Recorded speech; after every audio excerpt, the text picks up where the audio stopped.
Hey everybody. So we're doing Tuning in the Divine Calm 4, the healing process. And I know we throw around the word healing a lot, but this is specifically to the mechanisms in the body that engage the healing process. So before that, let's just talk for a minute about the nervous system. And I know that I talk about this a lot, but still, just so that we're all on the same page or at least get an idea, the nervous system kind of divides up into different areas. And the part that we're really engaging in is the autonomic nervous system, which is the involuntary part of the nervous system. It's the part of the nervous system that runs the body's processes without you having to think about it or make something happen. And so we have an action and activity, which is also known as fight flight aspect of the nervous system, right? So these are like kind of protective mechanisms and mechanisms associated with taking action, doing things, getting things done, And then there is the parasympathetic part of the nervous system, which is rest, repair, and digest. So these two parts of the nervous system, you could say kind of balance each other, or there's like a little bit of a push and pull with each side. If we're in fight flight, it becomes harder for the body to go into rest and repair mode, right? When we're in rest and repair mode, we are not in fight flight. So the difficulty is that sometimes even though we might be sleeping or we might be resting or relaxing or having a nice weekend, the body is still maybe in fight flight. And right there, I want to stick a pin in this for a minute and just let's linger here for a minute. A lot of times when we talk about fight flight, we think of it as like an emotional or potentially a mental reaction to something, but it really is a body reaction. And it doesn't necessarily mean like, I ran into this person from my past and I got triggered, or this person was a jerk. I mean, those things happen. But what happens sometimes is through injury, through all kinds of reasons, the body can go into a fight flight. You know, it's not just the whole body, sometimes particular systems can go into a fight flight mode. I would say it like this: anytime that you have a symptom of something, something where your body is struggling with something or trying to deal with something, part of that issue is that that part of the body is in a kind of fight flight mode. And I refer to this, just to keep it clear in the mind, as a kind of mechanical stress. Doesn't mean that it's emotional, doesn't mean that it's mental, it doesn't mean that some person did something or some situation, although those things can contribute, but different areas in our body can have what you would call sympathetic nervous system dysregulation. It's just the nervous system is dysregulated. When that part of the body is dysregulated, the healing potential in that area is significantly reduced. So if like you keep having a recurring issue in an area, or an area is not responding to treatment, yes, it could be poor vagal tone, but also it could be that there is sympathetic nervous system dysregulation, right? Now, here's a little bit of the predicament, is that we can increase the vagal tone for the body and for a particular area in the body. But if there's a significant amount of dysregulation, it doesn't necessarily mean that that vagal tone is going to override the dysregulation. It's kind of like having a business that different departments are doing different things and they're not talking with each other, right? They're not working with each other. Sometimes they might even be opposed to each other. And this can happen in the body. The body can want to repair itself, and at the same time, the sympathetic nervous system is like, no, you don't get it. Something bad's happening or something bad's about to happen. It's the body can have those kinds of drives, just like we do emotionally or mentally. So when we think of our emotions, right? When we think of our emotions, there's higher emotions and then there's lower emotions, which lower emotions, another way of saying that is homeostatic emotions, which means your body generates emotions for you to thrive in the environment, right? It's a way to help motivate you for the body to function better in theory, right? So if you're in fight flight and you're angry, you're going to fight better. If you're in fight flight and you're afraid, you're going to run faster. If you're in fight flight and your body thinks this is a dangerous situation, you need to freeze, then the mind will become overwhelmed. You'll be overwhelmed by emotion. You'll be overwhelmed by thought. The mind won't function normally, right? Here's the big one. If there's a thing called fawning, right, which means you kind of adjust your behavior to fit into a situation, or if somebody feels dangerous to you, you kind of do things to make them like you, right, or to like fit in. So it's called fawning. So if your body thinks, hey, you know what, it's a good idea for you to fawn right here, guess what the feeling is? Abandonment.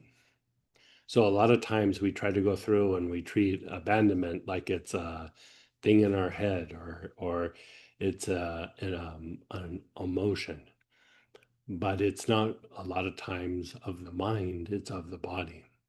The body feels insecure. The body feels vulnerable on some level. And the way our mind works versus the way our body works, they speak two different languages. And so we kind of have to translate what the body is saying because it's not how the mind works. The body thinks about things in a very different way, and it's a lot more simple than the way the mind works. The body doesn't have a story. It feels chaos, it feels insecure, it feels vulnerable, it feels like, something's dangerous, and so then the body reacts in a particular way. So sometimes when we go through and we go, why am I in fight flight? And we look for reasons. Like, what about this? What about that? Sometimes it could just be an exposure to a situation that felt chaotic. And your mind knows, yeah, I'm okay. I'm safe. There's a policeman over there. I'm completely fine. But your body is like, ugh, chaos. Ugh, you're vulnerable. Your body looks at it through very different eyes, right?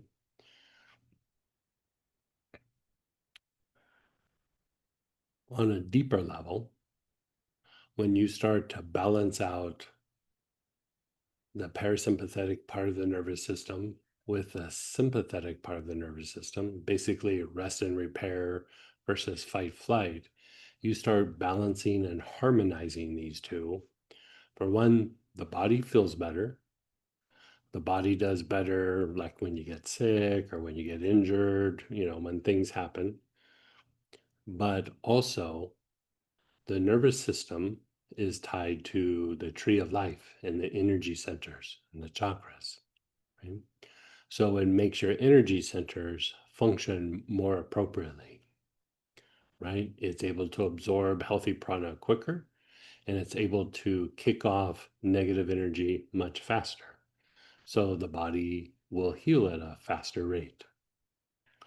Now, on a deeper level, an even deeper level, balancing the sympathetic part of the nervous system and the parasympathetic part of the nervous system, again, fight flight versus rest and repair, you're starting to harmonize that idea of form and essence, right? The sympathetic part of the nervous system has to do with the intellect. The sympathetic part of the nervous system has to do with the outer world, the environment, right? The parasympathetic part of the nervous system has to do with intuition. The parasympathetic nervous system, which is rest and repair, also has to do with the inner world. And if you look at it from that perspective, a lot of times the things when our feelings get hurt or we get upset or we have some emotional or mental pattern that we're trying to break out of, it's because we linger too much in the outer world and we don't spend enough time internally, right? It's like if you were locked in a kitchen all the time, how could you not think about food, right? And so then we become very fixated on trying to manage everything externally, right? It changes how we think. And you could say, in a way, there's different levels of dysregulation. And in esoteric circles, they would refer to this as dimensions, different dimensions. You know, each dimension kind of reflects a kind of way of thinking, right? And so if we take it deeper, the working of the sympathetic part of the nervous system and the rest and repair mode or parasympathetic part of the nervous system directly corresponds to the level or degree that we experience oneness. Like if we sit and meditate, we can have moments where we go, oh, I feel one. And then we go, okay, but now I gotta go to Costco. I don't feel oneness anymore. Right? But we start to feel a kind of oneness that sticks with us. It's a kind of oneness that sticks to the bones. You know, we're able to walk with it a little bit more. And on a deeper level, the healing process is a physical manifestation of how the soul evolves. Now, it doesn't necessarily mean that if you have a health issue that you're not evolving, but the process itself is the same mechanisms that are involved with the soul evolving. It doesn't matter the outcome. It just matters, can we engage the healing process? You know, because at some point they're not going to be able to save the body. But when we have health issues, the more that we can engage the healing process, the healthier the body remains, right? The more resilient it is. And when we go through and we do these kinds of practices, it also accelerates the development of the soul. So the healing process is a physical manifestation of the evolutionary process of the soul. Even if you have difficulties, there might be a lesson to be learned or, you know, something for you to work through. And I would say the lesson to be learned isn't like, oh, I did something wrong and I need to figure it out. Think of it as the soul is trying to develop abilities. Like when you were young, you were like, I got to learn how to do this. I got to learn how to make a living. I got to learn how to do my homework and go to school. And I got to learn how to drive a car. And I got to learn how to balance a checkbook. And I got to learn how to do all these things. You're learning things, right? The soul has its version of that, right? And so, again, the manifestation of it in the body is you could think of a health issue as a kind of obstacle that is helping the soul to grow and evolve. Right? For our body to be able to heal, we have to be able to tap into intuition.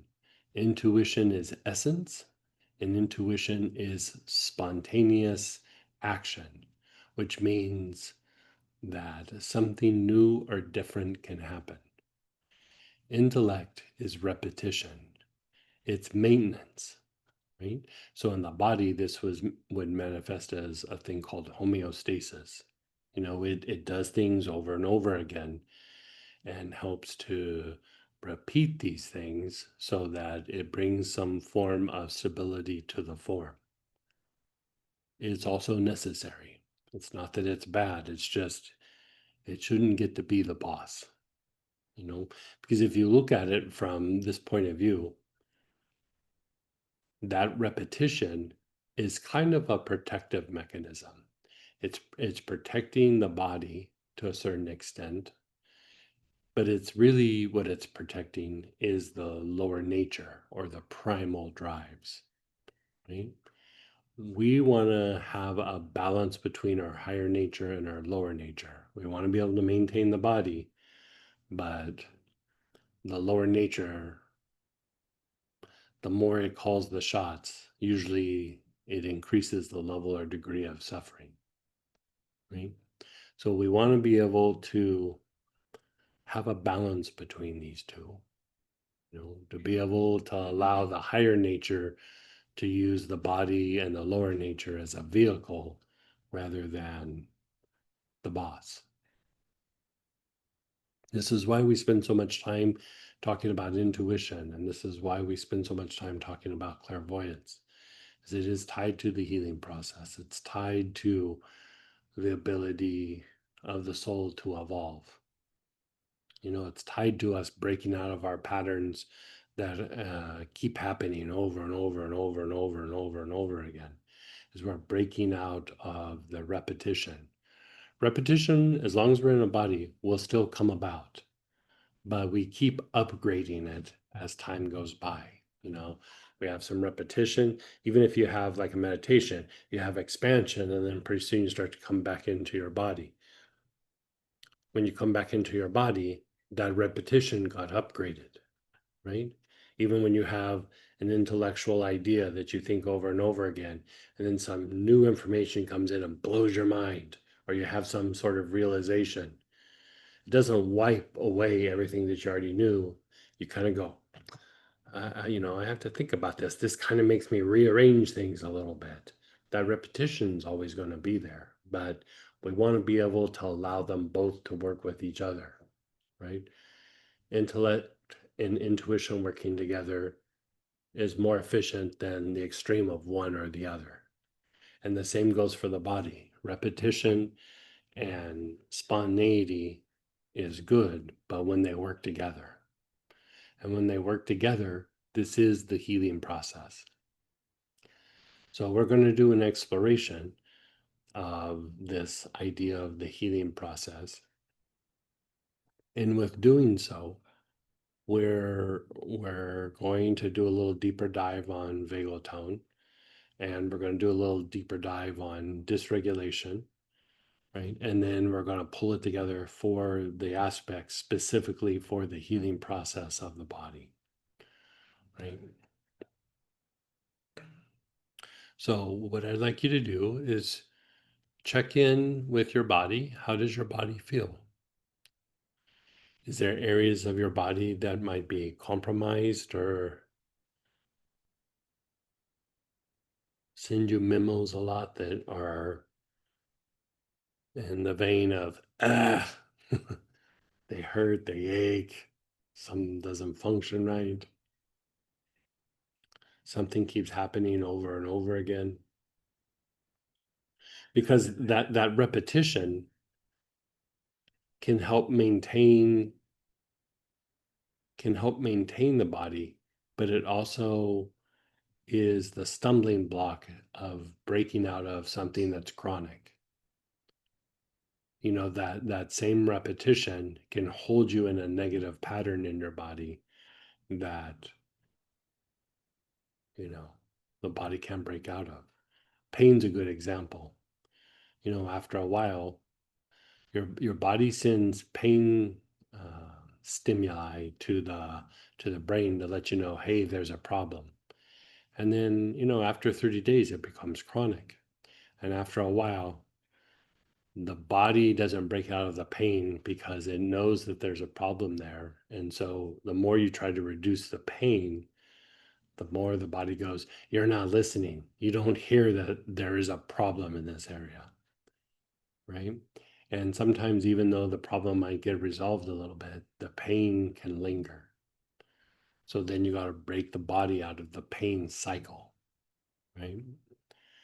And so, even if the liver is not functioning like it should, like sometimes it gets into an ingrained pattern that, it's just there. I go back to the thing, I know I say this all the time. Say your shoulder goes up, right? Well, if your body doesn't adjust, you're walking around like this. Your eyes aren't horizontal, which is going to make it harder for you to thrive in the environment, right? So then your body goes, okay, let's adjust the head so that the eyes can be horizontal, right?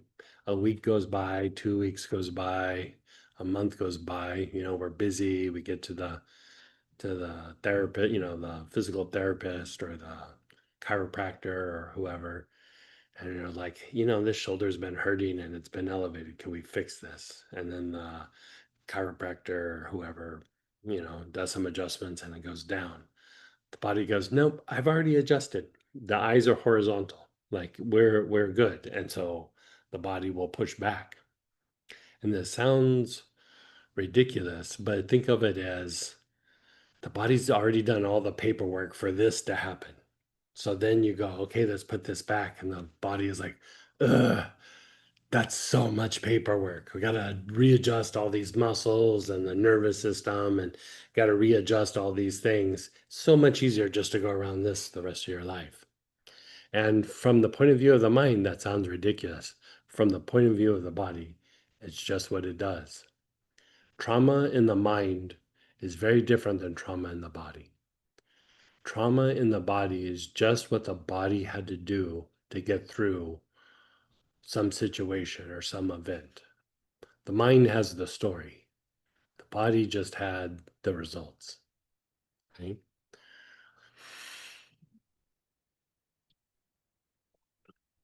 We want the body to be able to reboot itself. We want it to be able to break out of patterns.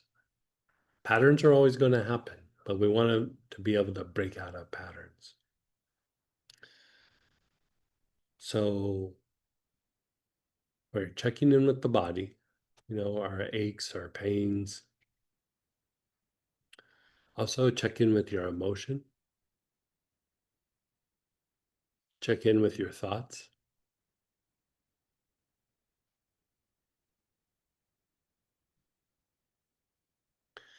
Another thing I would say is check in with situations.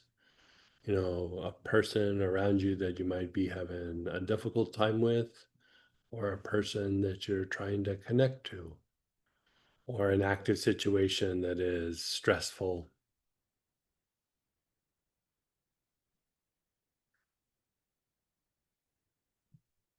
Sometimes it's not a situation, sometimes it's just life. Like everything is stressful. I laugh, but it's not funny when you're in the middle of it.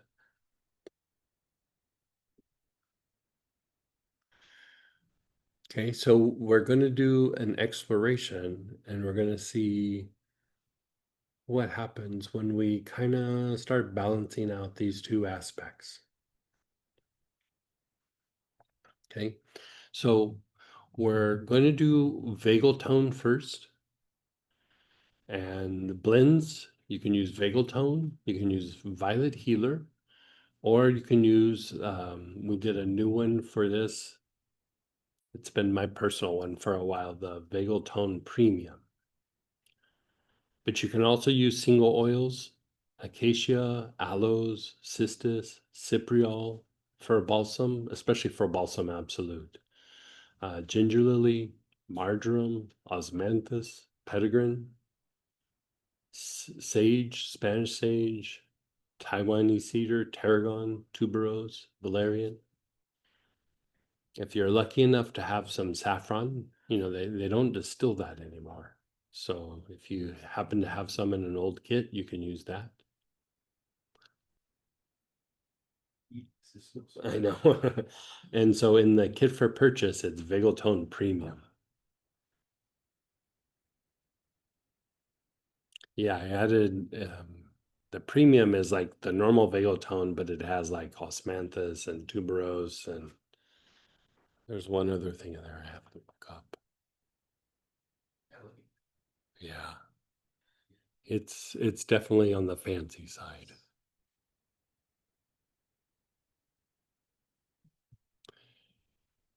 Let's look it up because now I'm curious.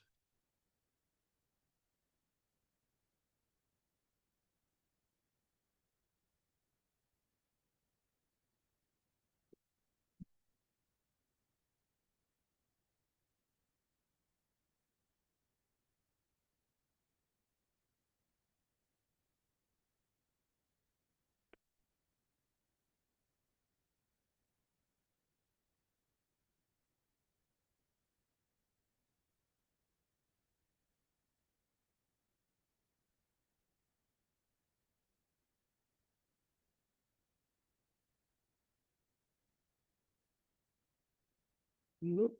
No. Sorry, I have so many recipe books. I have to find it.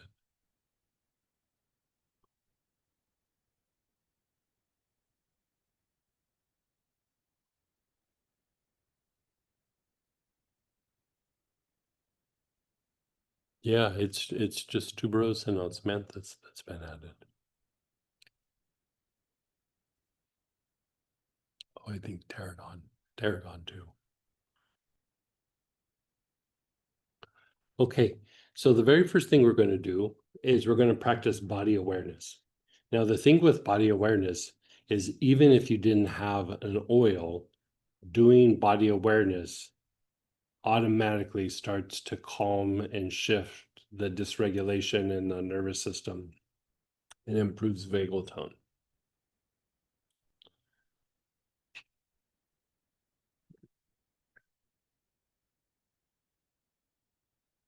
So just by putting your awareness on the body, basically at first what you're doing is you're concentrating. Like if I concentrate on my finger, I'm concentrating on one pointed and one pointed, and then pretty soon my awareness starts to expand, and then pretty soon I'll start spacing out, right?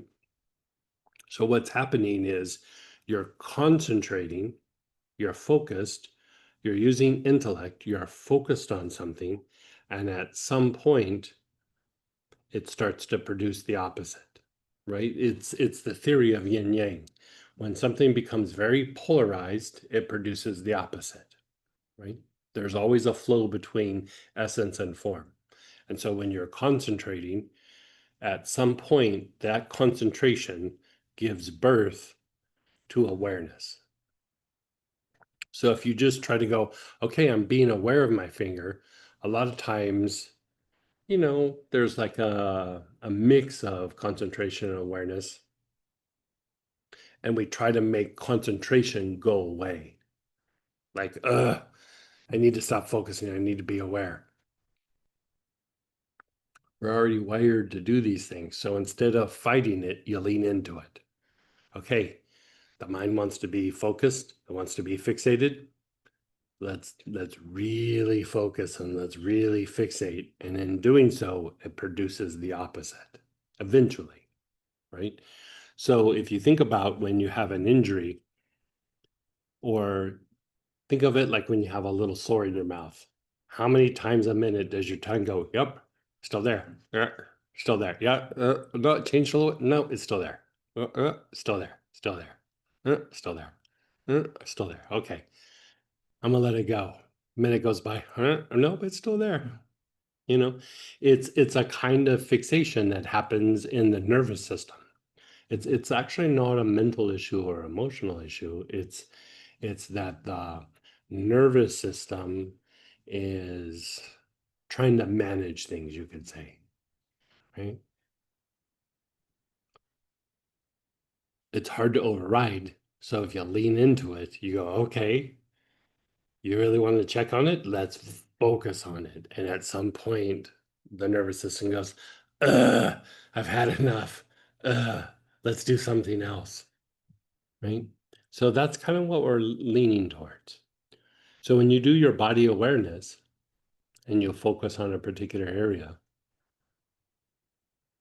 it goes from fixation because that your tongue checking that area, it's keeping it in a kind of loop. And even in doing that, it actually slows down the healing process. Because really what you could call that is the nervous system is in a stressed state, right? It's stressed out. It has a problem. That's not usually there. That's a problem.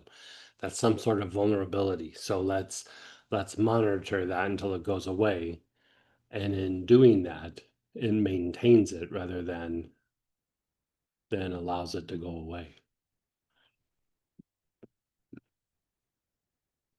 So when we focus on it and we shift into that awareness, something new can happen. There's a level or degree of intuition, there's a level or degree of spontaneity that can come in, and intuition and spontaneity are tied to the healing process. So when we sit and we practice body awareness, at first we're aware of the body, and then we might be aware of the emotions. And then an even subtler aspect is we become aware of the thoughts.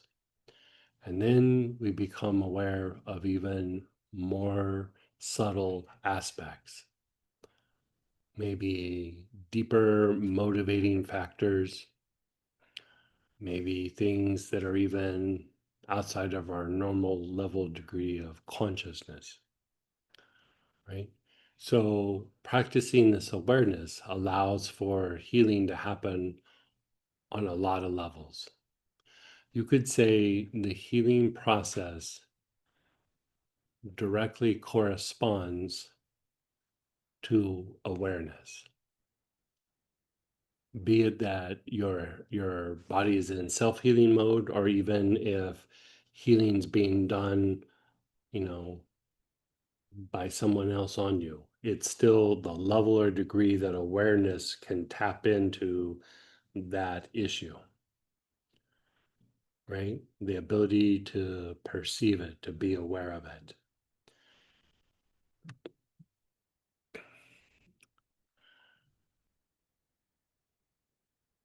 You could say conditions that are repeating, it's it's a kind of fixation of consciousness, right? We need to expand the consciousness to break out of that repetitive pattern. So in indigenous cultures, the way that they do it, like we practice body awareness and we do meditation or a little visualization. But in indigenous cultures, they would use ceremony. That is the whole foundation for ceremonial healing, is to break the person out of that conscious state so that something different can happen.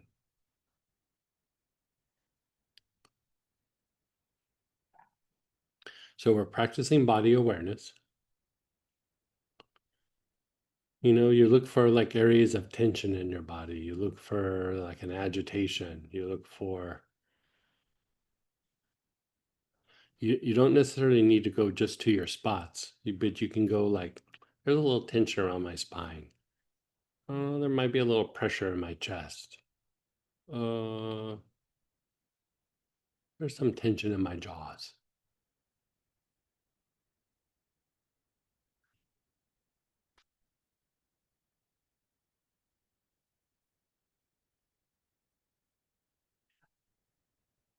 So you're being aware, you're observing it. And just wherever it is, find a spot and just sit and kind of concentrate on it. By doing this, you're increasing life force to the area, as you begin to shift. The concentration itself doesn't direct life force to that area, but the concentration as we begin to shift and expand, what you're experiencing in that expansion is an increase of life force or soul energy into the area.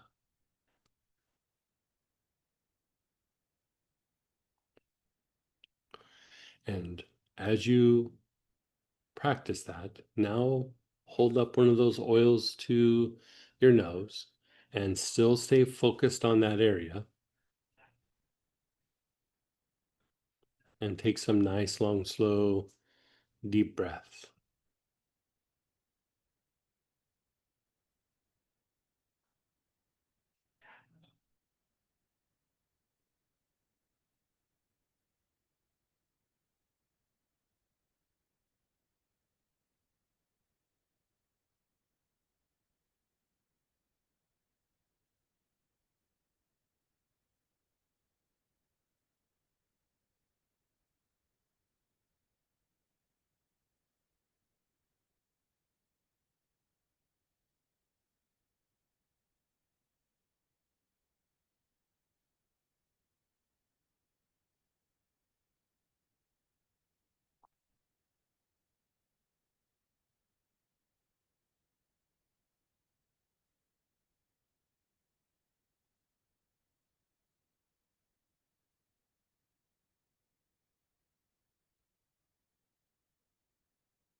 And then just pause.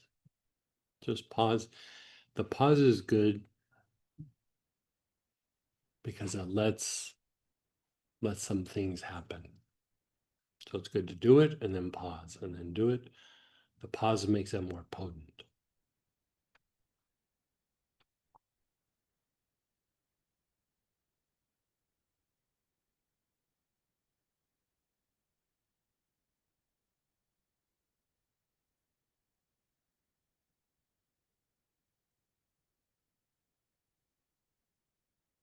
And then again, you're aware of your body. It can be the same spot, or if something else arises that becomes like the bigger thing in your awareness, then move to that area.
Okay, you're inhaling in on that area.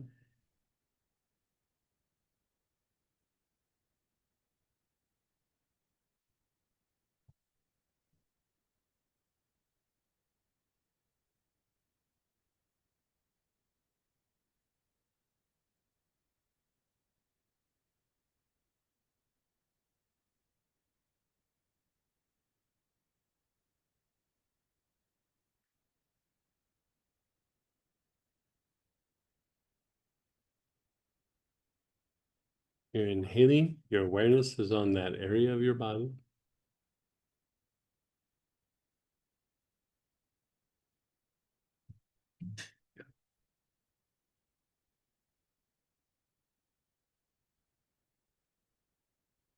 And then just pause and be still. Notice how your body's starting to feel.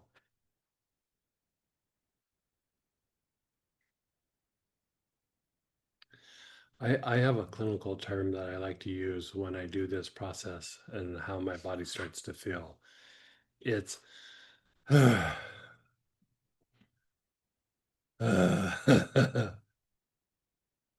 body just starts, you can feel it kind of relaxing. Now, here's the thing. Remember how I said the mind perceives things in a particular way, the body perceives it in a very different way. Let's say, you're at work and you got into a thing with a coworker or your boss, and in your mind, that person's a jerk, they were really mean, they were irrational, it was unfair, whatever it was. And then you're like, but I'm not going to see them for another month. They went on vacation. Ugh. Your mind knows that. Your body has a different perspective. Every person that comes around, your body goes, is that guy? Is that guy? Is it this guy? Is it that guy? Okay, is it this guy? Is it that guy? Like the body is on red alert, right? So be it a situation, a person, a past event, the body still thinks it's happening or it's about to happen until you break the nervous system out of that kind of, that kind of perspective.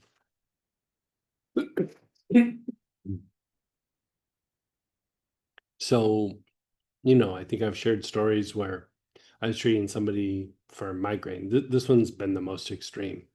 And she had a migraine for a very long time, like every day for a very, very long time. And she had seen doctors, she had seen pain management specialists, and eventually she came to me. I did all the things I knew, and nothing was working. So I started asking her questions at one point and realized that her husband had a very, very, very stressful job. And they were fine. It's just he had a very stressful job. So I did things to kind of flush out the stress from him out of her. And lo and behold, the migraines went away. So the migraine wasn't even because of her, it was proximity to somebody who was having a difficult time. But the body has a reaction, right? There's energetic mechanics in play, but also there's just proximity. Like if you're in a stressful environment, I mean, it's even the principles of feng shui. Your body has a reaction. Right? Your body just has a reaction. And so we are being impacted by things that have happened in the past that you might know what they are, and sometimes you might not.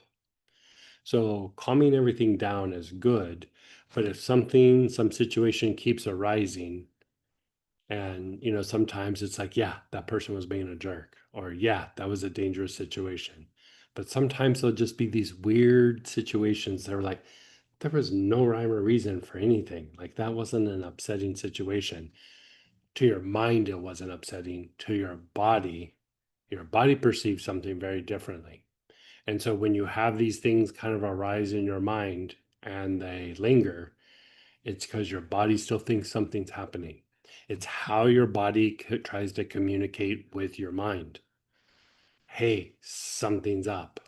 Hey, you should be afraid. Hey, if you're afraid, you're going to run faster. If you're angry, you're going to fight harder, right? If you get confused, you should probably freeze. Maybe they'll go away. right? So whatever it is, feelings of abandonment, or you think something happened, some thought, something just feels a little wonky. You know what I mean? Then look at the situation, observe it like you do your body, but now you're looking outside. Because remember, the more that we're in fight flight, the more we try to resolve it externally. The more that we're in parasympathetic or healing, the more we come into the body and we go, yeah, everything's okay. That was a bad day. That was a really bad day. But today's a different day, you know? Today's a different day. That person was a jerk, but not every person's a jerk. That person was a jerk, right? And so the more that we unwind these things in the environment, or our environment, I should say, or our past, whatever it might be, the more we get to step out of the cage. We get to live a cage-free life. We get to be free range. So just kind of think like you don't have to do some deep, dark, heavy thing. It's just like, yeah, last week sucked. Yesterday was hard. A month ago, I had this project. Saw my family. I could be projecting there, but maybe not. Right. In the family, there's people that you love, and then there's people you're stuck with. So anyway, so think of a situation, a person, an event, a time, observe it, and then begin inhaling the oil.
You're taking nice, long, slow, deep breaths with the oils as you keep your awareness on the situation, in through the nose, out through the mouth.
And then just pause and be still.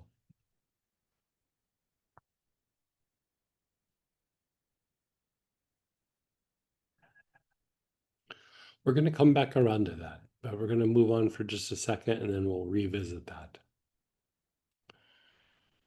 Now, you ever have a time where you're around somebody, you know, that term, when I'm around that person, I'm walking on eggshells, you know?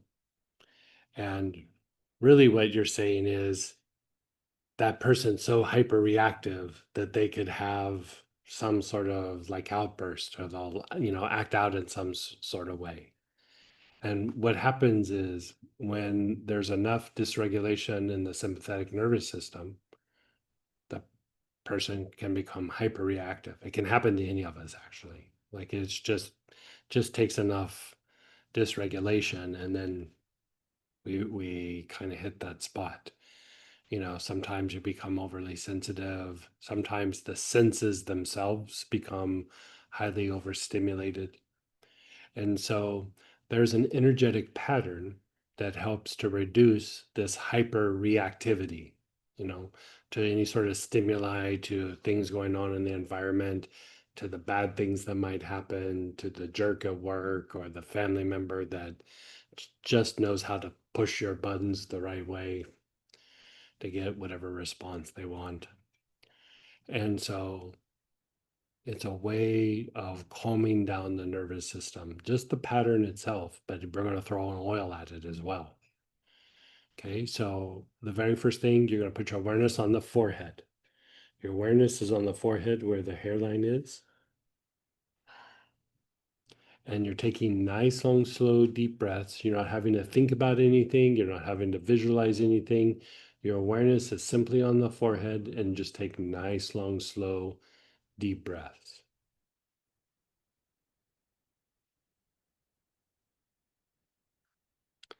Inhale the oil in through the nose, out through the mouth.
Now, move your awareness to your front solar plexus, below your ribs, on your upper abdomen. You're inhaling the oil on your front solar plexus. Nice, long, slow, deep breaths.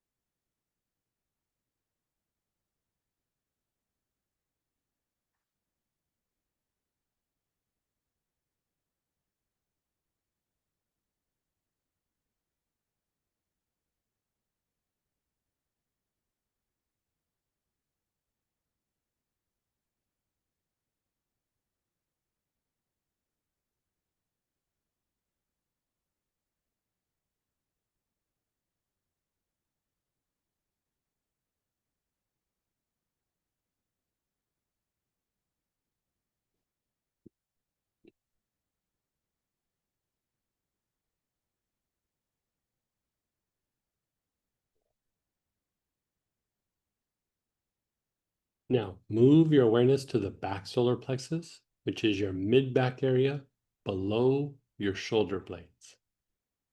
Your mid back area below your shoulder blades. You're taking nice, long, slow, deep breaths.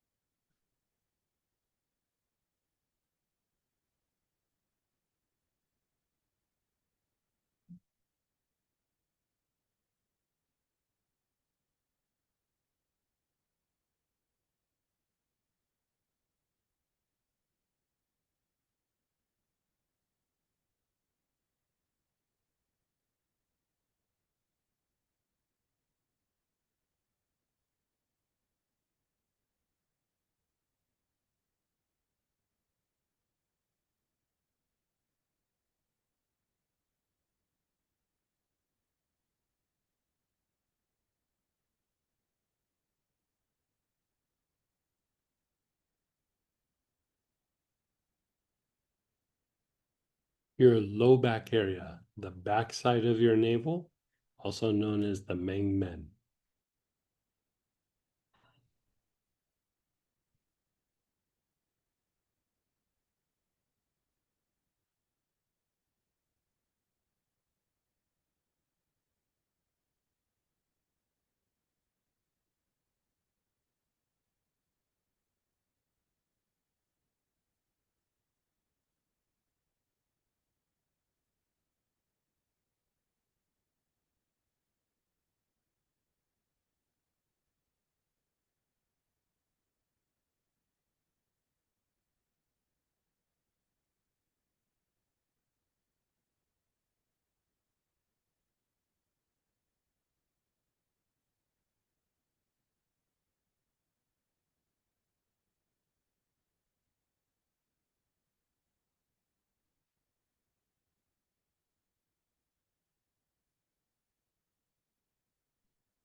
And then perineum or perineum, however you like to say it, the floor of the pelvis.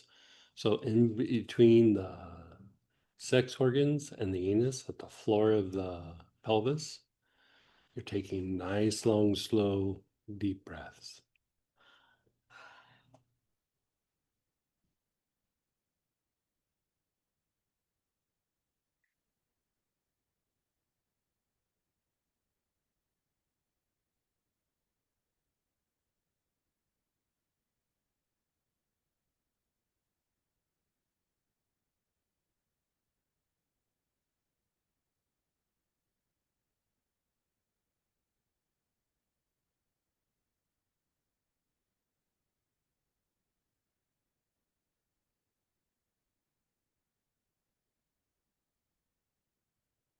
And then the jaw minors, where the jaw hinges in front of the ear.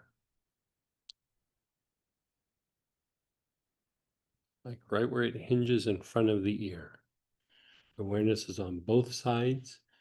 You're taking nice, long, slow, deep breaths.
And then your awareness is on the spine.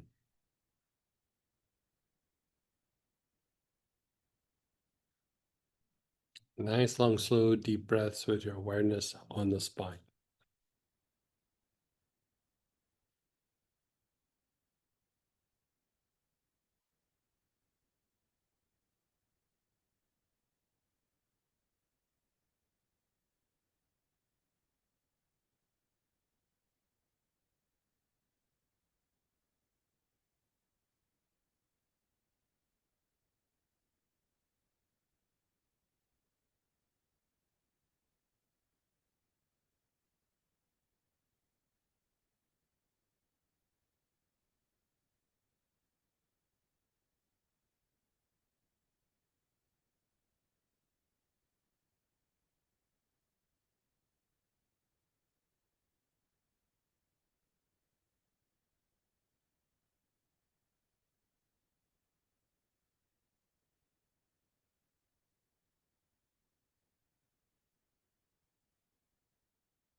And then just pause and be still.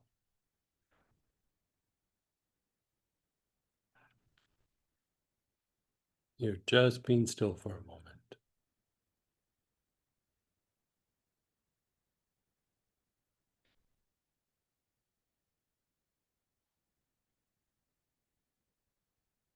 Notice your body. How does your body feel?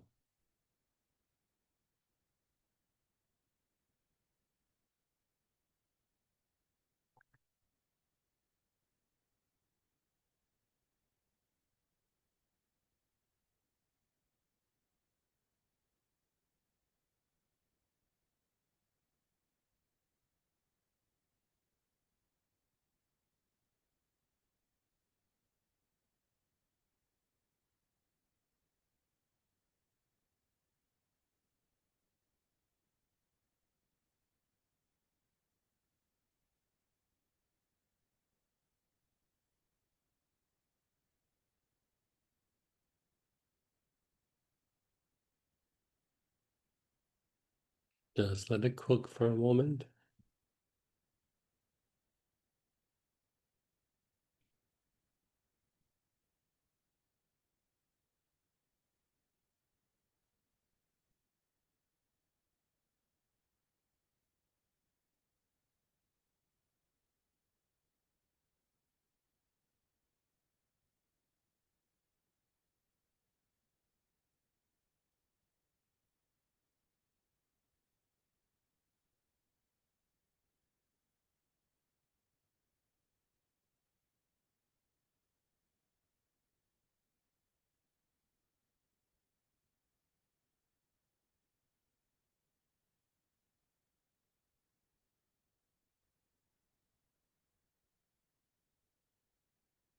Be aware of your bladder. I think it's time for a bathroom break. So how about we'll take a little 15-minute break. We'll come back at 25 after, and then we'll do another round, but we'll also do shares and questions. So.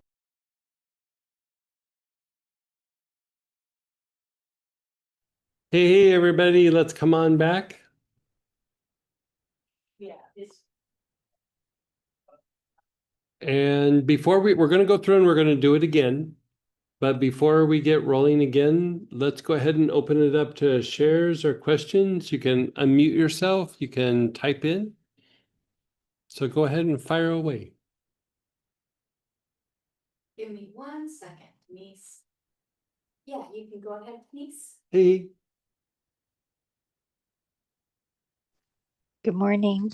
I've been doing all the Divine Calm ones, and this is really great. We are going deeper, and I'm noticing a lot of difference, like right away in my jaws. Yeah. Yeah. And then it would kind of quiet, and then it moved more to the top of my thigh and my left. It's all off to my left, more off to my left. And I'd seen my son yesterday, so. But there was a change in him too. I'd say some positive change as well. So I'm gonna share like the phenomenon that we've kind of noticed, like I've been really working the vagal tone and the dysregulation, but I've been going into even the different systems and going deeper in each one. Like how last week we did cardiovascular vagal tone in the Venus class, and doing like deeper dives and all the specific systems, and where we keep fine tuning. So like the idea would be like if you had a cardiovascular issue, you'd work the vagal tone and then maybe the heart and the heart rate and all of that, which we'll be doing next weekend. And then you would still treat the condition that you're trying to treat. And the idea is that you have a greater potential of healing that area because of balancing out the nervous system and how the nervous system works in that area. But there's this thing that it sounds really weird, but people are like when I travel, people are being way nicer to me. Uh, Like we'll be at the ticket counter at the airline, and like the person behind the counter is like the people ahead of us, they'll be rude, rude, rude, rude, and then we'll come up and they'll just be super nice and super super, I don't know, like polite and engaging, and like you can almost see like this um like personality shift. And you know,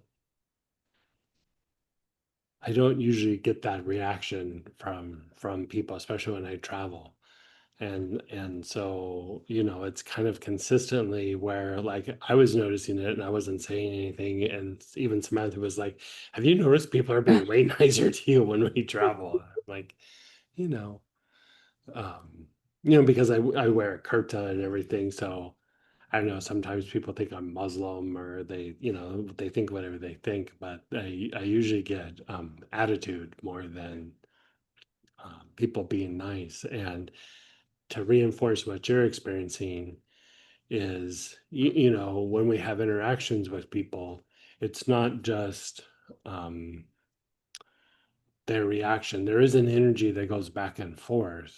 And, the more that you work the vagal tone and the dysregulation is, you could say on a level, like, yes, it's activating the heart, but I would say you're starting to go beyond the body, and you're starting to touch the astral body, the astral realm, where even if you think about like how we talk about emotions, the homeostatic emotions um, are being generated and by the body, by the sympathetic part of the nervous system.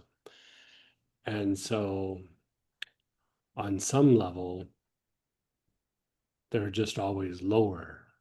They do get transmuted and eventually end up in the heart. But the more that you dissipate those emotions, the more that you touch things that are beyond the body, and that will also have like a transmuting or shifting effect on the people around us. And so, it's the more that we work on ourselves, we begin to transform the people around us and the environment. the It's one little by little, but it happens. the one thing I wanted to share with you before, from working with you, which I think is so significant, is before I worked with my son this morning, I meditated, and then I worked with the angel Anna L, Uh-huh. and did that whole process working with her. I think it's her as well. And anyways, a lot between that and going into class with you just really opened some things up. So, Yeah, if you think about the angels, the angels, they don't really force a shift. They don't really force something on us, but they kind of hold up like a space, or they hold like a pattern or a potential that we can kind of step into to whatever degree we can handle it. And so it's a very soft way. And if you think about fight, flight, and rest and repair, like the more something's forced on to us, even emotionally, mentally, we might like, oh yeah, this divine energy, I really love it. But your body's like, I don't know about this. It will push back. And so that's the beautiful thing about working with the angels, is it kind of holds this space where the body goes, this feels kind of nice. I could do this. And, the body will kind of lean into it to the degree that it can handle it. And, it feels soft and soothing to the body, which will then manifest in the emotions and the mind. And so the angels are a great way to do healing and therapy.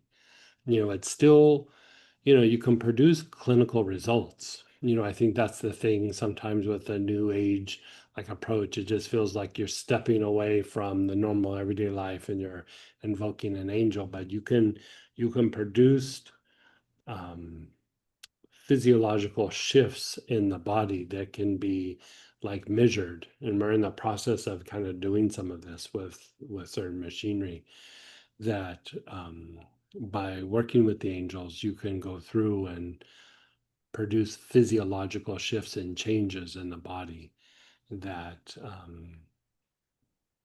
you know, become obvious, and it's done in such a like kind of soft soothing way that, you know, it impacts people even though they might not even be aware of it. Thank you for these classes, Yeah, and my pleasure. it really produced more of a harmony than I've seen, well, in many years. So thank you very much. Very good. I'm happy for you. Me too. Thank you. Hey, Robert. Right. So you talked about doing vagal tone for the various systems of the body. Mhm. Is there vagal tone associated with a skeleton? Well, so he's asking about, is there vagal tone associated with like the bones, right? Right. So the bones would fall under in as far as systems would go under fascia, muscle. Okay. Yeah, but it would be in there. But I do have vagal tone blend specific for that, Okay. for the bones. Yeah. Okay. The reason why, you know, you could overlook the bones, but the reason for the bones is I have it for the bones and the bone marrow. And the issue being that the bone marrow is very important for mystical practices. You know, the karmic imagery is in the bone marrow. You know, it's in the blood, but it's in the bone marrow. And in esoteric and mystical practices, you know, we think of the ego being part of the mind, but the ego is actually in the bone marrow. And, you know, the karmic imagery gets released into the blood, and then it affects our physiology, affects our emotions, but also affects how we think.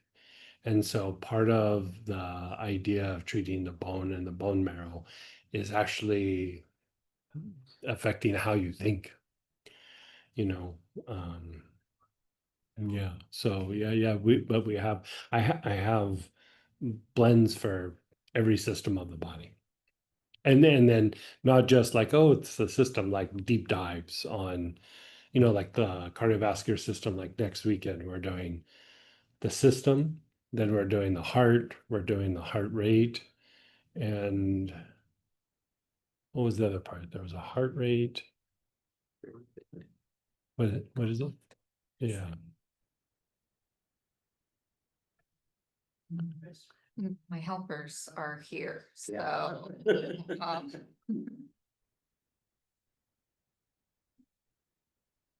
There's one other aspect, Yeah, and okay, it's not so- the complete thing, but it's like it's enough for a weekend. So, Here, I think oh, I you got got it. it. Yeah. I thought I could tell by looking at the kit. Oh yeah, you should be able to tell. Yeah, it's the oil. Oh, it's the emotional component. Okay, Oh, that's. Yeah.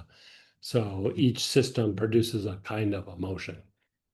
And that's sort of the reason for the question. We were talking about homeostatic emotions, and I'm like, okay, there's something in the bones. Right. And how do we have a way to transmute Right. that? Do we have a way to access it? Yeah. Okay. Yeah. Thank you. Yeah. Anybody else?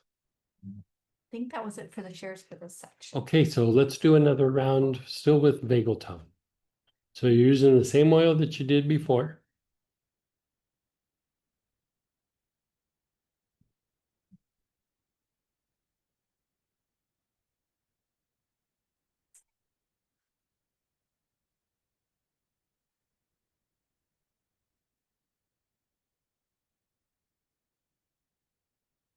And we're practicing body awareness.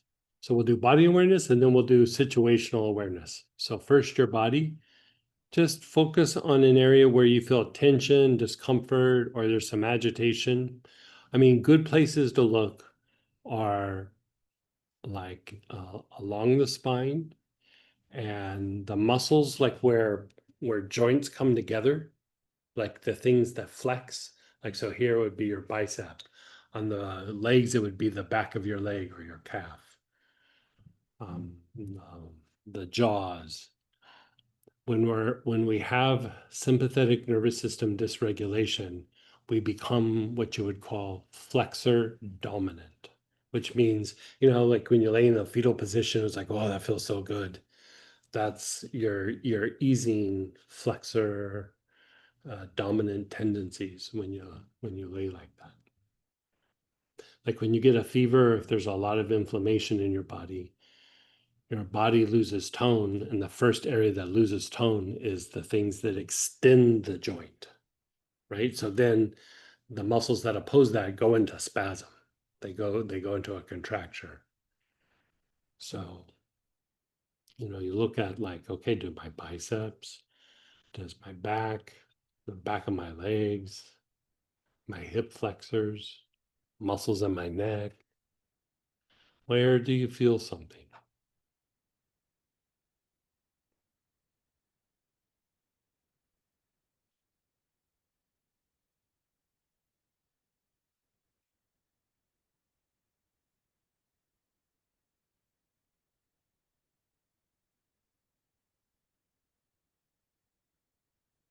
Practicing body awareness, nice, long, slow, deep breaths.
And then just pause and be still for a moment.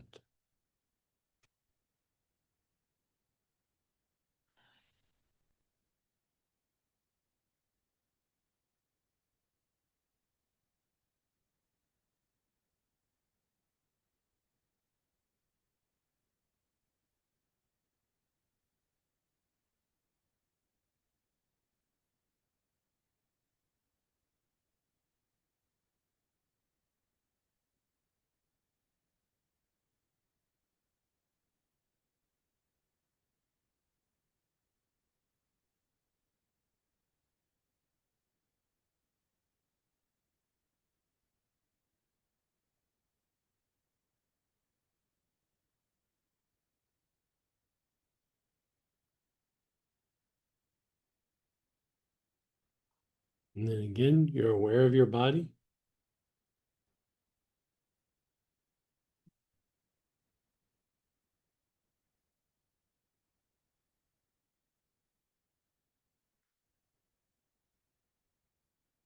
Begin inhaling with your awareness on your body, that area of your body. Nice, long, slow, deep breaths.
And then just be still.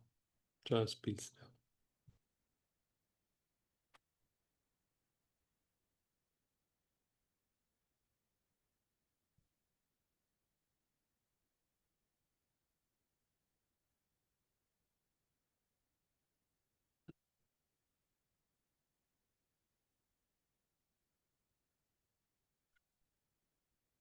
Now you're going to think of a person or a situation,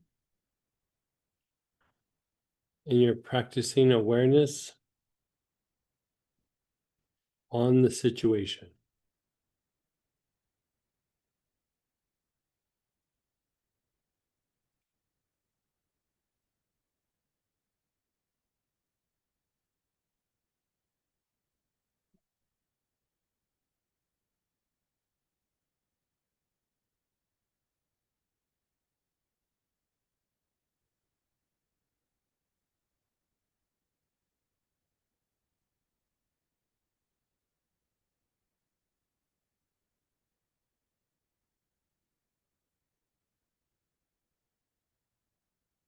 On a person or a situation, you're taking nice, long, slow, deep breaths.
And then just pause and be still.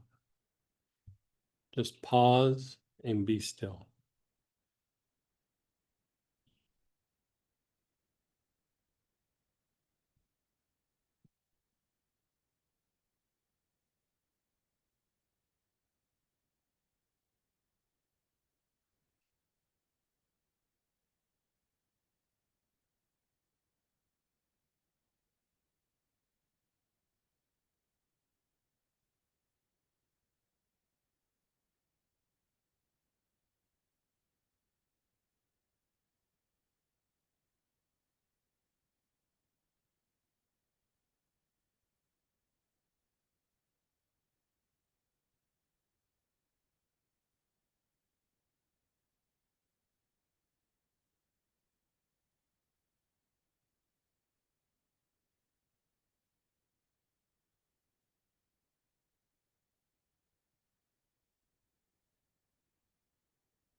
And again, one more time, person or external situation.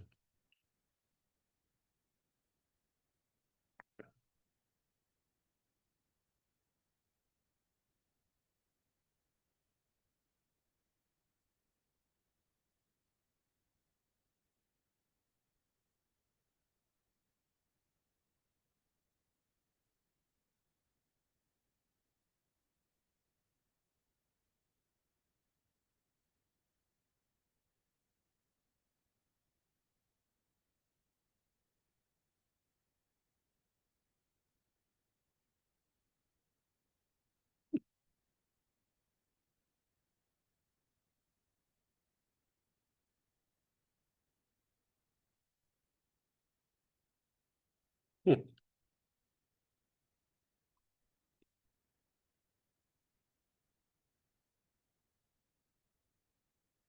And then just pause and be still.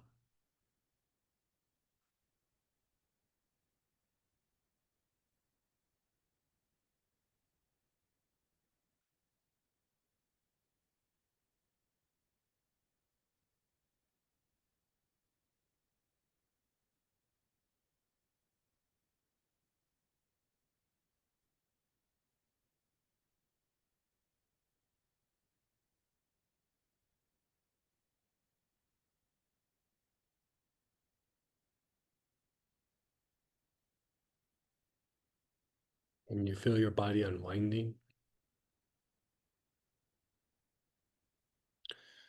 So now we're going to do the rest of the pattern. So your awareness is on the forehead.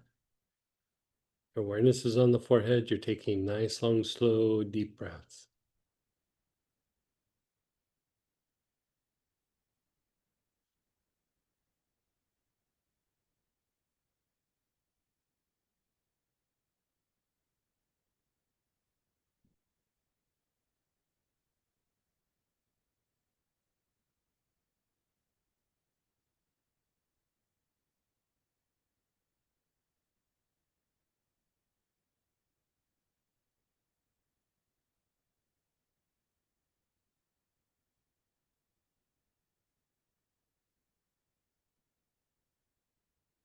Nice, long, slow, deep breaths.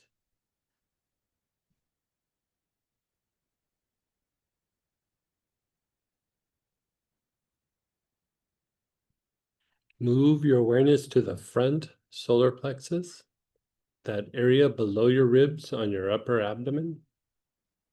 Nice, long, slow, deep breaths.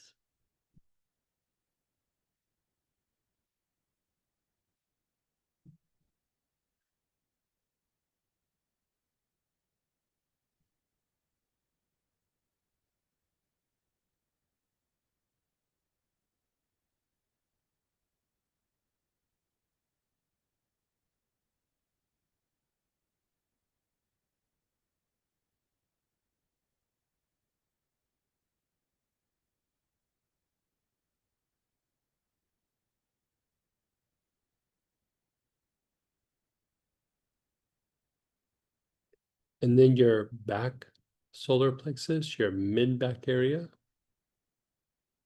below your shoulder blades, you're taking nice, long, slow, deep breaths.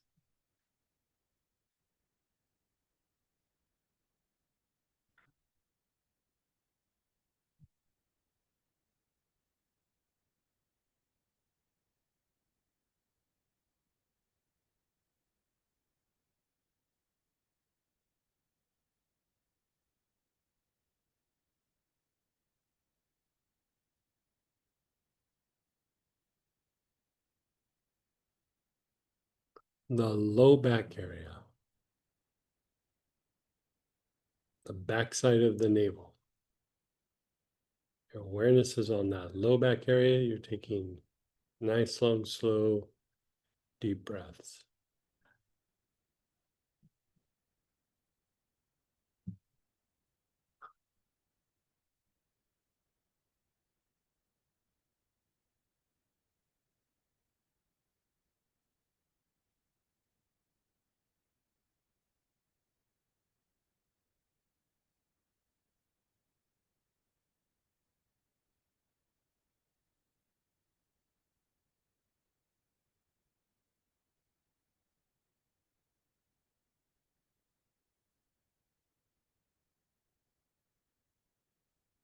And then the perineum or perineum, the floor of the pelvis.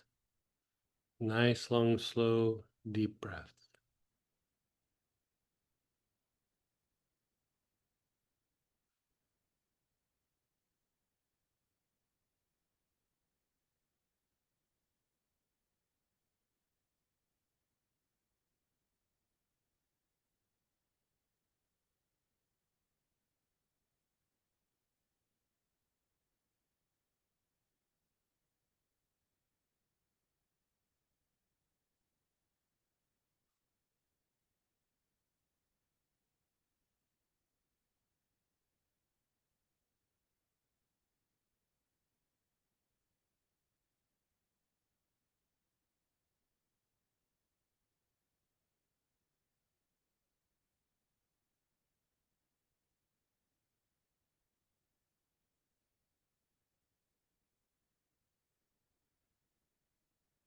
The jaws, the jaw minors, where they hinge in front of the ears.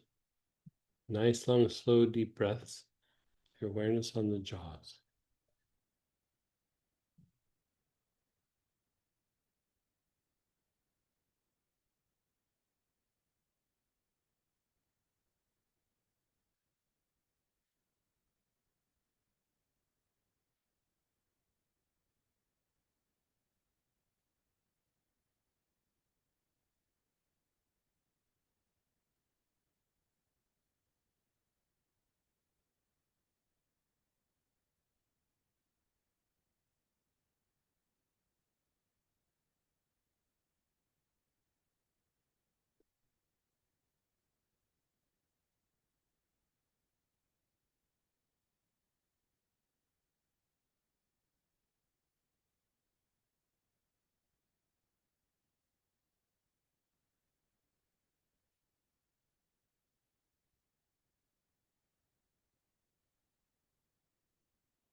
And then the spine. Your awareness is on the spine.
And then just pause and be still.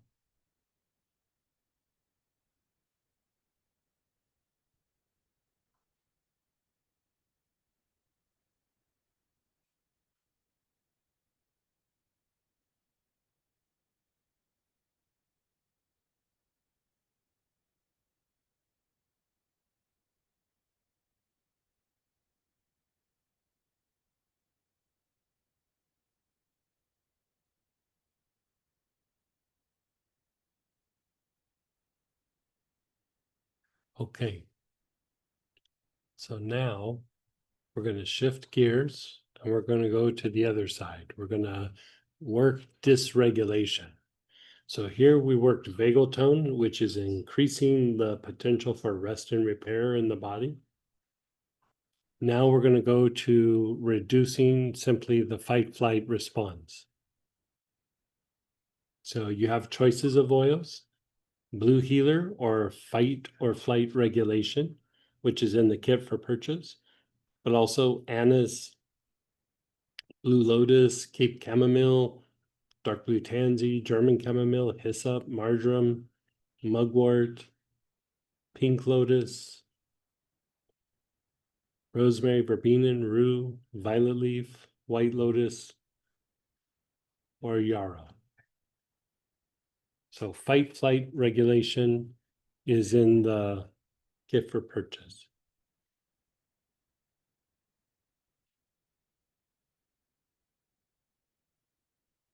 So first, just inhale the oil for a little bit. Just take some nice, long, slow, deep breaths.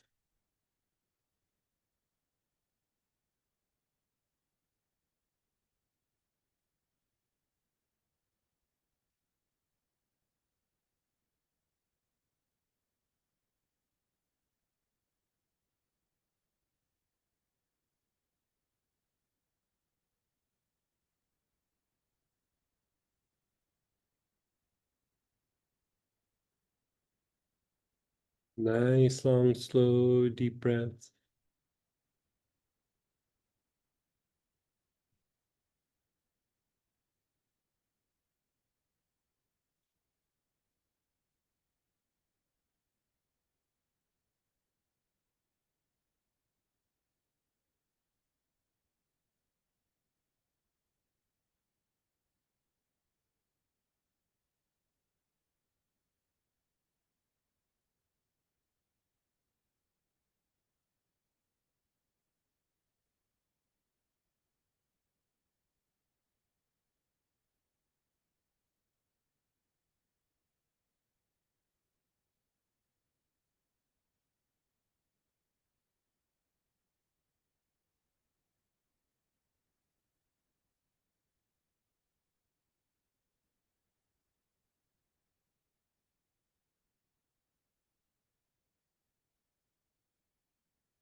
And then just pause for a moment.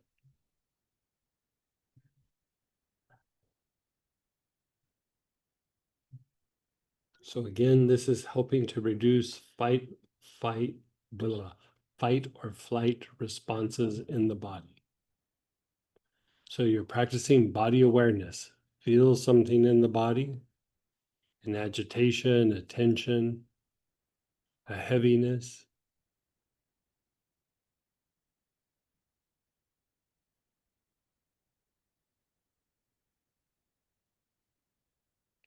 And as you observe it, inhale the oil with your awareness on that area.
And then pause and let go.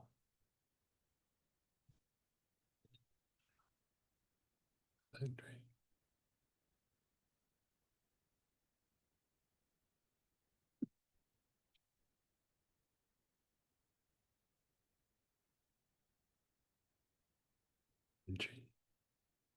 Yeah.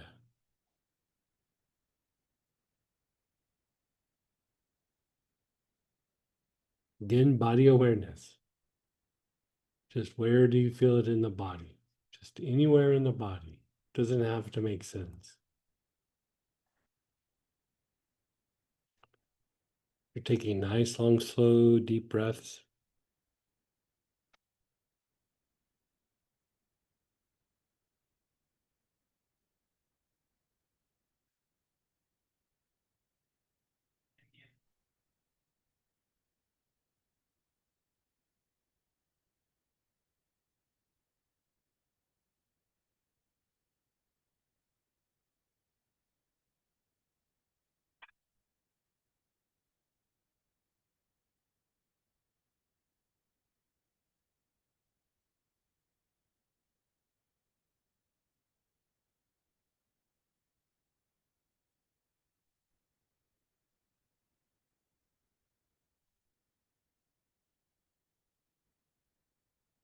And then just pause and be still.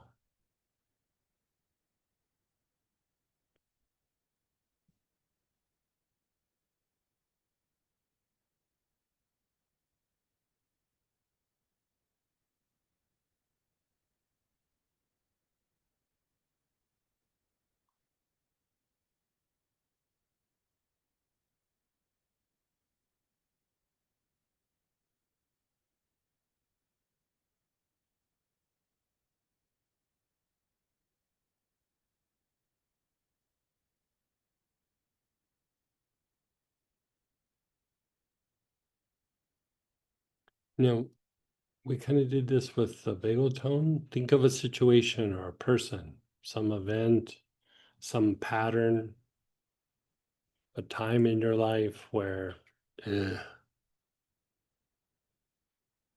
know,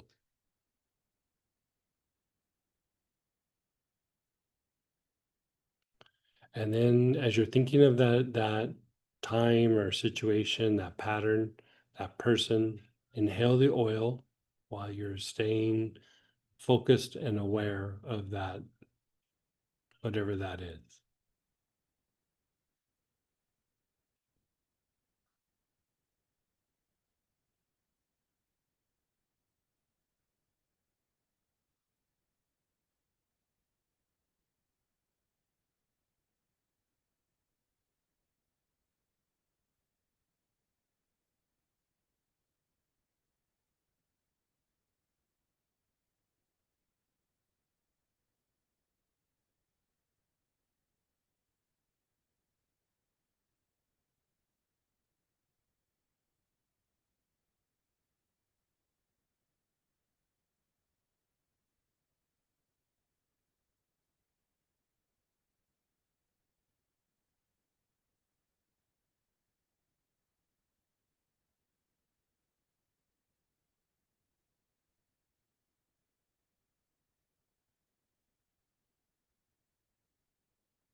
And pause and let go.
Now we're going to do a pattern.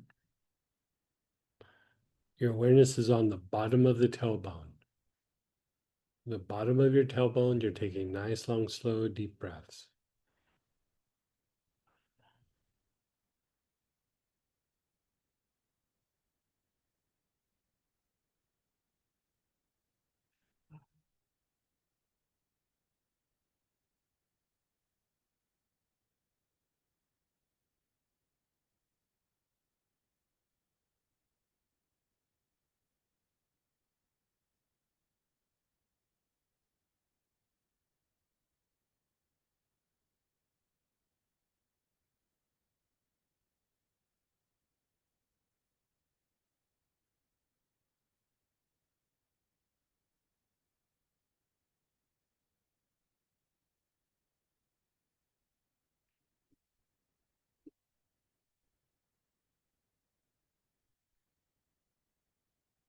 The sex chakra, where the sex organs are, you're taking nice, long, slow, deep breaths.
Your awareness is on your navel. Nice, long, slow, deep breaths with your awareness on the navel.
An inch and a half below your navel.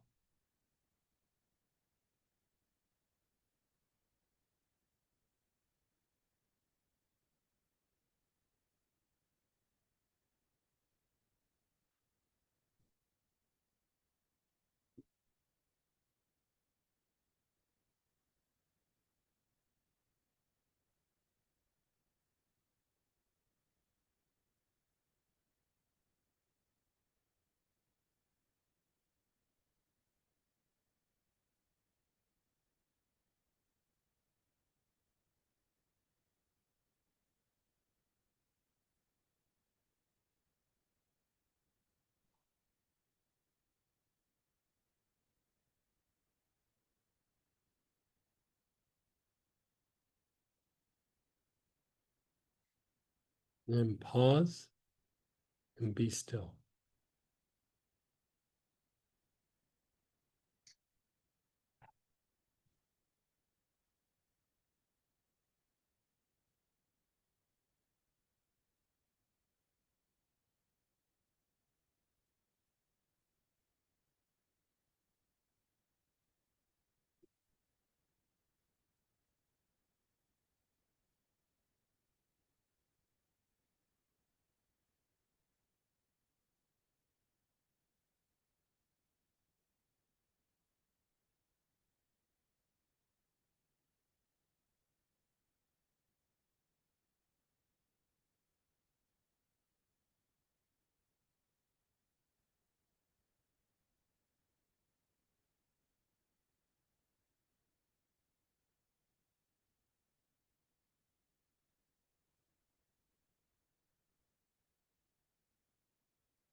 Begin inhaling again. Your awareness is on your armpits.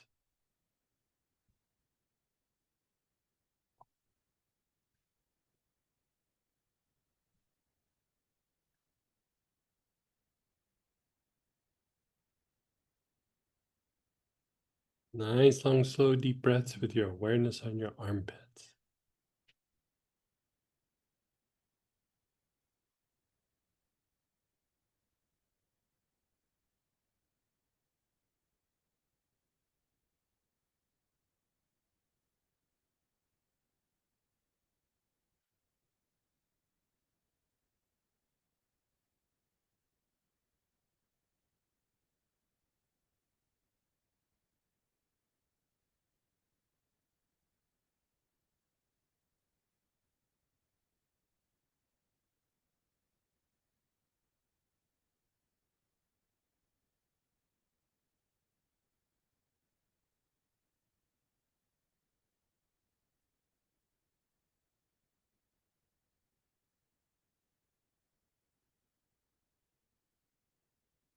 Your elbows.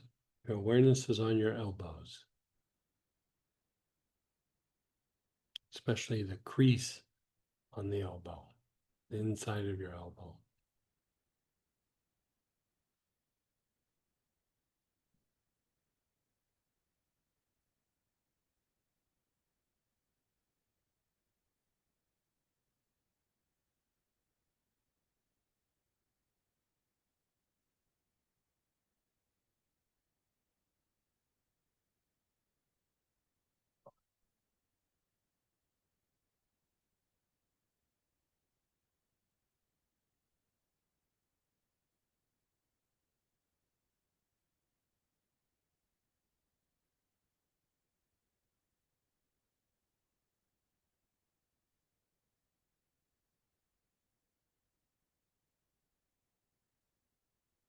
Your wrist.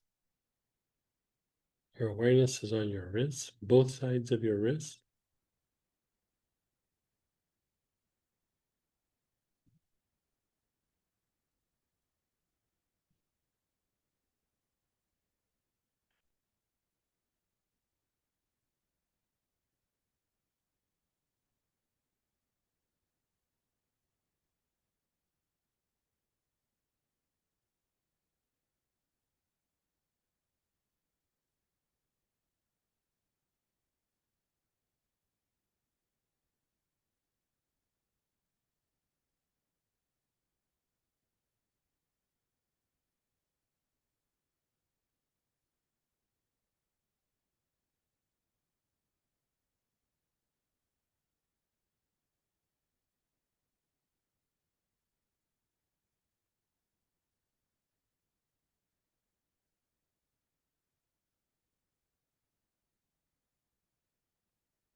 The palms of your hands. Your awareness is on the palms of your hand.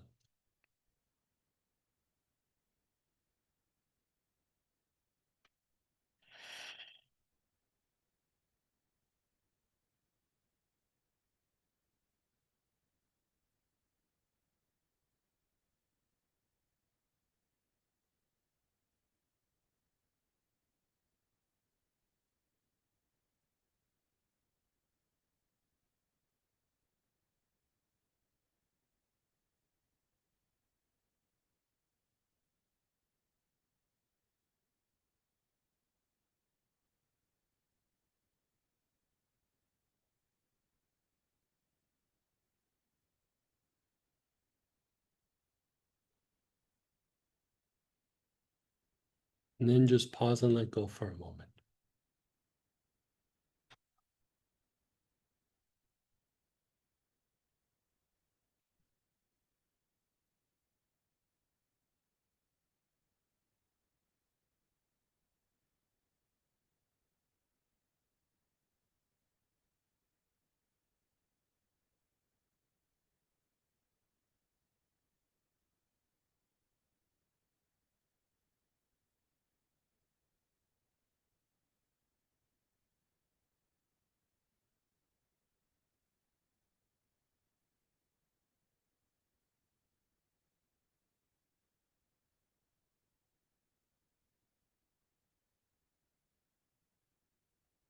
Your awareness is on your hips, sides of your hips.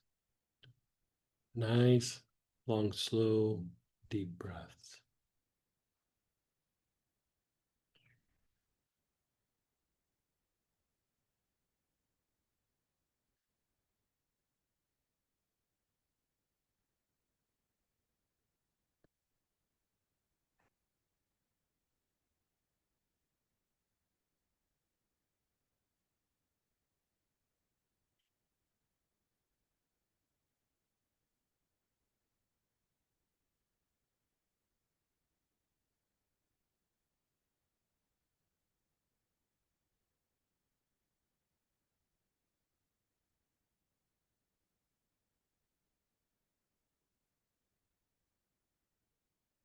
The knees, your awareness is on your knees.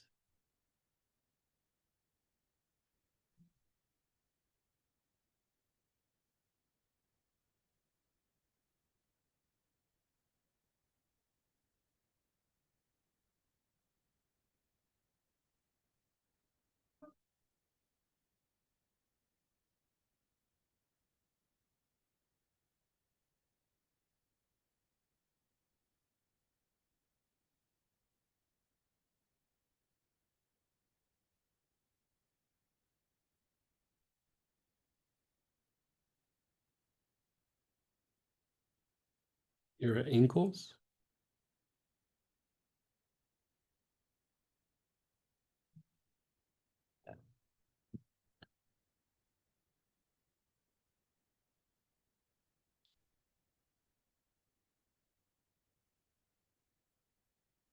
And then the soles of your feet.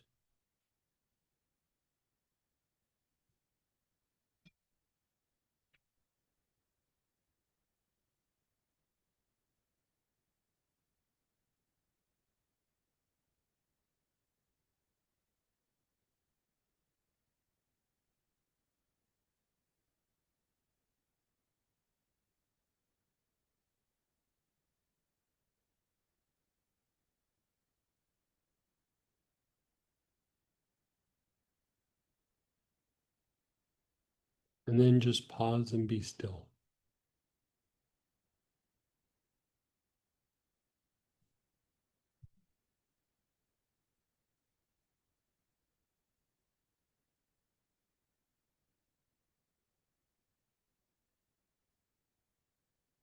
Notice how your body feels.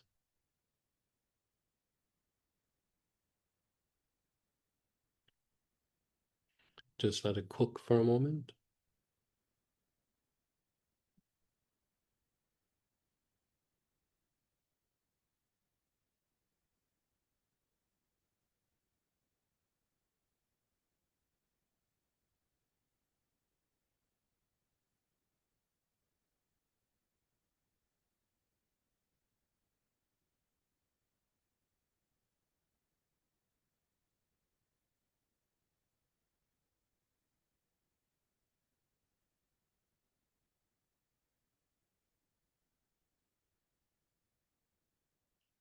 Here we're going to do another round, but we're going to take a break first. So let's come back at about 20 till. Get up, stretch your legs, go to the bathroom, or take a nap. And yeah.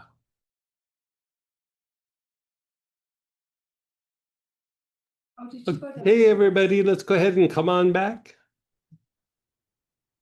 And we're going to do just another round of the dysregulation before we move on.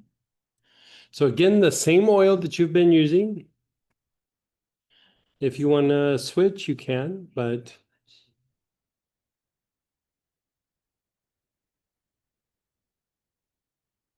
so again, you're practicing body awareness. You're being aware of an area in your body.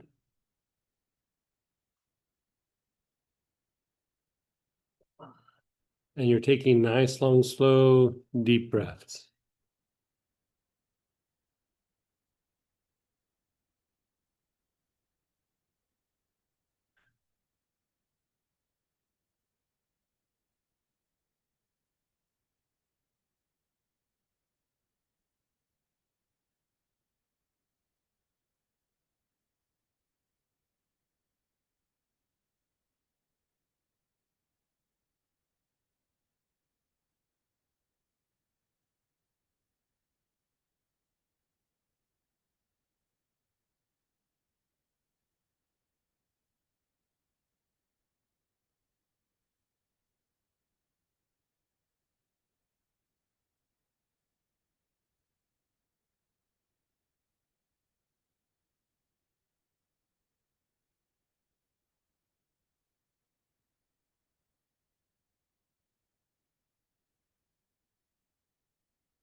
You're practicing body awareness. You're taking nice, long, slow, deep breaths.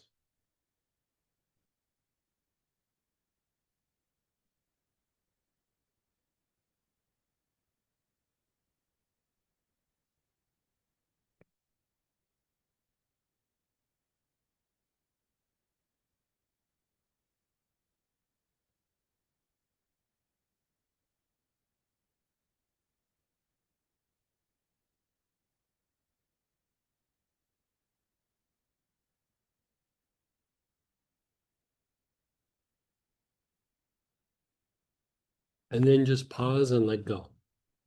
You're just pausing and letting go.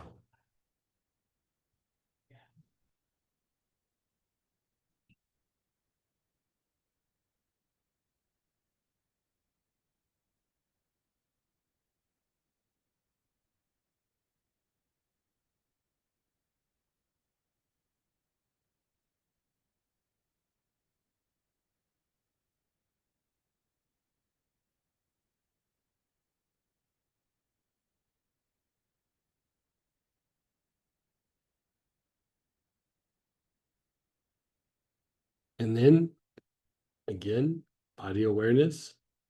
You're feeling into your body. Where do you feel something? This is a good one that if you have an area where there's some sort of issue, put your awareness on that area. I mean, muscle tension is obvious, but say you have an issue with your liver or your kidneys or your digestive tract, you might not feel it, but you can still put your attention and awareness on that area.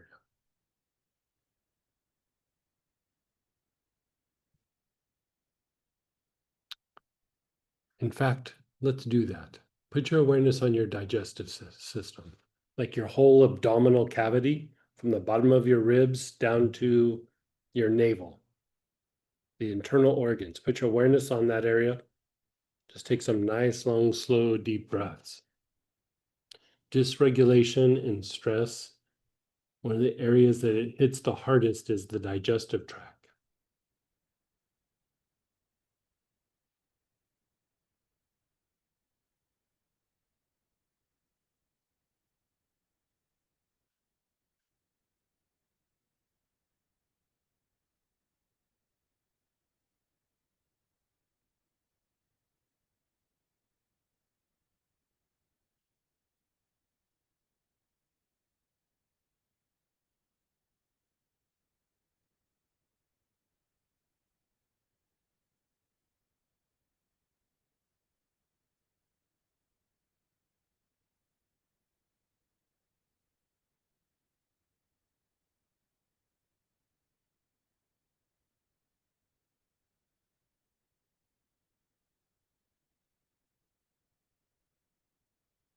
You're still inhaling with your awareness on the digestive tract.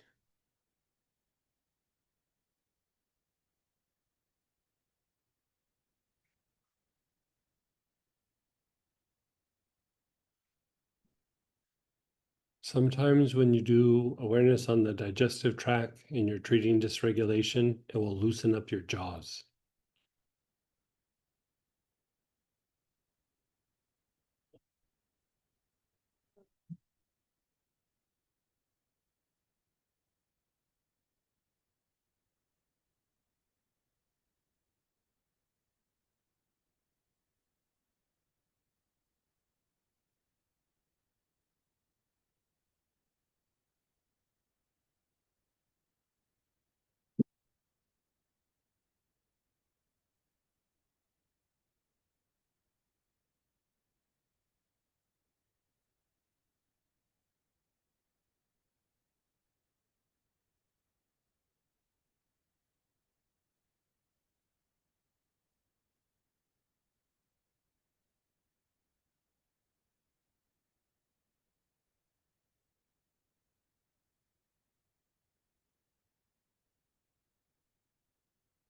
And then let that go.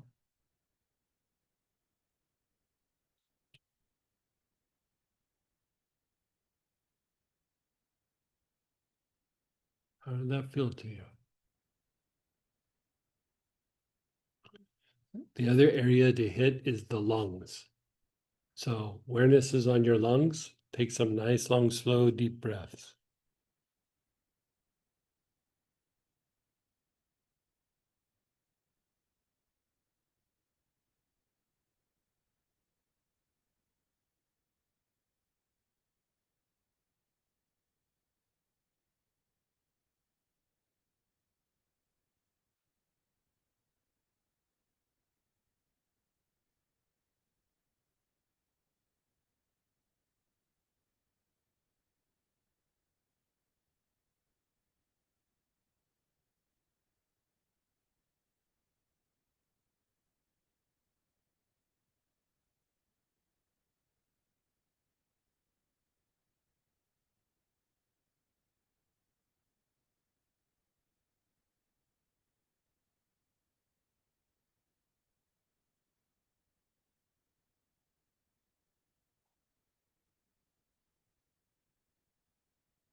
And then just pause and be still.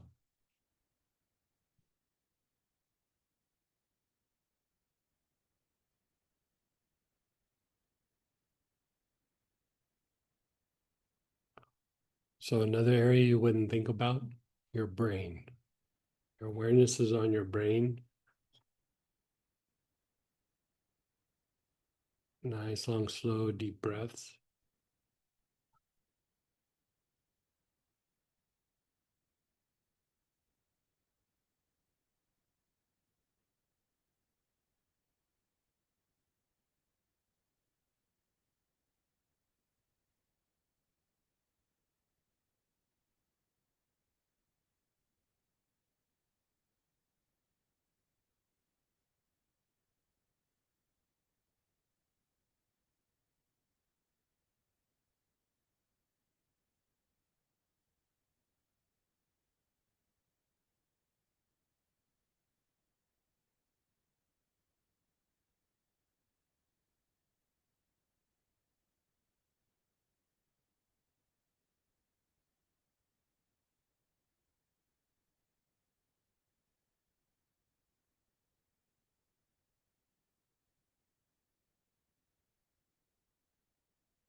Just be still.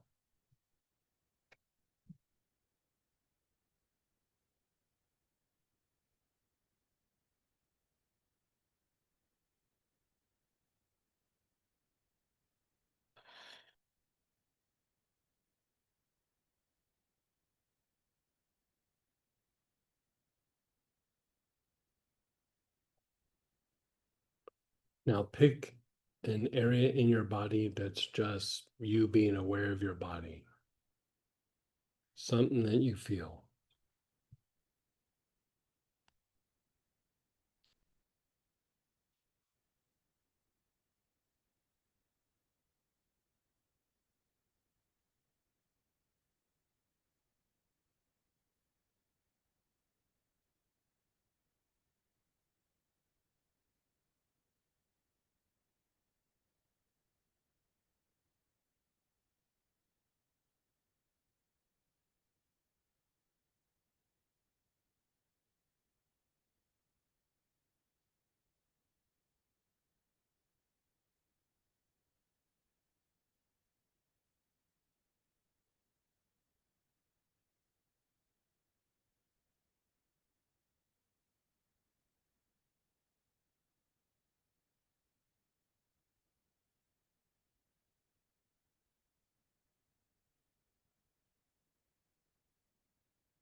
You're inhaling with your awareness on that area of your body.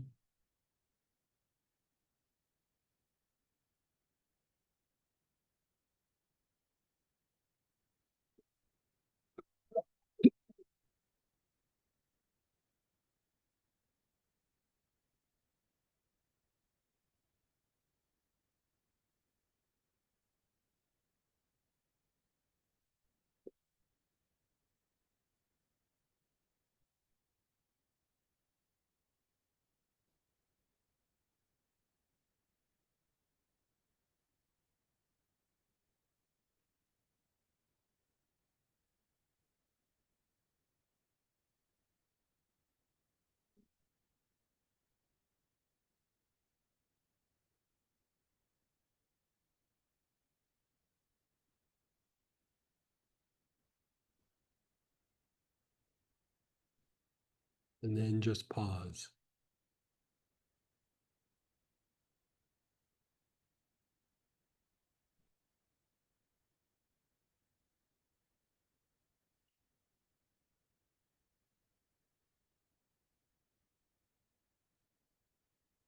Again, a person, a time in your life, a pattern, an event, an active situation, whatever it is, observe it.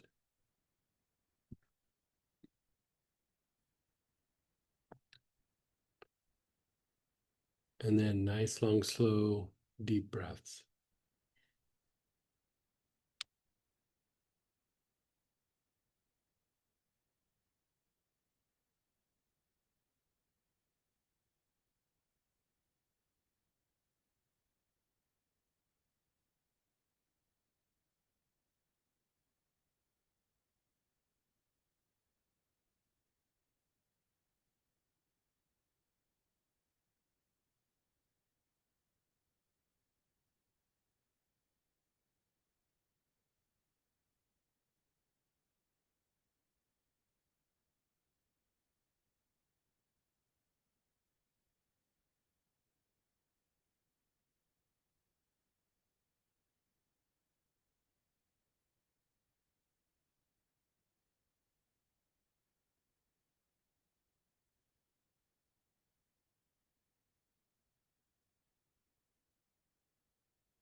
And then just pause.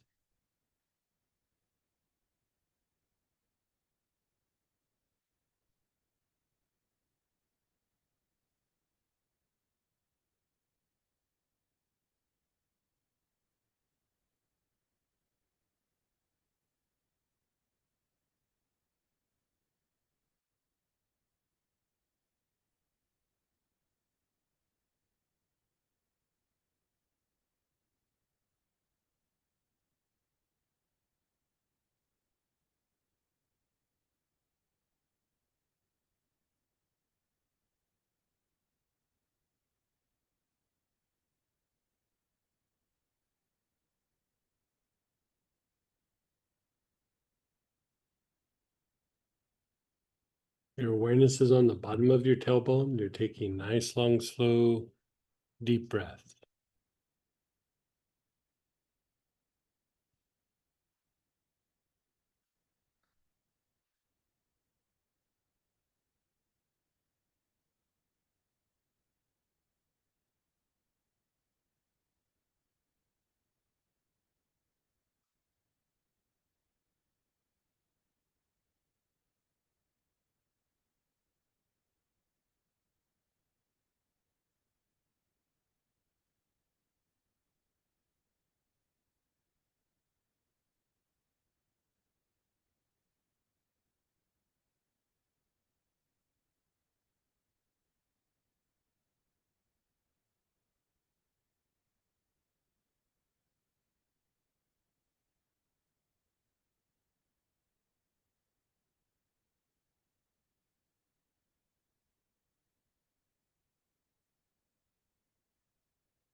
the sex chakra, where the sex organs are.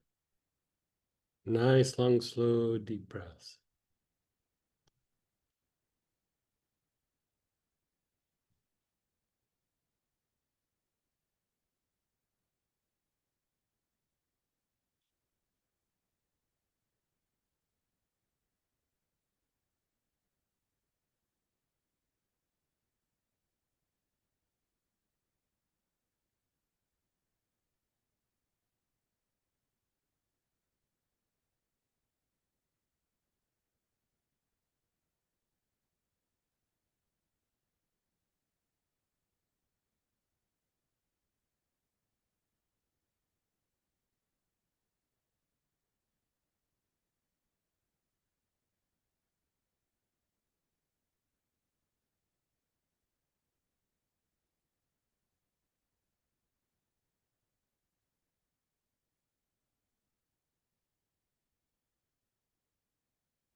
The navel, your awareness is on the navel.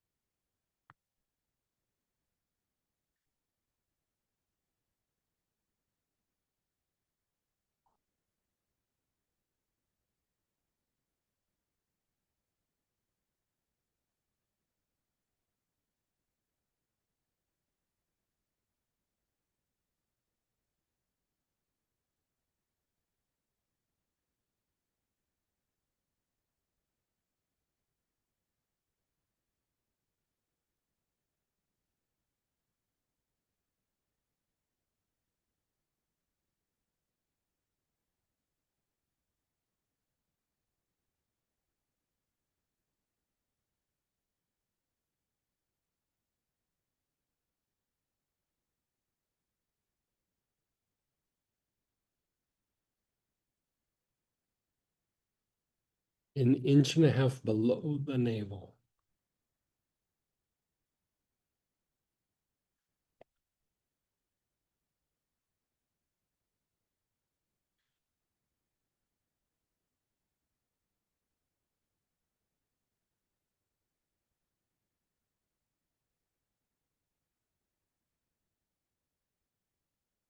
And then just pause and let go.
Your awareness is on the armpits.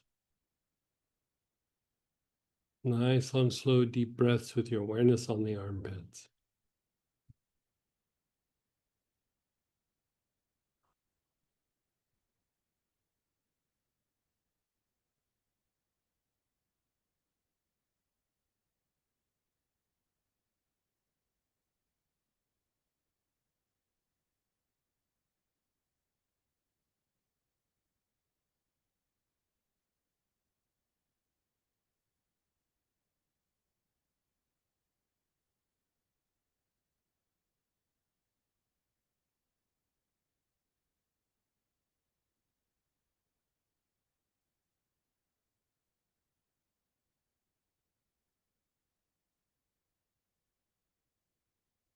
The elbows. Your awareness is on the elbows.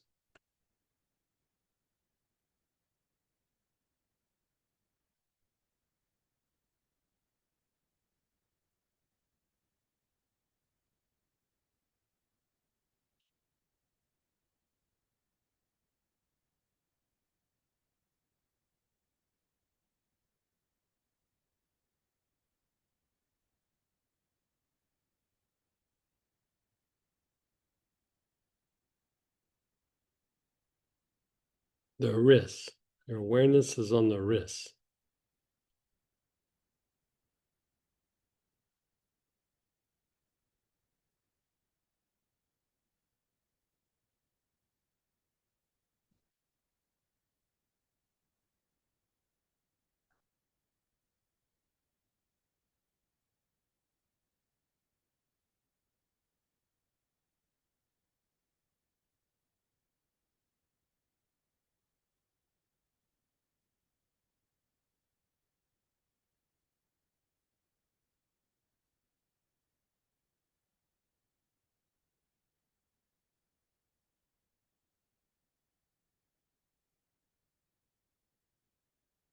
The palms of your hands.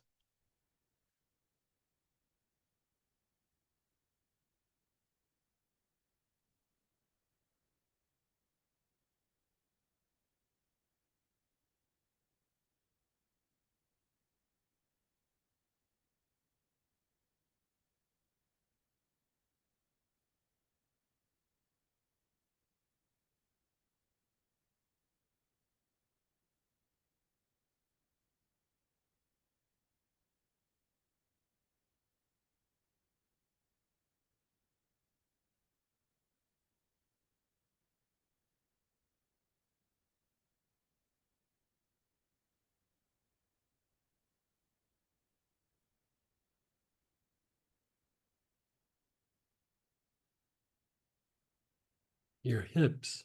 Your awareness is on your hips.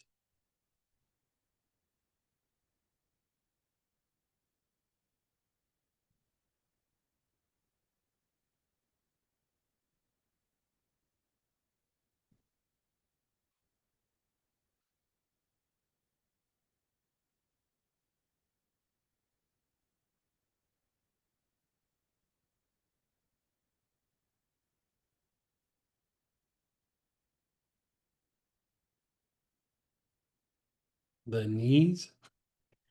Your awareness is on your knees.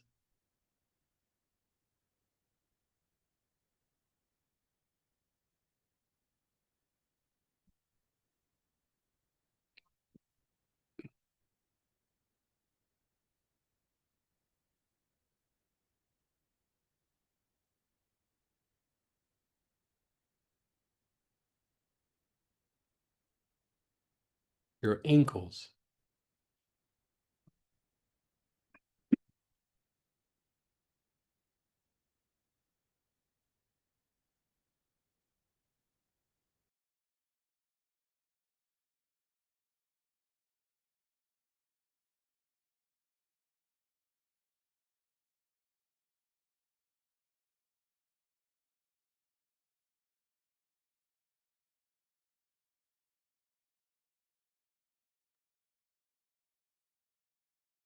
And the soles of your feet.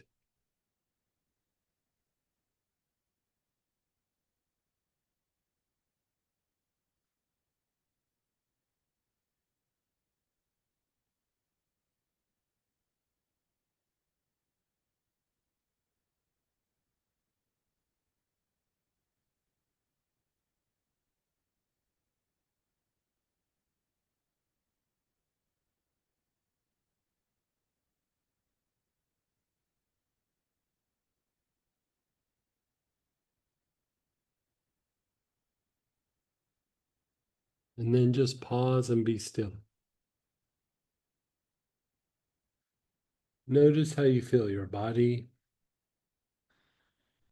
And even when you reflect on things that might be happening or situation or person, notice how you feel. For me, I noticed that like by the time I do both the vagal tone and the dysregulation, I feel a little bit more neutral about any of the things that might be going on.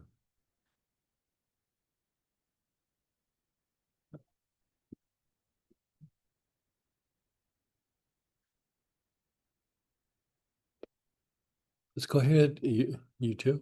You had a weird smile on your face, and you were like, mm. That's normal.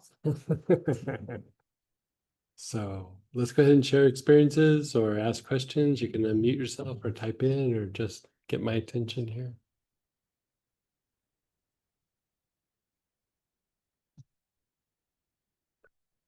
Is so when we finished that last one, I was also like I feel happier. Like I just felt like and more energy too. You know, the thing with like happiness is like it's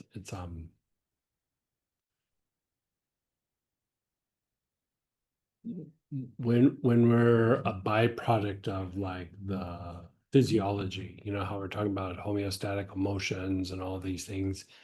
Happiness usually is a byproduct of something. Like I got a puppy, I got a new car, I got this, you know, it's like it's some situation, right? But when you start to go beyond the body, you experience like a kind of happiness that's like for no reason, you know. That's why like sometimes in mystical and esoteric uh teachings or circles, they make a comment of some sort where they say emotions aren't really real.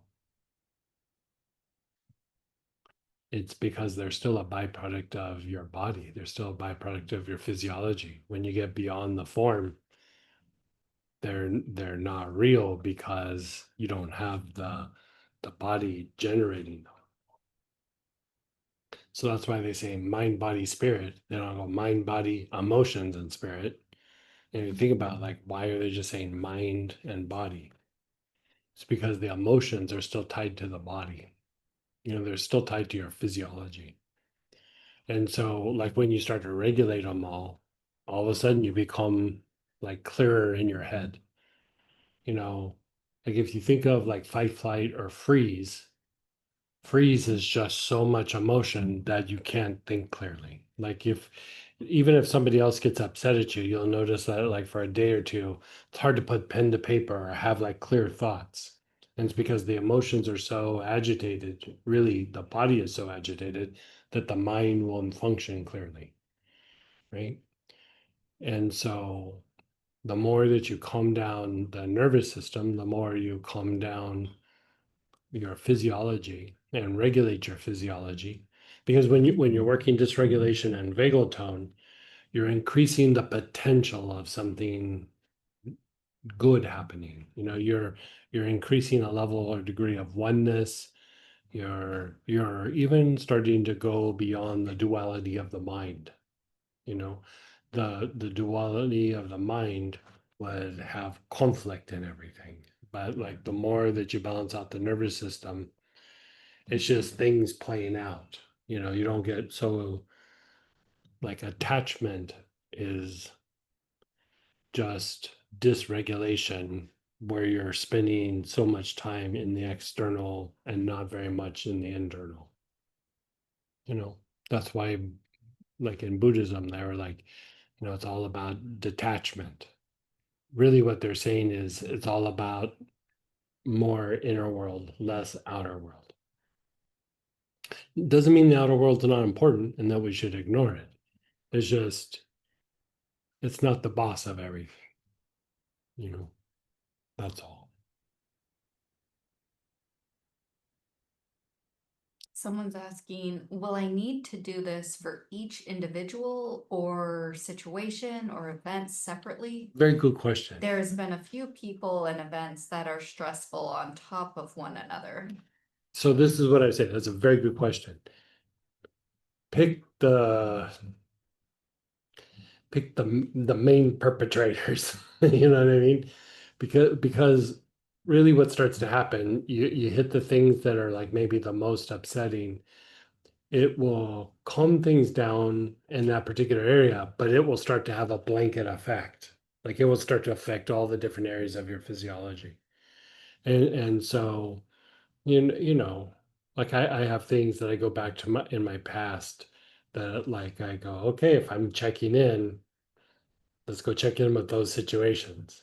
And you know, I'll feel pretty neutral. But then if I really sit and observe, eventually something will start to arise, right? And so there's still something there. It's nothing like it used to be. I mean, nothing like it used to be.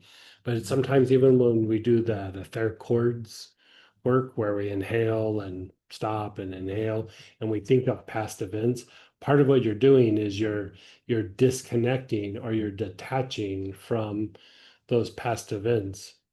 And really what you're doing is you're allowing yourself to shift out of dysregulation so that your body can go back to like a balanced state. And so the more that you do that, the more that your body starts to have the tendency to go, oh yeah, yeah, we let that go. Like that situation is past. We walked away from it. You know, but when your body's in a heightened state and is in a fight flight state, everything is a red flag.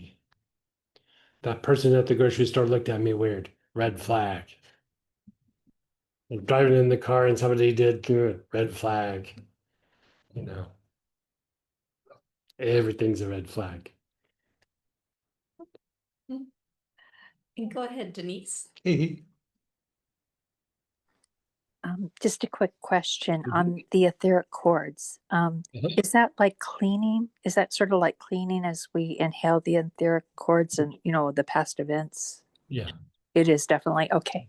Thank Oh you. yeah, it's clean. That blend is it has somewhat of a releasing, but if you think about like how do we release chords? It's it's through the balance of the nervous system.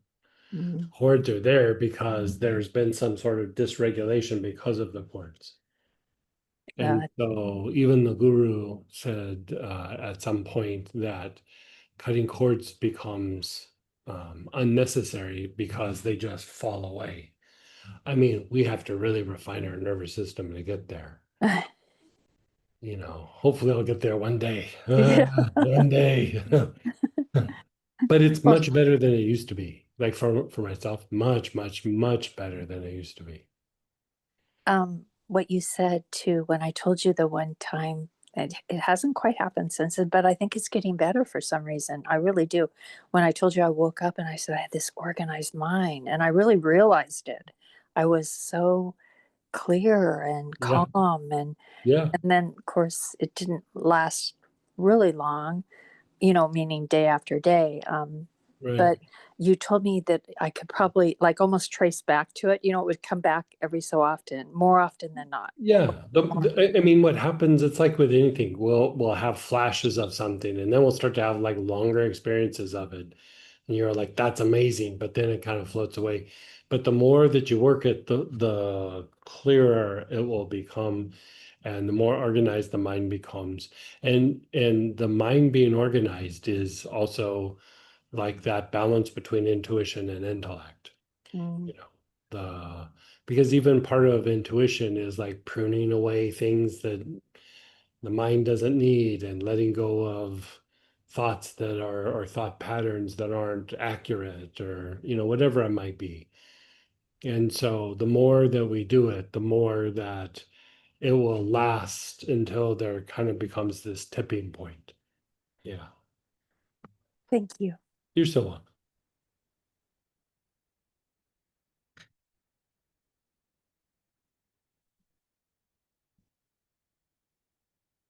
From the chords thing, someone said, maybe after 108 lifetimes of this.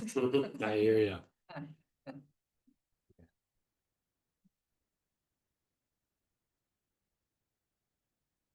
I mean, honestly, the whole chord thing could be a therapy unto itself. But like to make it stronger or better is working these aspects of the nervous system makes the cord aspect much deeper, much deeper. And we haven't talked about it yet, but you know, the chords, like the etheric chord blend is about like inducing um improving vagal tone, right? It helps to improve vagal tone so that the body is able to release. I mean, part of anything that you release is always from vagal tone. You know, it's never from the sympathetic part of the nervous system. So be it a thought, an emotion, chords, connection to another person, all of that is always in or based on like vagal tone, right? But I have a companion to that that's for the dysregulation. It's just the combination is very strong. So we haven't done it in a class yet, but it's in the ethers.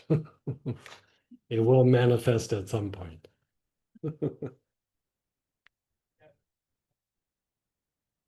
Yeah. Yeah, everybody good? Okay, so let's do lunch. We'll break for lunch. We'll do an hour and a half break. We'll come back at 2:05 Pacific time. So have a good lunch, take a good nap, stretch, do whatever you got to do. And when we come back, we'll start playing with how these two things interact with each other.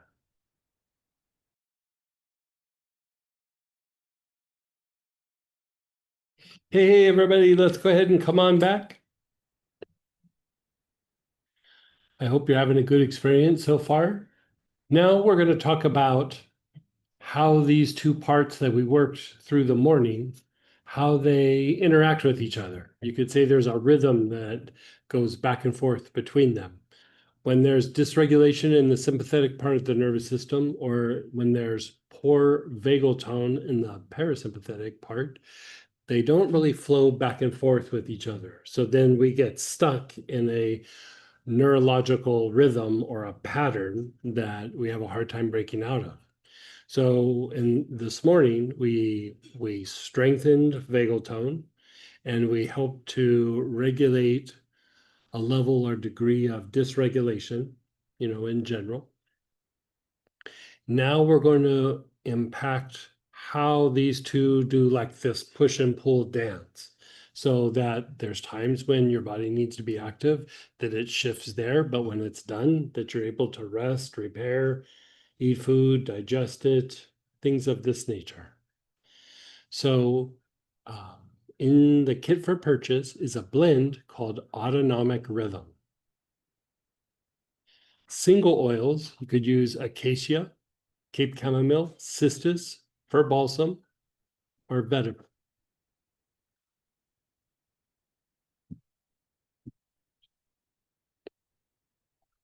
So again, you're just going to take some nice, long, slow, deep breaths.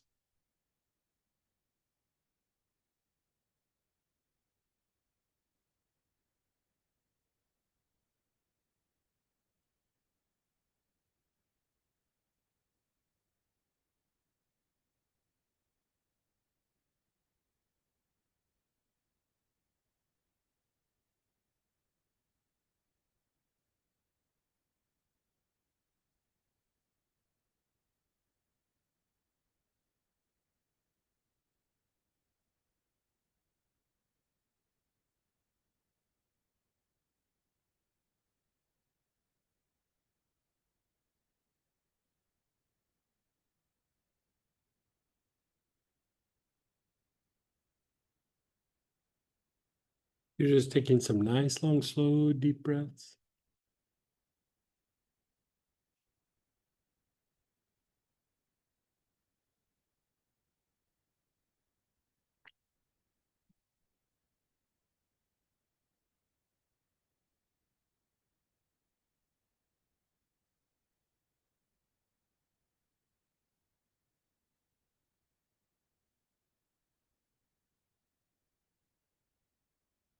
And then just pause. Now, again, this is about Like if you were to boil it down and just make it very simple, you're making the two parts of the nervous system get along with each other, right? It's like making the two sides of your family, you guys behave, you guys get along, talk with each other, interact, right? It's the same idea, right? So again, you're going to practice body awareness. Where do you feel something in your body? And you could also just go to areas where you have a bit of an issue. Like if you have a back or a knee or a shoulder issue, whatever it might be. You could say that chronic, especially like pain issues, there's usually dysregulation, and your sympathetic part of your nervous system and the parasympathetic nervous system are like the Hatfield and McCoys. They don't like each other. They don't interact with each other.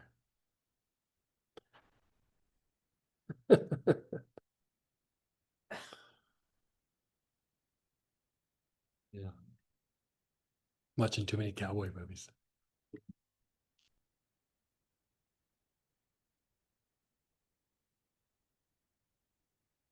So you're inhaling with your awareness on that area of your body.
And then pause and be still.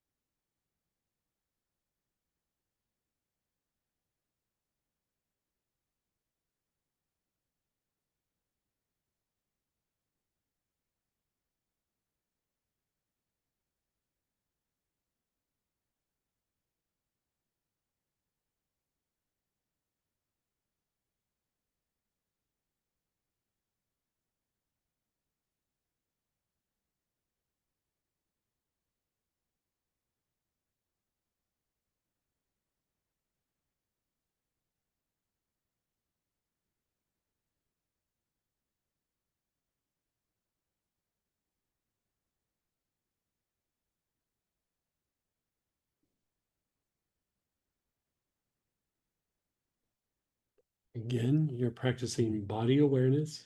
Where do you feel it?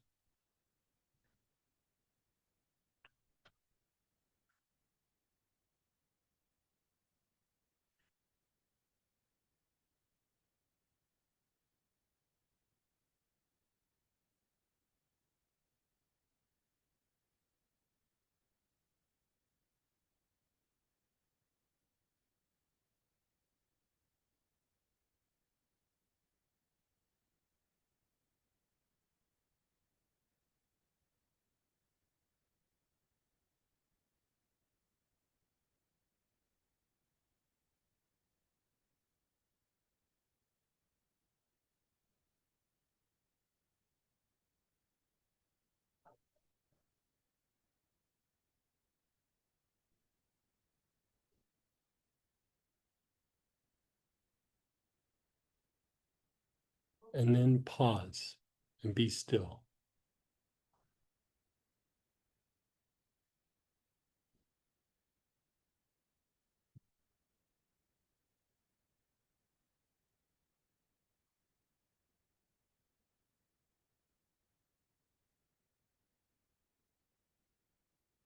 Okay, so we're going to go to the base of the skull. So if you go around to that little indentation at the base of your skull, the very tippy top of your neck,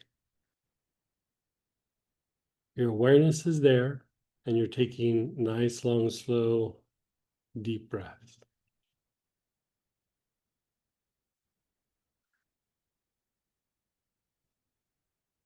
I think tippy top is an anatomical term.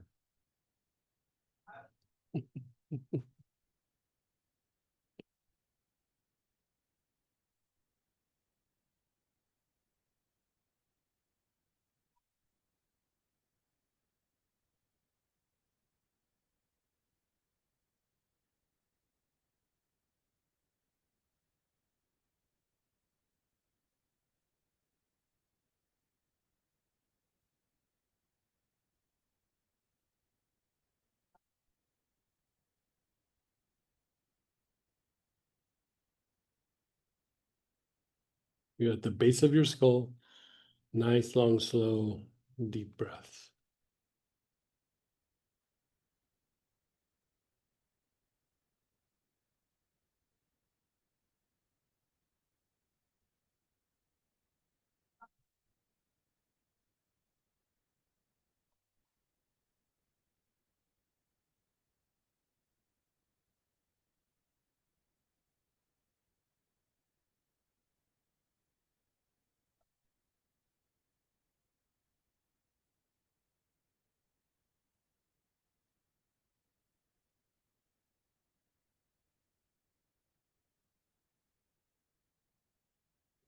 Now, move your awareness to your forehead. Your awareness is on your forehead.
And then your back head, going from the area between your eyebrows, if you go around to the back side, the same spot, but on the back.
And then just pause and be still.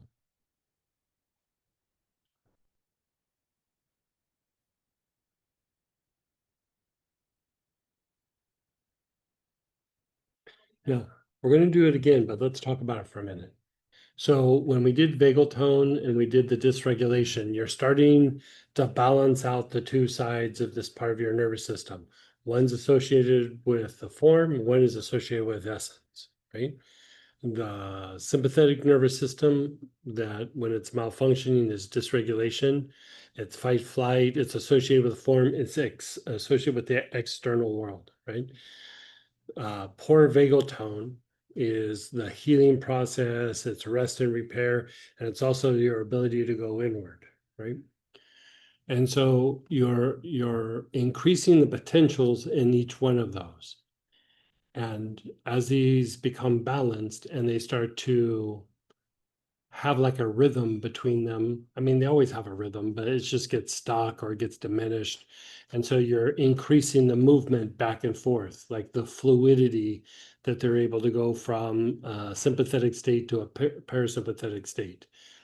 When this improves, what you're also doing is you're improving intuition. And this is one of the building blocks for clairvoyance. So on a deeper level, it's not just like, oh, I'm starting to be able to see. What you're doing is you're starting to refine the aspects of your energy body. Like for a clairvoyant to be able to look at something and see and gather information, there's the ability to be intuitive, there's an ability to go past their field and see outside of their aura, like, and to get out of their mind and look at something from like a neutral point of view, or at least somewhat neutral, right? So there's that component. But when somebody's clairvoyant, they look at something,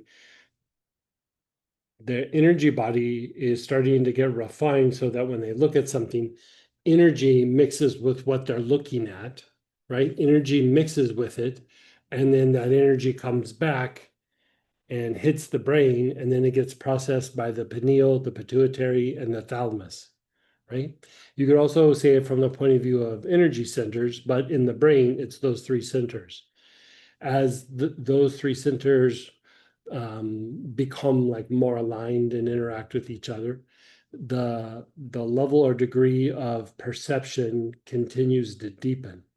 So doing this process with autonomic rhythm and then working the base of the skull, the forehead, and the back head is actually one of the ways to refine the energy body so that the energy body has these little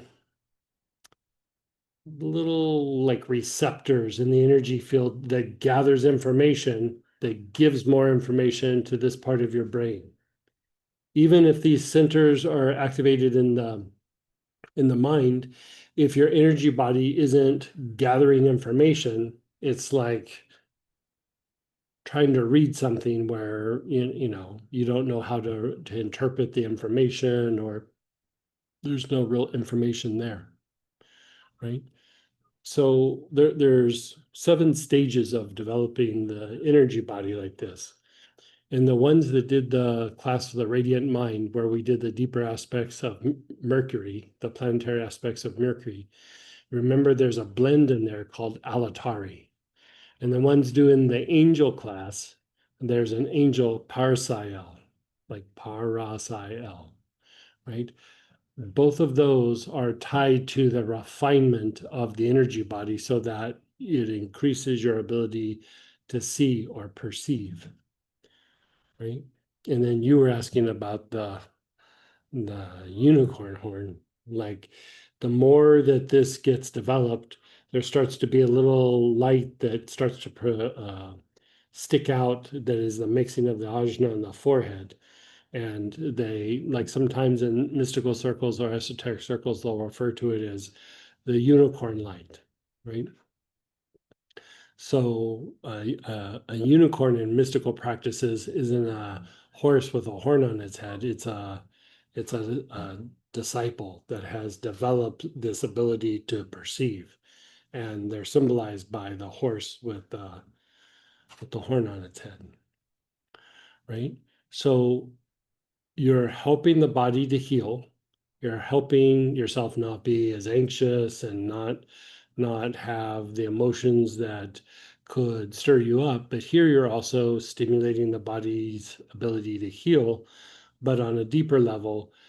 Intuition and clairvoyance is important for helping to resolve psychological things, patterns in your life, and helping the soul to grow and evolve.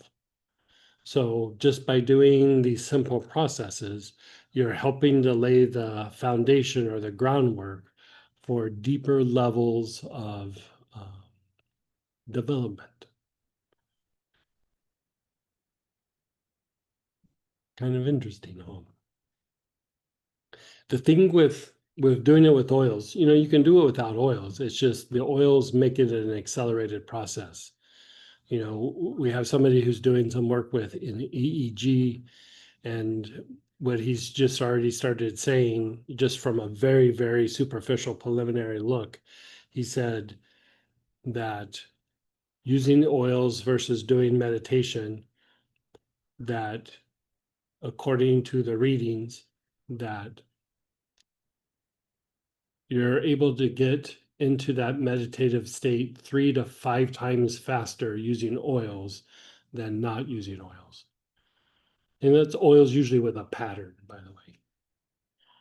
And then as far as the meditative state itself, not only are you able to go 3 to 5 times faster, you go 50% deeper into that meditative state. So it just goes to show how much the oils and the energy of the plants impact our nervous system and our physiology to help us shift out of these patterns that tend to plague us. Right? So again, let's do body awareness. You're practicing body awareness.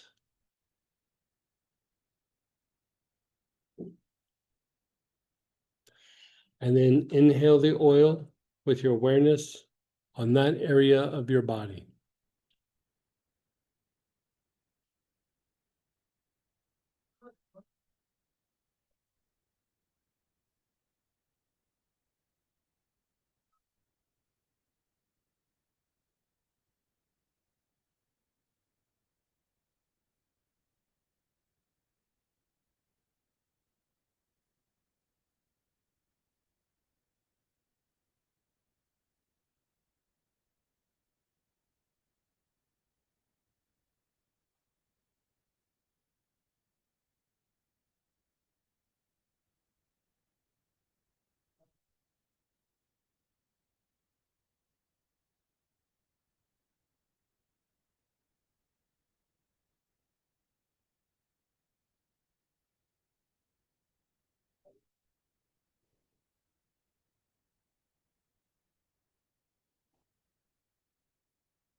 And then pause.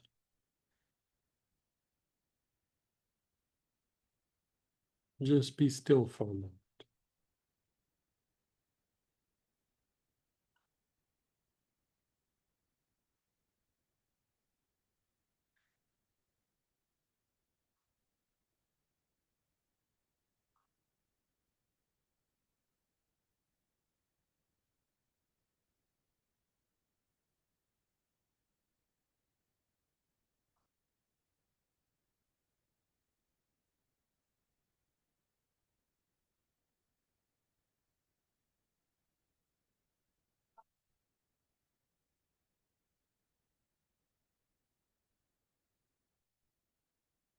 Begin inhaling again. Your awareness is at the base of the skull.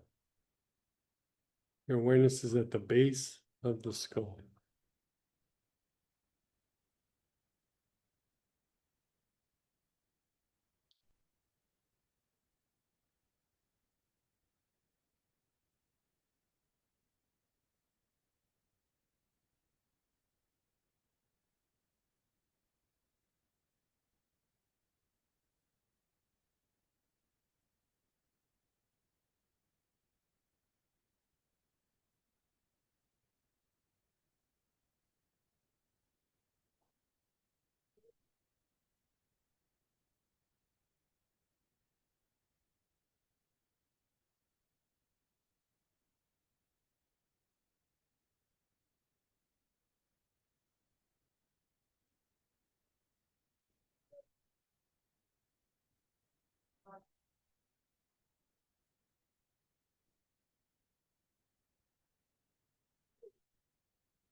Your awareness is on the base of the skull.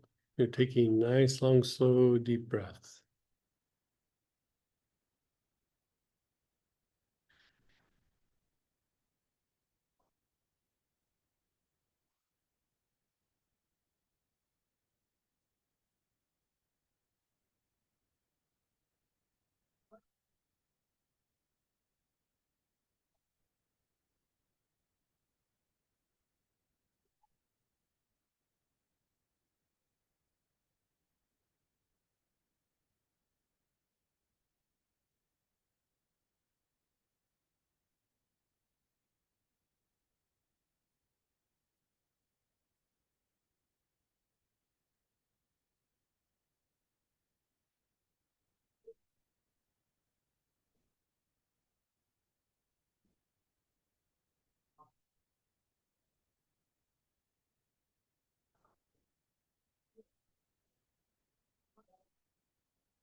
Your awareness is on the forehead.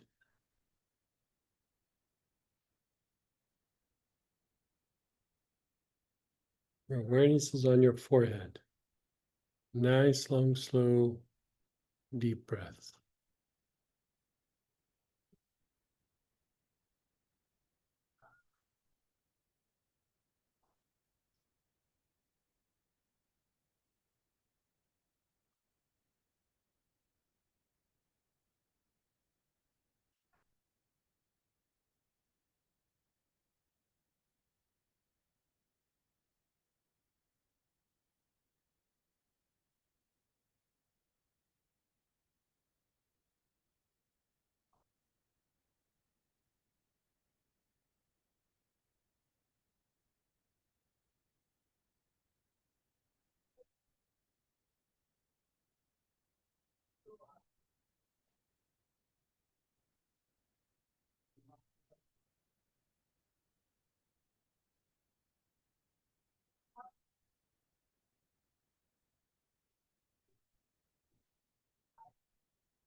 The back of the head. Your awareness is on the back of your head.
And then pause and be still.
Notice how you feel.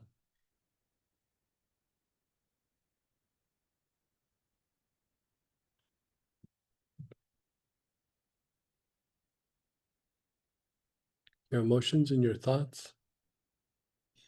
Let's maybe do shares and questions. You can unmute yourself or type in.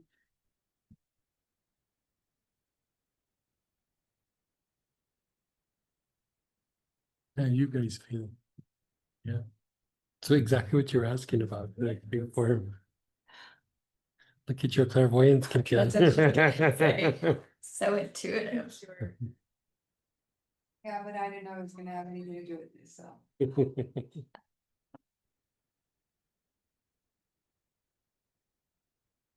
So my area I worked on was my hip. Mhm. And as we finished it the second round on the back head, it just went. Really? Yeah. Wow.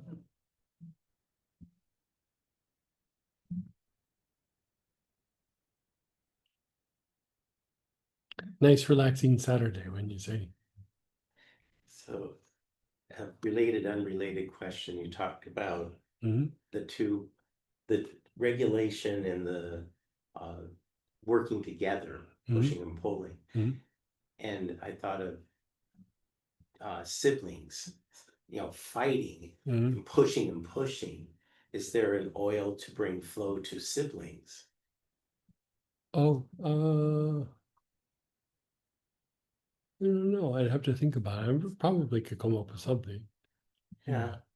It's our two grandkids, 7 and Oh, 12, yeah. are at that stage of You know, Yeah. they're best friends, but They fight with each they other. fight and, Yeah. yeah.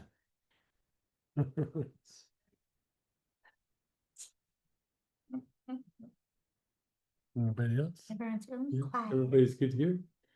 Oh, wait, hang on, I have a sec. I have a grandson who's 7 exhibiting some manic energy. Would this help if I did it for him? No, you would have to, either put something on him or have him inhale something. I wouldn't do necessarily the autonomic rhythm. I would do some form of dysregulation. And if he's 7, I would probably do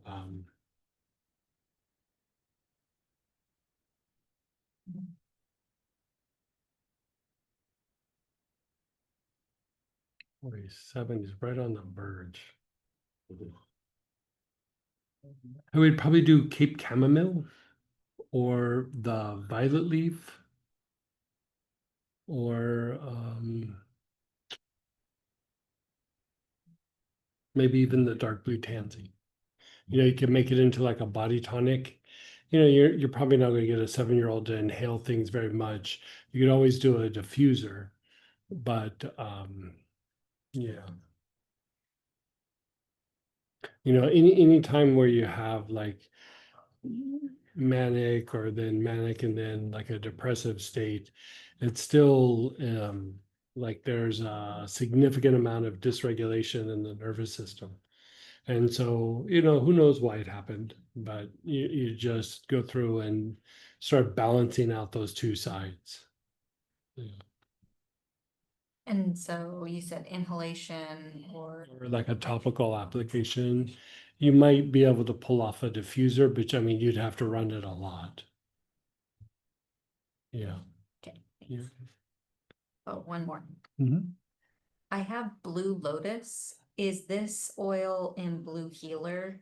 What is in this blend?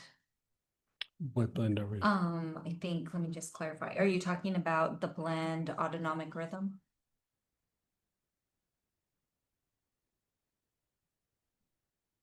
Oh, and what were they saying about Blue Lotus? I love Blue Lotus. And Uh-huh. they're wondering, oh no, they're wondering if it's in Blue Healer. No, Blue Lotus is not in Blue Healer. And the autonomic rhythm is Acacia, Cape Chamomile, Cistus for balsam and vetiver. Yeah.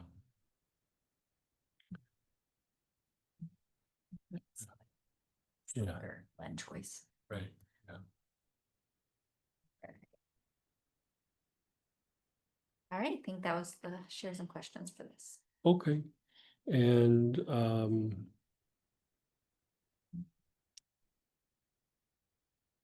yeah, I think that's probably pretty good. I mean, check in with your body. Notice how your body feels, your spine, your thoughts.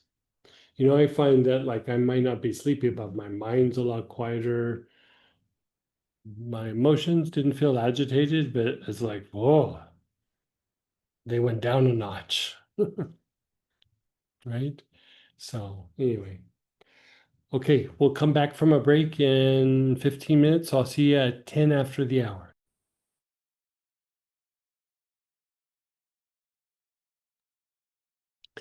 Hey, everybody, let's come on back. And now we're at the top of page 4, and we're actually engaging the healing process itself. Vagal tone as it manifests as the healing process. So in your kit for purchase, if that's what you got, you have a blend called Healing Elixir. Or you can use absinthium, aloes, Buddhawood, Cape Chamomile, Helichrysum, Kava Kava, Opaponuts, Peru Balsam, Roman Chamomile, and Spanish Sage. So this is about the process itself, right? This is about the process itself. Just because our body can heal doesn't mean that it's in the mode to heal. So this is helping to stimulate this aspect. Right, so this is the vagal tone component for the healing process. So right off the bat, be aware of your body and just start inhaling the oil into some area of your body that needs a little help.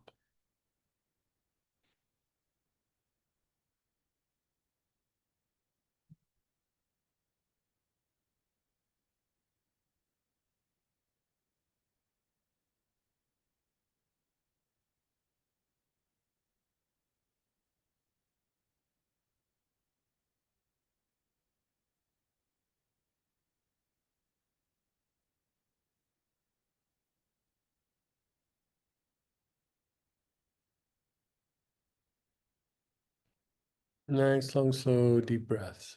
How's that doing?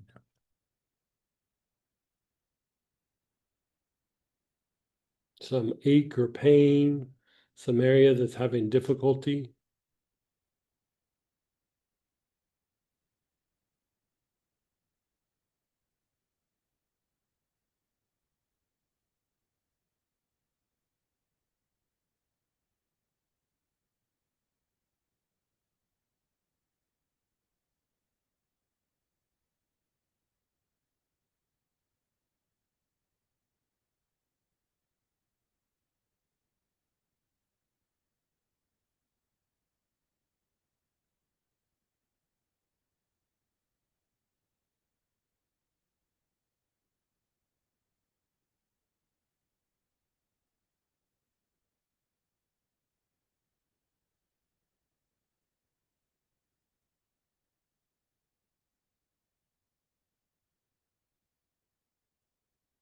You're taking nice, long, slow, deep breaths. Your awareness is on your body.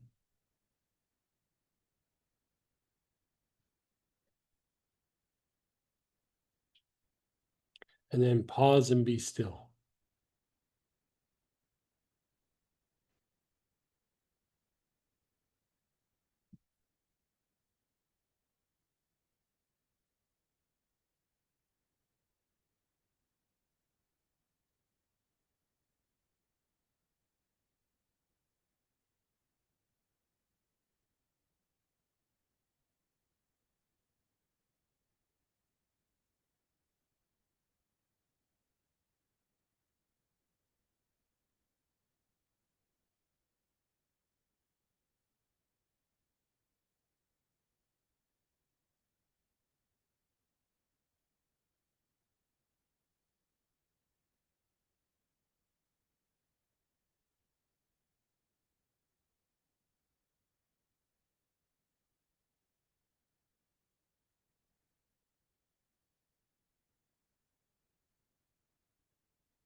Again, your awareness is on your body.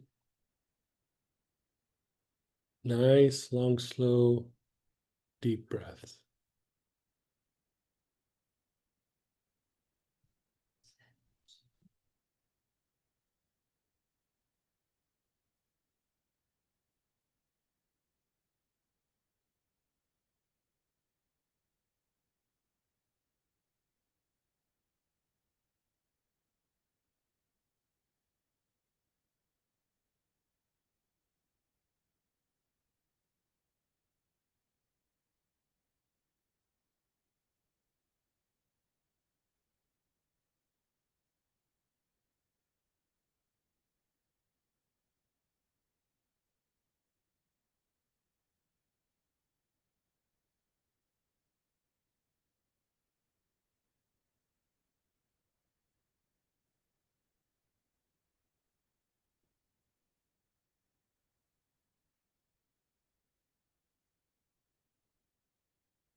And pause.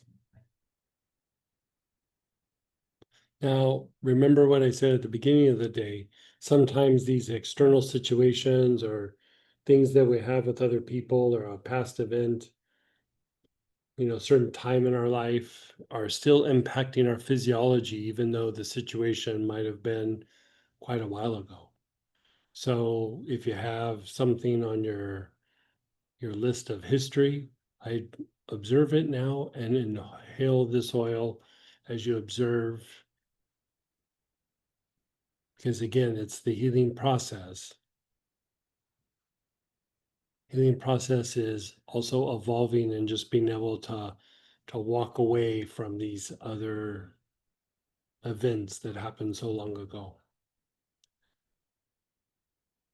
If you have a pattern with a person or something in your family, you could do that. Something in your workplace, some project that you're trying to get done, or a set of projects that you always have a certain difficulty with, whatever that is. Remember, the healing process is also the intuitive process.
And then just pause.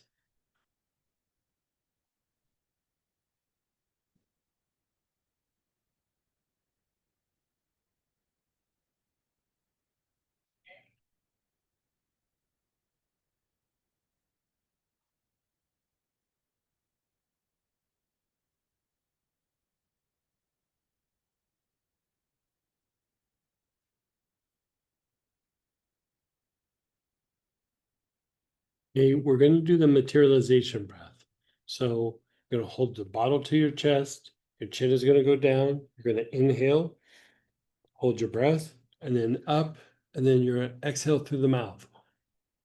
That's one breathing cycle. And then down again, inhale, up, and then exhale. So let's do it together. Down, inhale, up, exhale. Down, inhale, up, exhale. Down, inhale, Up, exhale. Down, inhale. Up, exhale. Down, inhale. Up, exhale. Do about 3 or 4 more on your own.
You're just being still.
Hey, let's do another round. 8 or 9 materialization breaths. Do them at your own pace.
And then when you're done, just be still.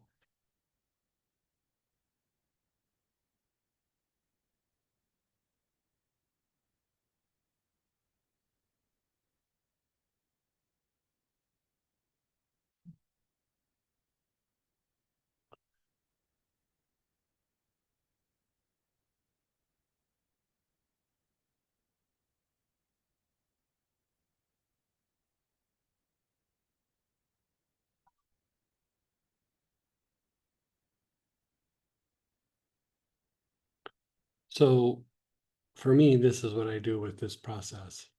I do what we just did. Now you could go back and revisit the body, because as you do the materialization process, what you're doing is you're materializing light, right? Light is associated with essence and with the intuitive mind. So wherever you direct the energy is where this process is going to get jump started. So, we spend time going, okay, I'm going to an ache or a pain, or my liver's not working right, or my kidneys, or, whatever that might be. But after you do the materialization breath, you can go back and revisit that. It makes it more potent. But one of the things that I like to do is I go through and I do the process, and then I sit and am still. And then whatever arises to the mind, I kind of observe it, and anything that lingers there, that's what I do the materialization breath on. I breathe into it for a little bit, and then I do the materialization breath.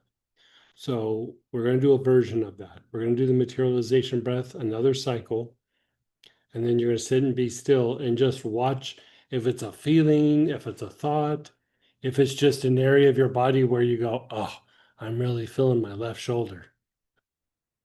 You might not have a rhyme or reason other than maybe there's some sort of neurological disturbance there, right? So let's do another round of the materialization breath. Do 8 or 9 breathing cycles.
And then when you're done, just sit and be still and see what arises in your mind, what arises in your thoughts.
Okay, whatever came to your attention, you're focused on it. You're not doing the materialization breath right now.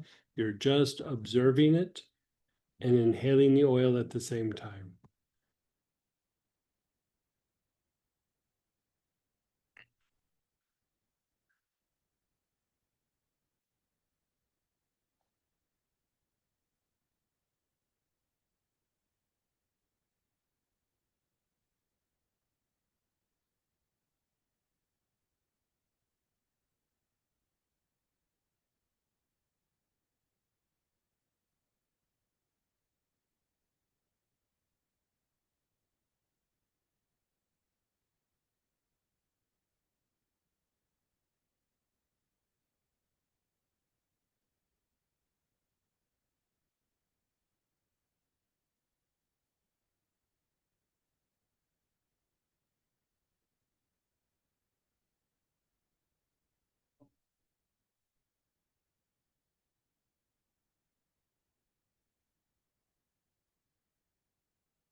And then let that go for a moment.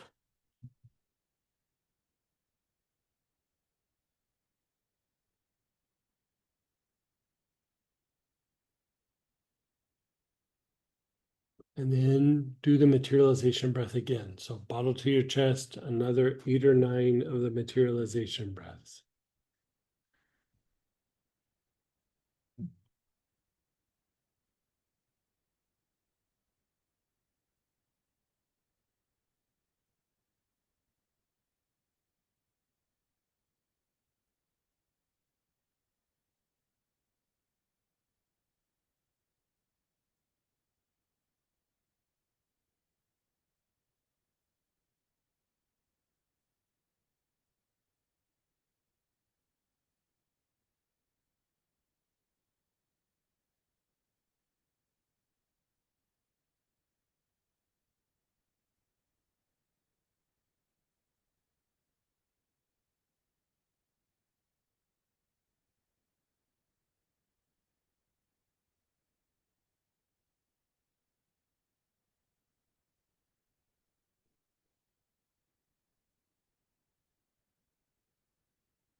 And then just be still.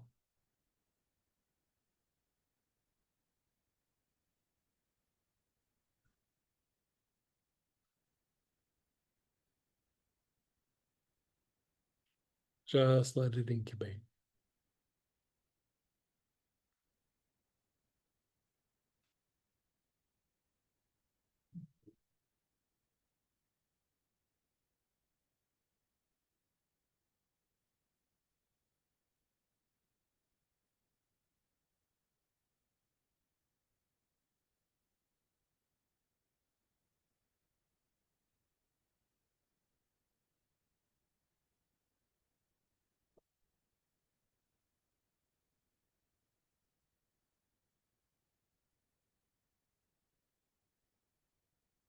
How do you feel?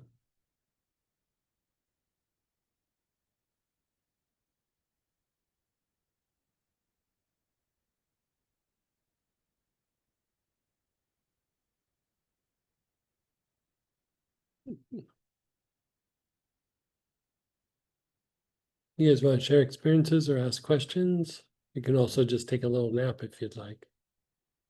You can unmute yourself, type in.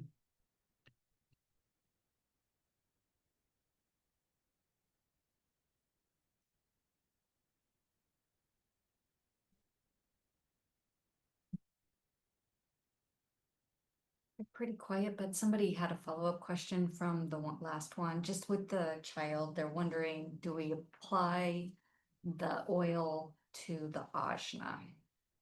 Do I put it on the ajna? Or You were saying that Cape chamomile, violet leaf, or dark blue tansy. no, I just apply it to the body. Yeah, So like body. bronze eggs Yeah, in yeah, like yeah. a body tonic or Yeah. some form like that, Yeah, right? Yeah, we're working it just from the point of view of energy, probably won't be strong enough.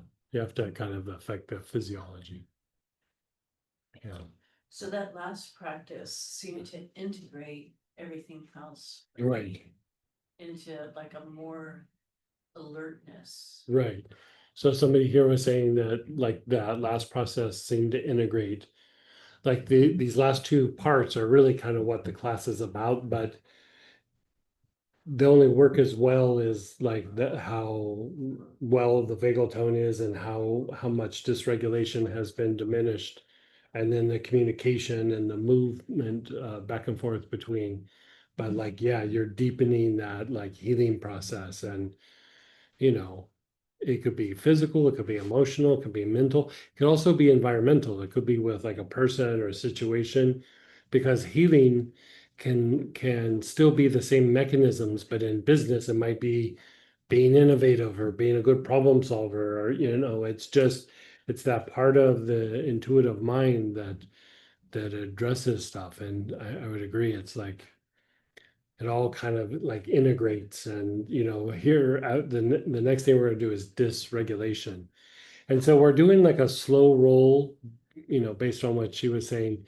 We're doing a slow roll through each of these pieces, But the very last thing we're going to do is we're going to do a quick version of all 5. So you have like a little hour practice. You don't go, well, I need to do healing, so gonna have to spend Saturday going through all the different pieces. It's good to do it from time to time because you really deepen the effects. So a lot of times I'll take just one of them and I'll just do a really deep dive with it. But then, when something happens, I go through and I fire through them like really quick in like 30, 45 minutes. And that is also a practice unto itself. And so, it's good to do it both ways. So, yeah. And go ahead, Denise. Hey, Denise. Hi, Greg. The first going through it, I felt like my mind was getting it, but my body wasn't. Yeah. So, and then I felt how crushed I felt. So I'm working on obviously a deep pattern, but a very good Sure. to be working on for this. So I'll just share my personal experience is that I've have found over the years, like I'm getting to like some of the really deeper layers of something when I realize, oh, my feelings got hurt.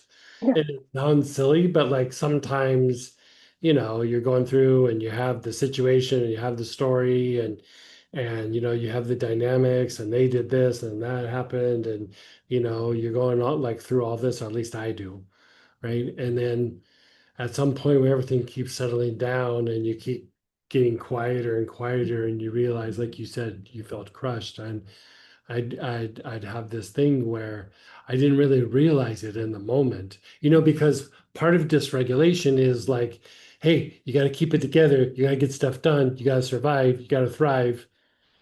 You don't have time to sit and go, oh, my feelings are hurt. So, plus I'm a boy. So like, I probably just go shove those feelings down deep and never look at them again. Right. I mean, I don't, but in my youth I did. And I can literally remember going, I can't think about this now. I'll have to process this later, and later would never come, Mhm. something upsetting or hurting. And so, when you're getting to those feelings where, it's not even like, oh, I feel traumatized. You just go, oh, yeah, my feelings were hurt. Yeah, my feelings were totally hurt. Yeah. You know, those emotions are being held in the body. Yeah. Yes, they're in the mind, but like physical pain generates the emotion of hurt feelings. Mm. And so even though it might have been a situation that was emotional or mental or with another person, it just goes to show that those hurt feelings can still be in the body, even though your mind and emotions have gone past something. And it doesn't mean that you have to go through and like relive the situation. You just got to flush those emotions out of the body because all those accumulated emotions are what we call blockages. They're a byproduct of your physiology. And a lot of times when something is not working right, it's because there's an emotional component that's not generated from our emotional body or our mind. It's generated from our physiology that is some sort of dysregulation. It's a response to something that is, trying to still thrive in some situation. So of course we're not in touch with those feelings because it's tied to that fight flight mechanism. Yeah. And so it's not about like, oh, I gotta go through and relive this, or I gotta talk it out with this person, or I gotta resolve it somehow. You just gotta get rid of the feelings. It's not that you're stuffing them or anything. It's just they're stuck in the body and they're running a program like an app on your phone in the background that's just sucking up data. You Yeah. gotta shut that app off, kick it off so you have bigger bigger storage in your physiology database. Well put. Thank you so much. Yeah, you're still welcome. It's like sometimes there's certain conditions that, a bunch of accumulated anger would contribute to a particular health issue. And it doesn't mean that the person is angry now, but like if you spend 30 years being angry, it impacts the physiology and it manifests as blockages and causes certain things to malfunction. And if you look at it from the point of view of the body, anger is tied to usually like fighting, like the fight or flight response. It's tied to the fight response. And so your body is then in fight mode, even though the environment is calm and peaceful. Like nothing's really going on, but your body is like, yeah, you're not listening, you're not getting it. You know, everything's a red flag. So, again, there's the psychology of the mind and the emotions, but there's a kind of psychology of the body. And the body is way more simple than the mind. It's way more simple. Like if you go, okay, there's anger there. It's tied to some sort of dysregulation. There's fear there. It's tied to some sort of dysregulation. There's like I feel overwhelmed or I procrastinate a lot. It's some sort of dysregulation. I feel abandoned all the time in all these different situations, some sort of dysregulation. Hurt feelings, some sort of dysregulation. It's literally, it's like the nervous system is just constantly transmitting, your feelings are hurt, your feelings are hurt, your feelings are hurt, your feelings are hurt. And even if you flush it all out, it's like, okay, the teacup's empty, but still your feelings are hurt, your feelings are hurt, your feelings are hurt. So you just calm down the nervous system and then everything cleans out. It's the deeper practice when people do meditation on the soul or stimulating the blue pearl. We're doing it like almost the opposite way. Instead of trying to stimulate the blue pearl because the blue pearl, when you're meditating on the soul, there's a kind of expansion, but it's not out of the body, it's in the body, right? There's an expansion of light within the form. We're just setting the stage so that expansion can happen without even having to meditate. But the meditation, if done long enough, eventually quiets down some of these aspects of the nervous system.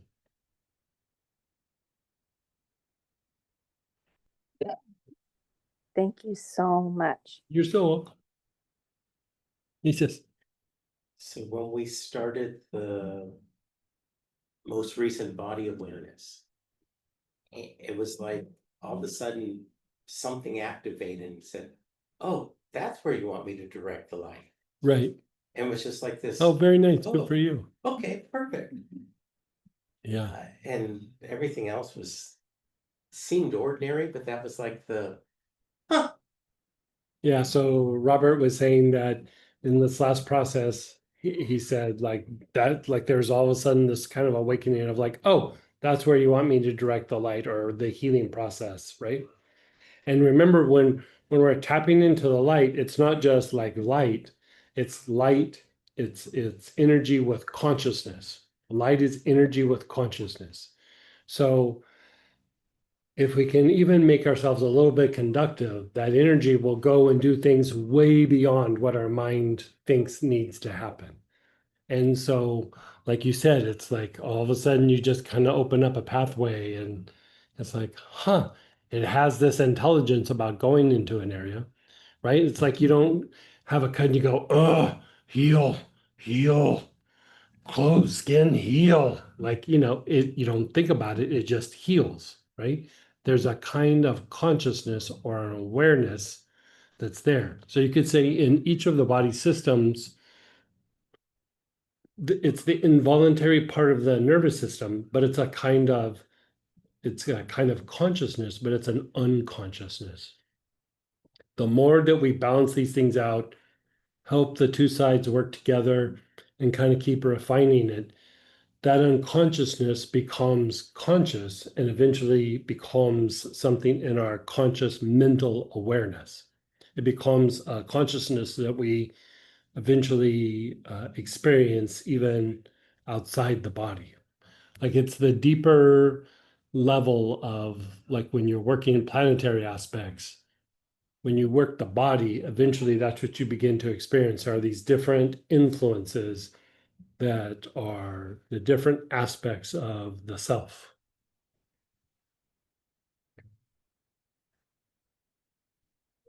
Yeah. And go ahead, Teresa. Hey.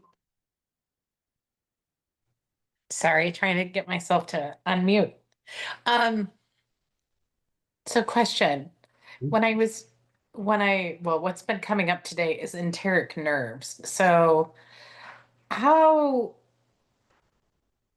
would you, let's just say the issue that I've been working on, there's been kind of a disconnection with the enteric nerves, if that makes Sure. sense. Yeah. Makes a lot. So how would you bring those online as a part of the So you could do a process? couple of things. You could do the whole abdominal cavity that like we kind of did. But Mhm, if you go to the backs, like the back solar plexus and then the low back, the main men, mhm. in between those two spots is like a very deep energy center that will definitely impact the enteric nerves. And so if you kind of go to the back solar and then you go to the main men and you go, okay, in between there, put your awareness there and then inhale the oils, it will impact that. Okay, so that's like that's when the spine shifts. That's the kind of T12 L1 area, A little bit higher. a little bit higher. Okay.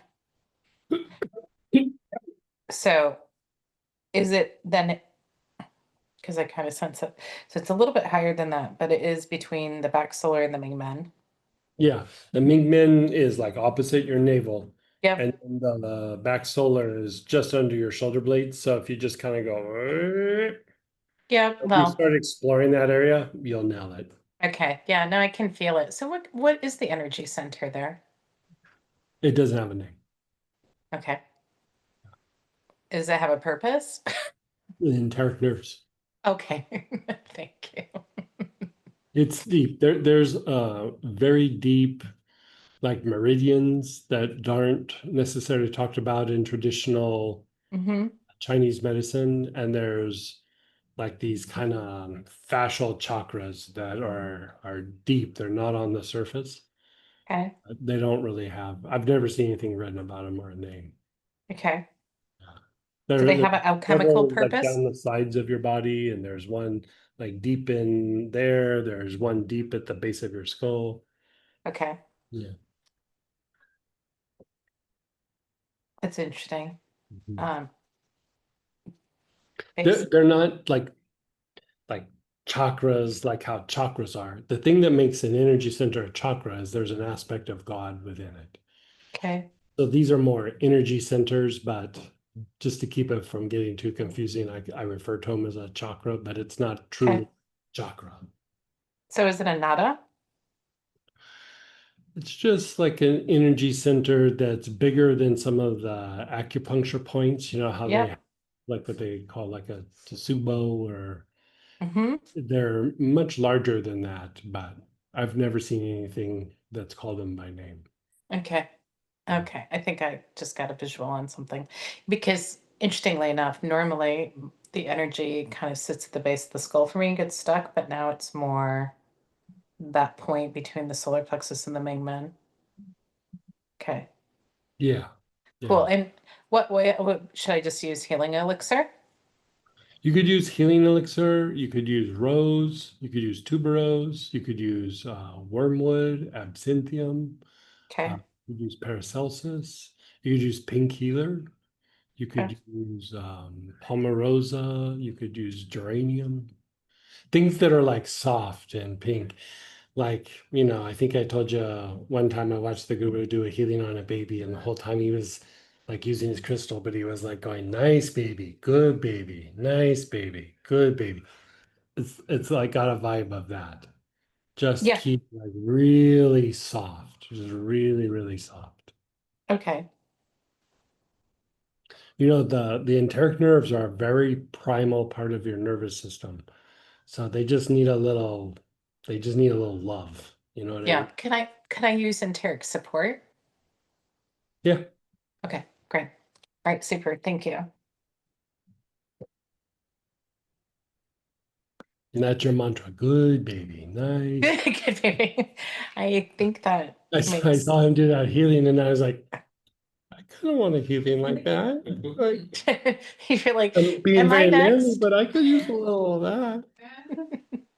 Perfect, thank you. Question, in a strained situation, will this change my reactions, my own self, also dealing with the aftermath? Wait, say that again. In strained situation. Okay, in strange situation. Will this change my reactions, my, Yeah, like so here we're talking about general vagal tone, and even this healing process is under what I would call general vagal tone. So it would hit the whole body, right? But sometimes we have a little bit of an issue in a particular system. A lot of times when we're dealing with people that are difficult, or the area that gets hit the hardest is the cardiovascular system and the vagal tone and dysregulation there. And so it should reduce it significantly, but if it doesn't, it means that there's some problem in a particular system. Most likely it's cardiovascular, but it could also be respiratory, it could be one of the other areas. So try doing this for a little while. It would definitely make that other work even deeper, but sometimes we need to do a deeper dive on a particular area. Most people have an issue in the cardiovascular system, poor vagal tone and dysregulation in that area. Like if you have like hurt feelings, it's cardiovascular vagal tone, and dysregulation. If you have a strong reaction or you get triggered, it could still be that. If you have anxiety about it, that's more respiratory. Like different, it's like kind of tracking an animal. Certain behaviors or certain feelings, you can almost track down to a particular area or symptom in the body, or system in the body, I should say.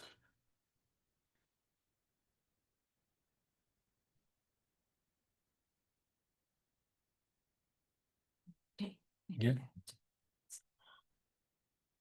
So anybody else have a share or question? I'm waking up now. You're waking up now? You feel a little more alert? Yeah. Yeah. Okay, so we're going to go through and we're going to do segment 5 when we come back. So look at the oils: acacia, elemi, frankincense, vital, helichrysum, jasmine, myrrh, narcissus, opopanax, poplar balsam, tuberose, or healing process dysregulation, which is in the kit for purchase. So we're going to pull that out and we're going to go through and we're going to do this last process for the healing process dysregulation. And then when we come back from break, we'll do that. And then we'll take a break again. And then we're going to fire through all 5 of them in about a 45-minute period so that you can feel it the way it feels fast. And then we also have a recording that we can just give you a little excerpt of that and post it for you guys so that you can just follow it along in a little 45-minute process. So how about we come back at 20 after and we'll do the next phase and we'll go from there.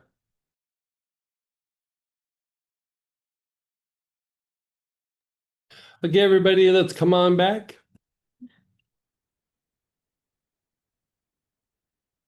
And we are at the top of page 5. Again, acacia, elemi, frankincense, vital, helichrysum, jasmine, myrrh, narcissus, opopanax, poplar balsam, or tuberose. Or the blend, which is in your kit for purchase, healing process dysregulation. So again, your awareness is on your body.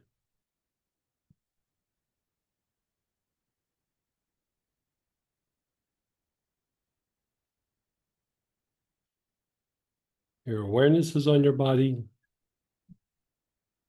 You're taking some nice, long, slow, deep breaths.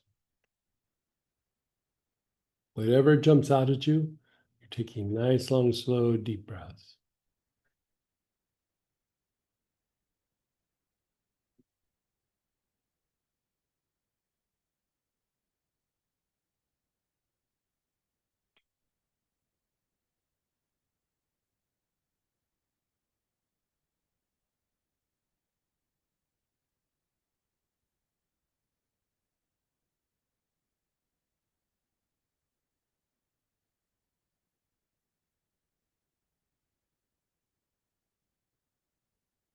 Mhm.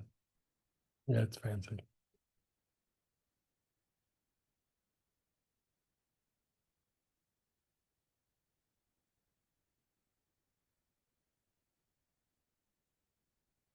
Giving process dysregulation.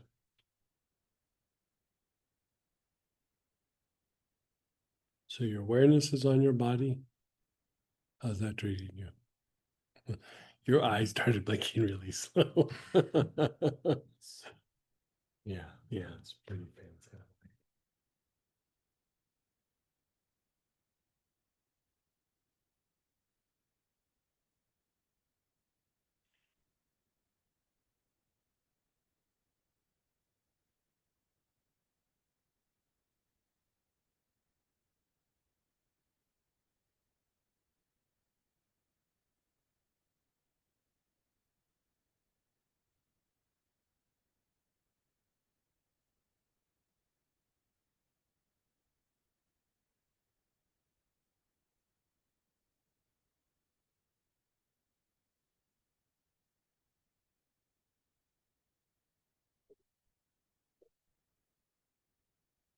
And then pause and be still.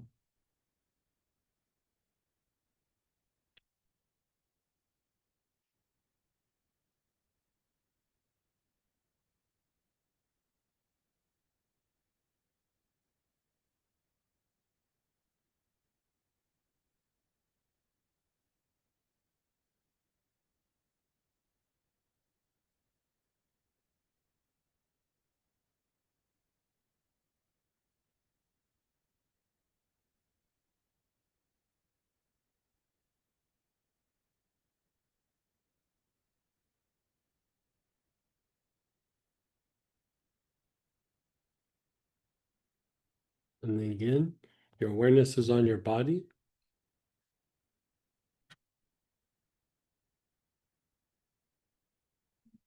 You're inhaling with your awareness on that area in your body.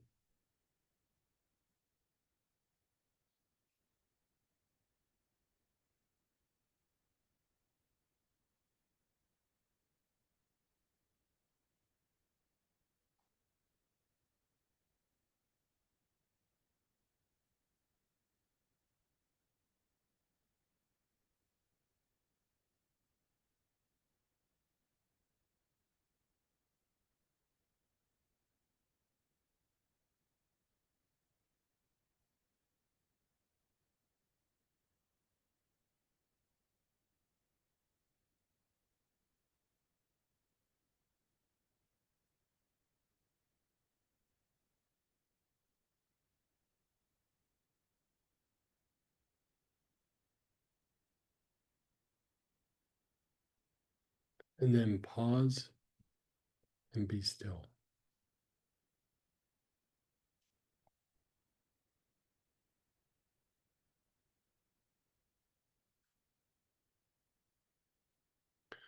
Okay, we're also going to do the materialization breath.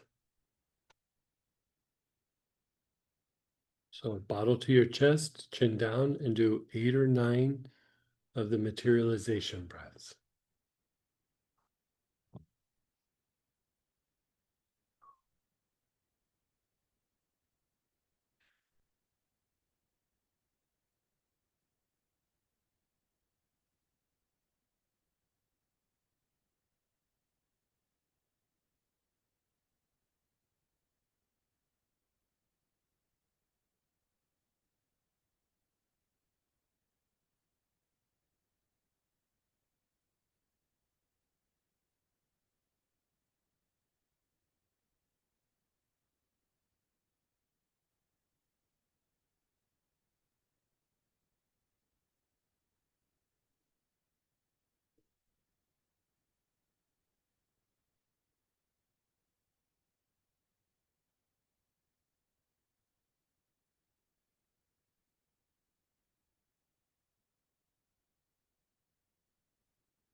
You're just being still.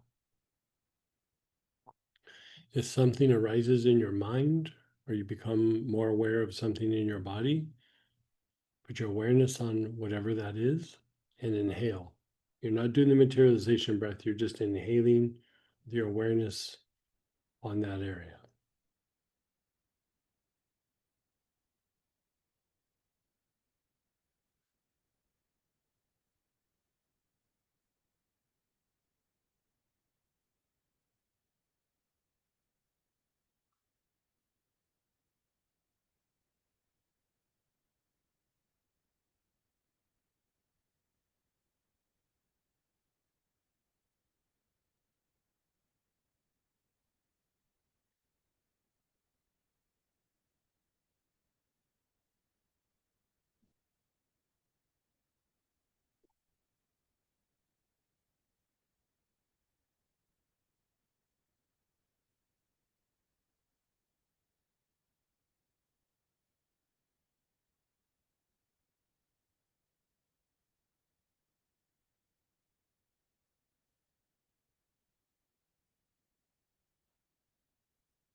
And then let it go.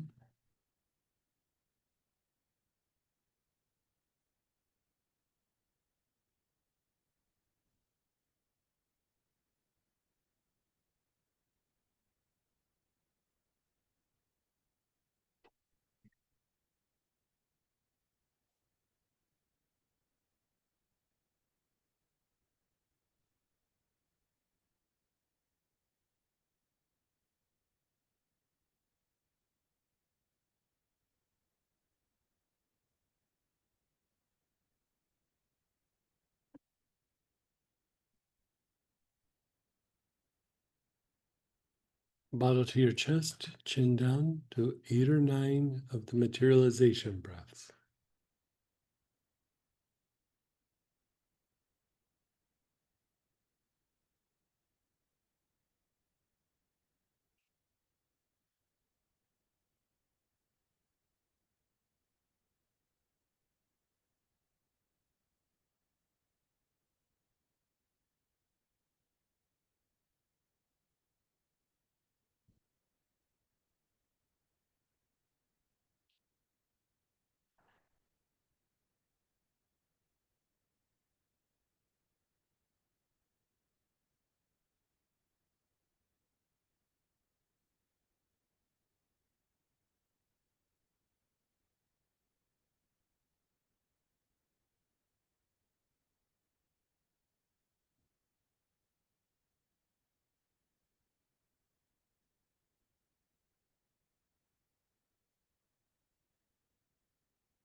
And you're just being still.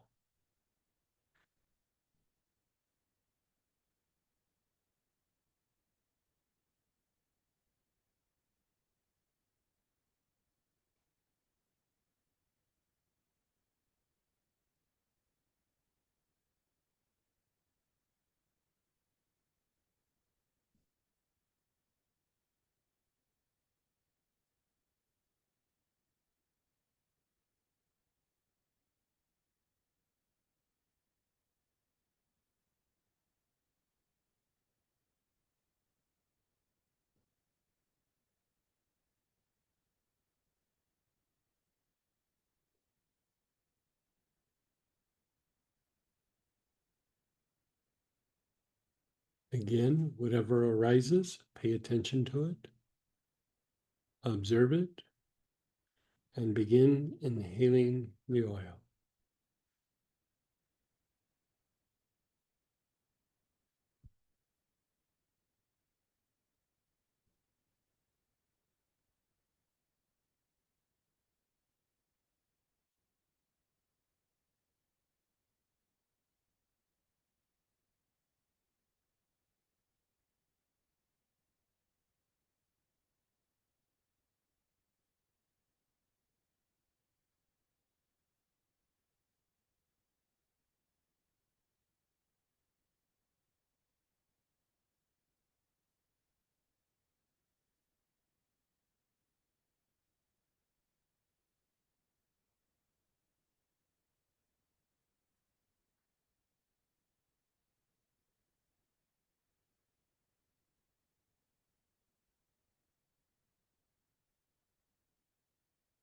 And then when you're done, just be still.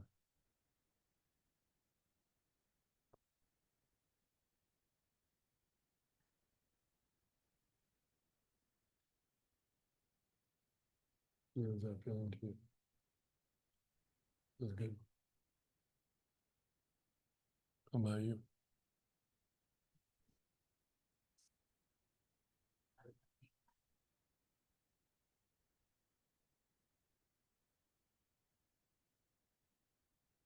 Really good.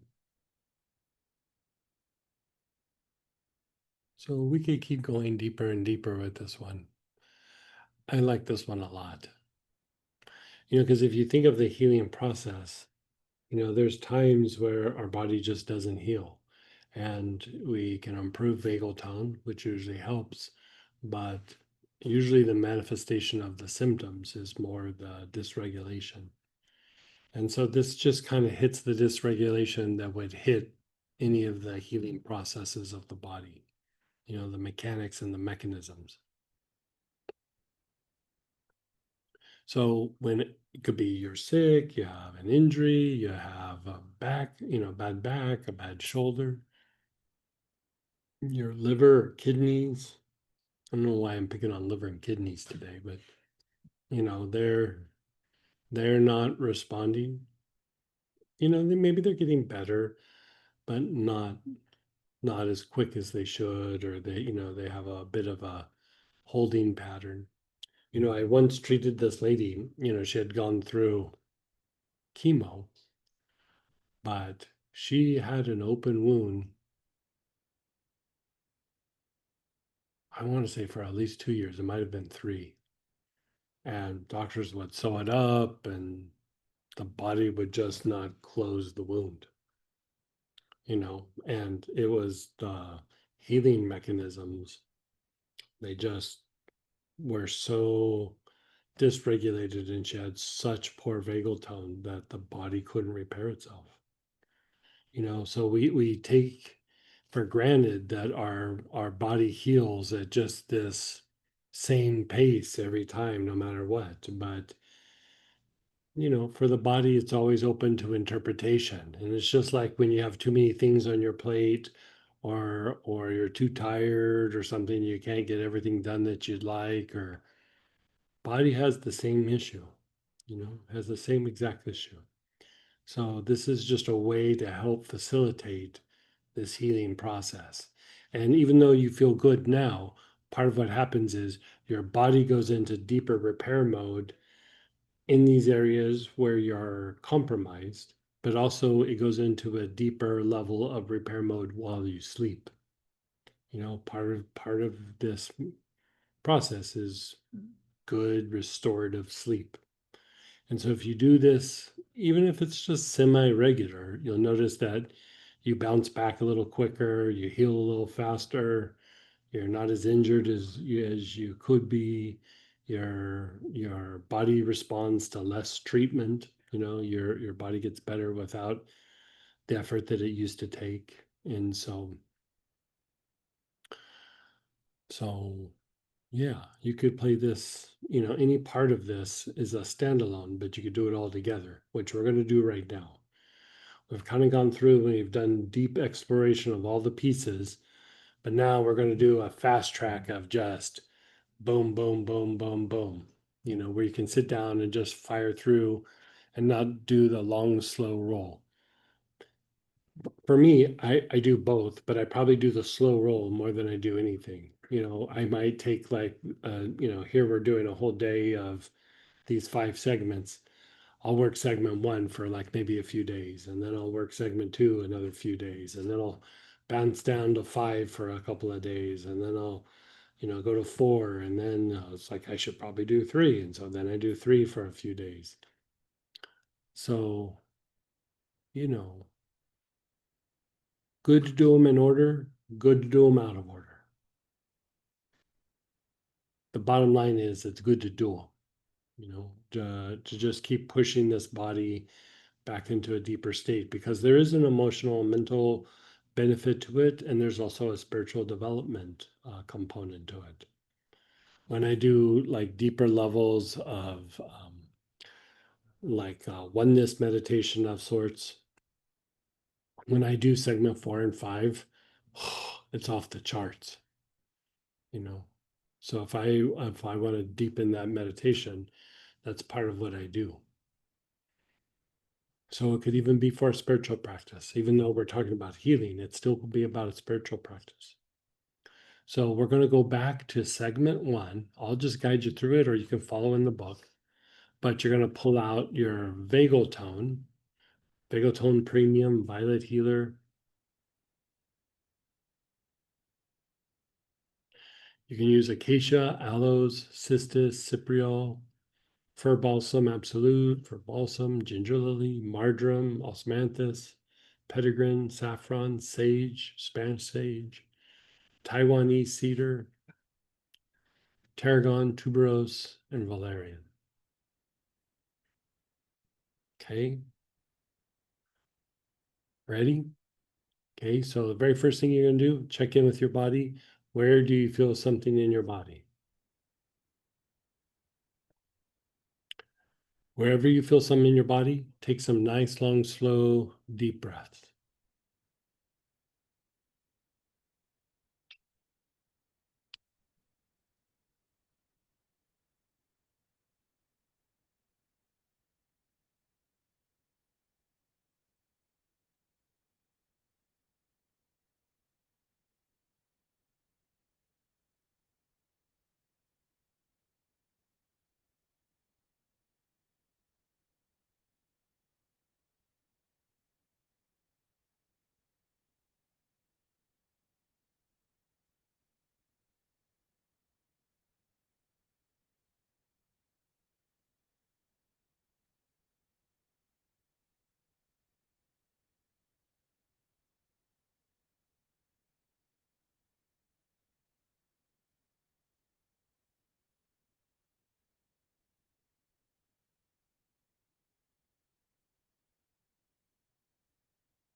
Let that go.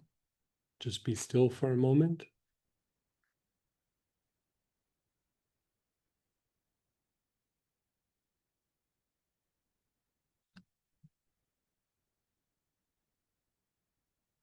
Then begin inhaling. Your awareness is on your forehead.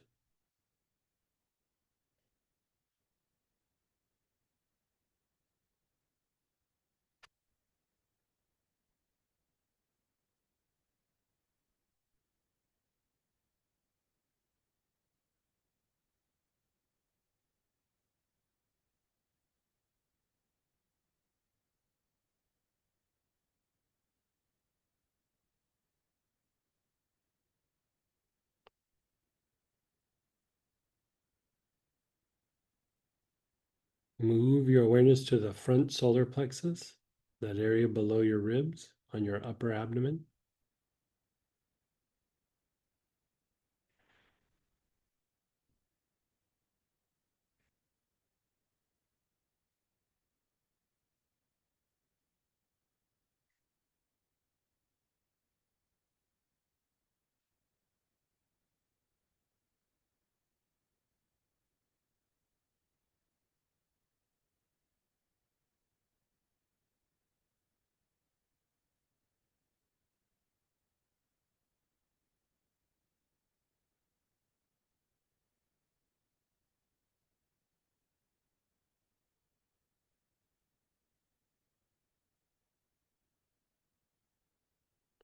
Move your awareness to the back solar plexus, the mid back area below your shoulder blades.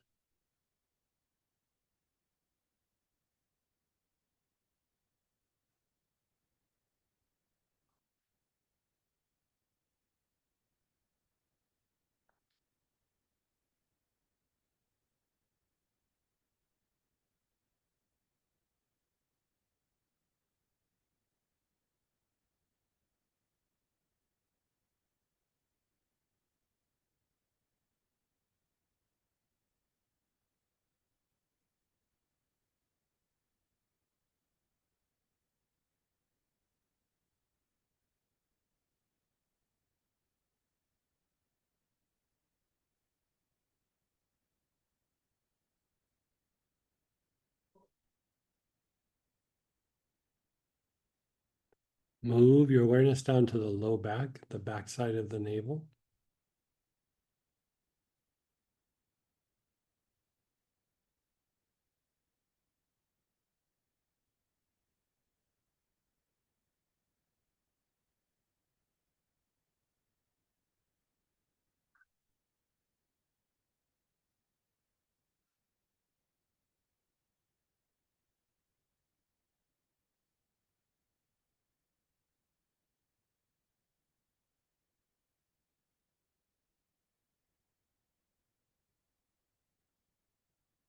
And the floor of the pelvis, the perineum.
Your awareness is on your jaws.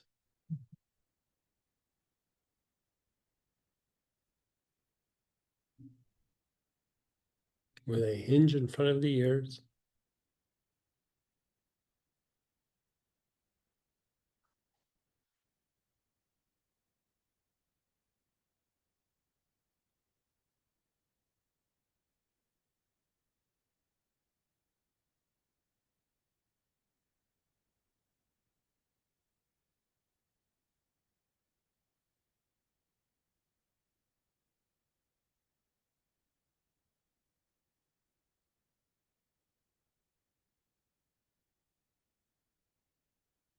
And then your awareness is on your spine.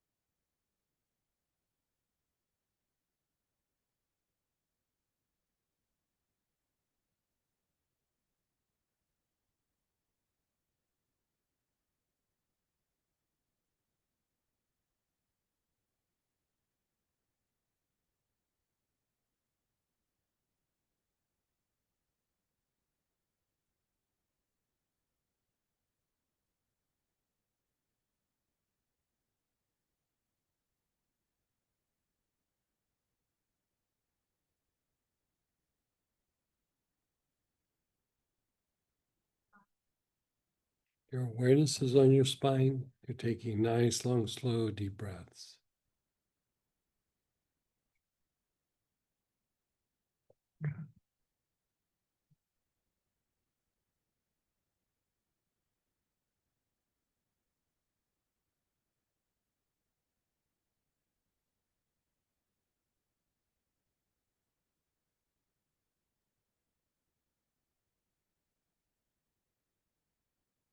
Just pause and be still.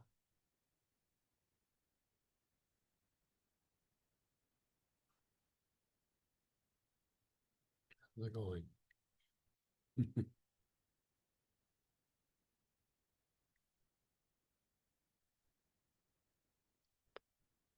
Now we're going to do dysregulation. So in the kit for purchase, fight or flight regulation. But you can also use blue healer, anise, blue lotus, Cape chamomile, dark blue tansy, German chamomile, hyssop, marjoram, mugwort, pink lotus, rosemary, verbena, rue, violet leaf, white lotus, or yarrow.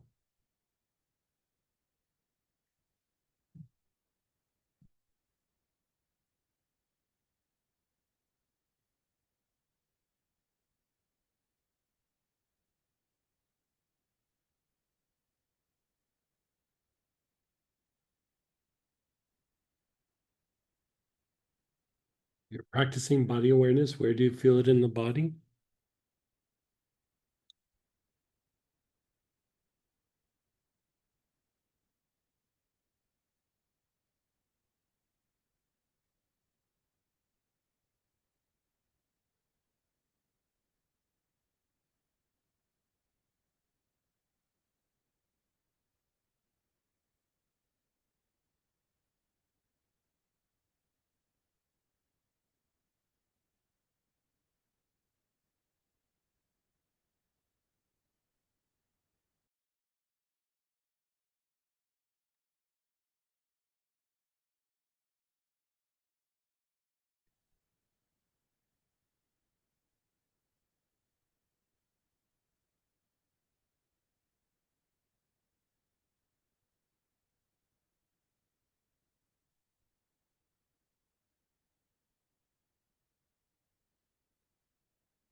And then pause and be still.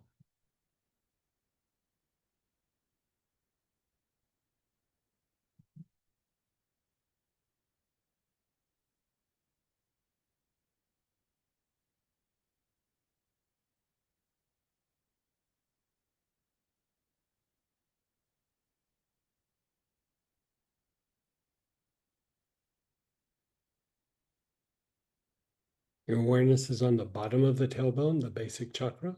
You're taking nice, long, slow, deep breaths.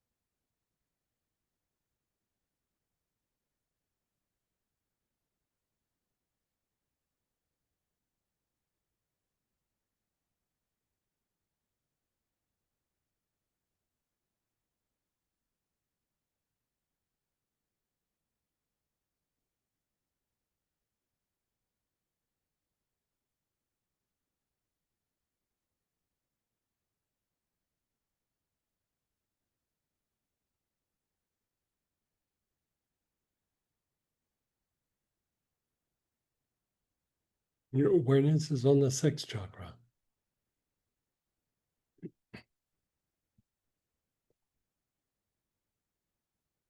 where the six organs are at. You're taking nice, long, slow, deep breaths.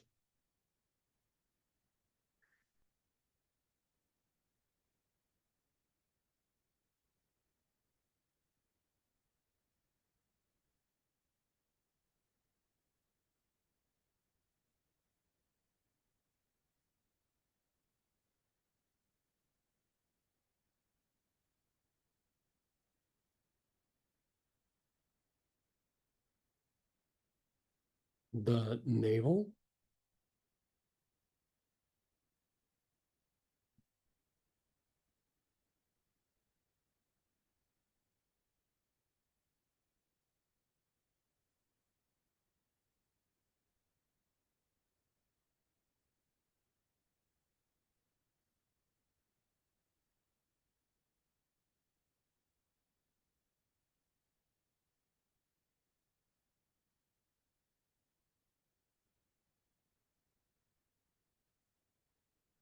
An inch and a half below your navel.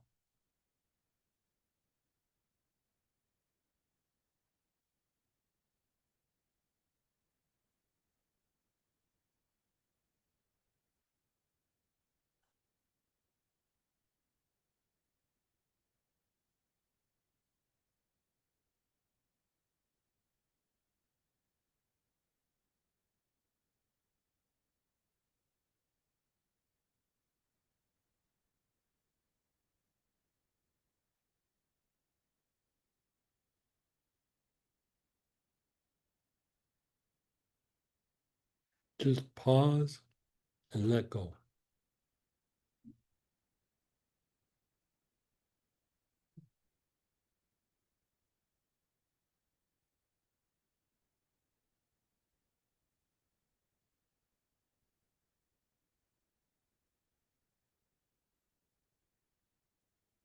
Your awareness is on the armpits.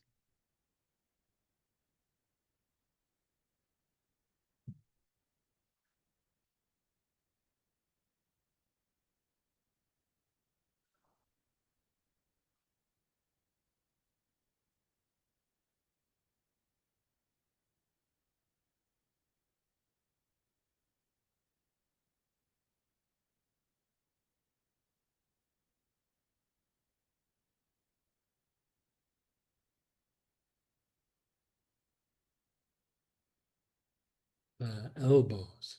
Your awareness is on the elbows.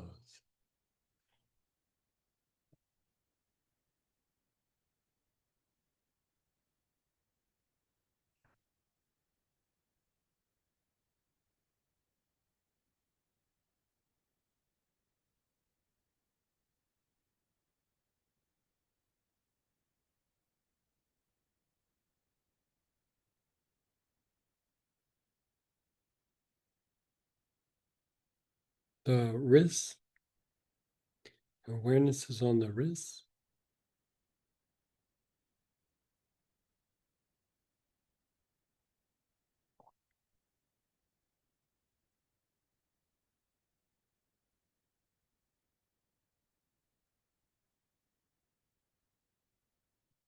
Your awareness is on the palms of your hands.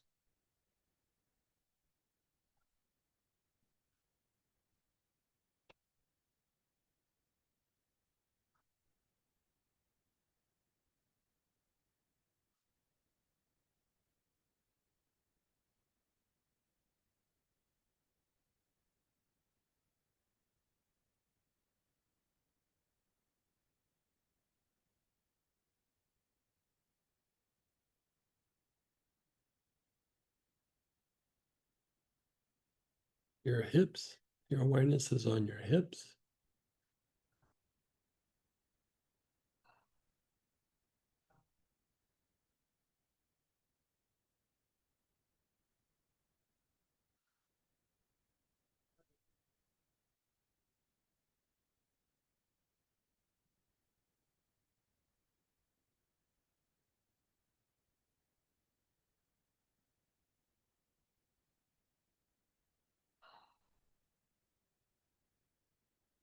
Your knees.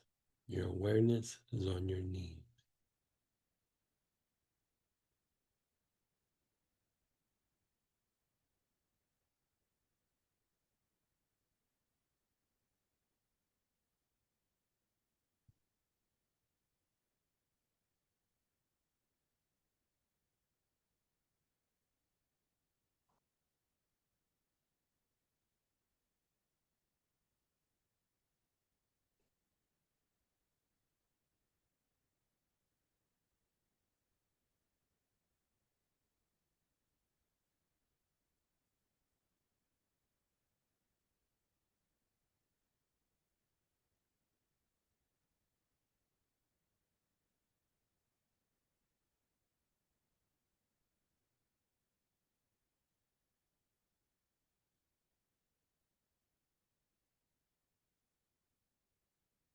The ankles, your awareness is on the ankles.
The soles of your feet.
And pause and be still.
And we're going to pull out our autonomic rhythm.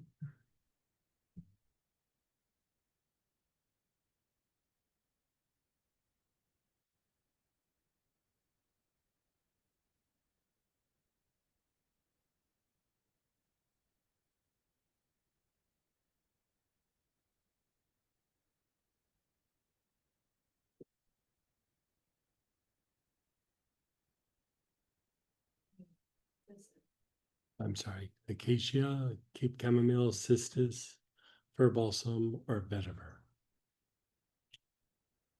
And again, body awareness. You're feeling it in your body.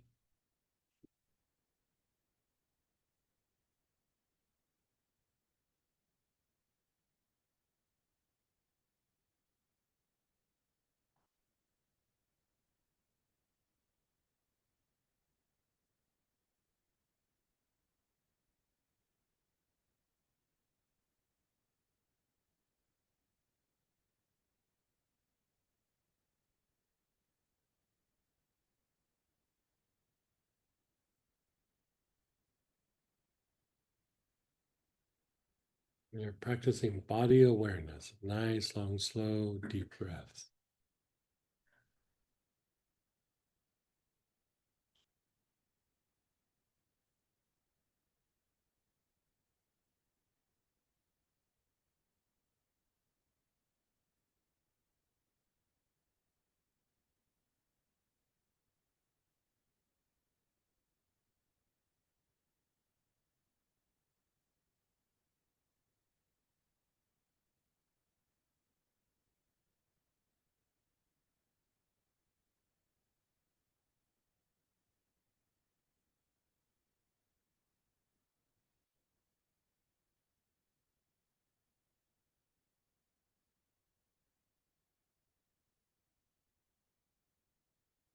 And then let that go.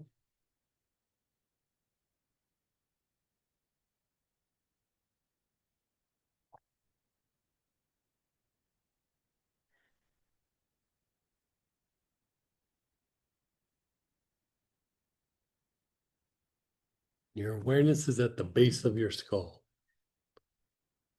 The base of your skull, you're taking nice, long, slow, deep breaths.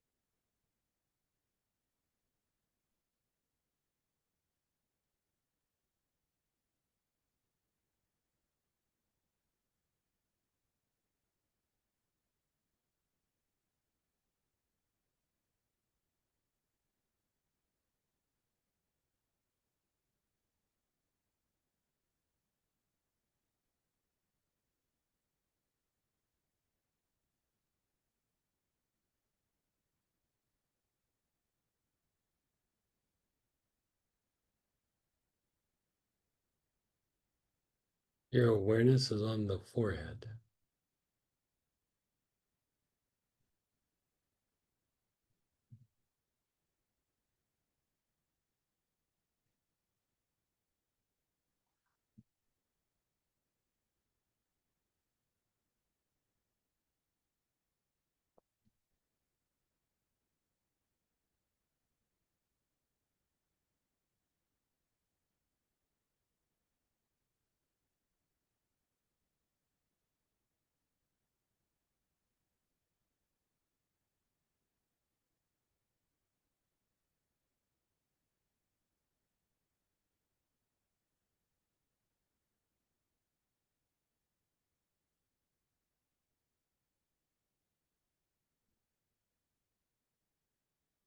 Your awareness is on your forehead. You're taking nice, long, slow, deep breaths.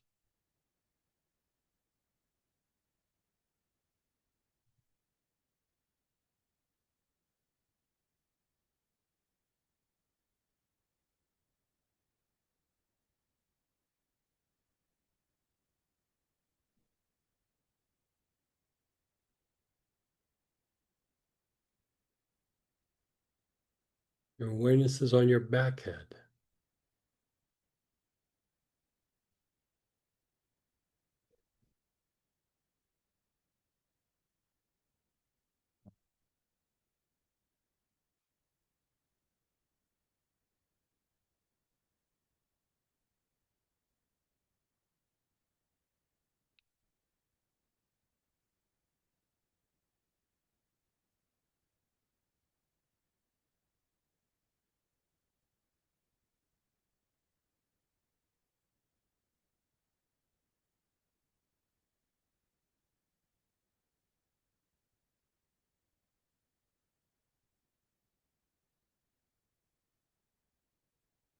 And then pause and be still.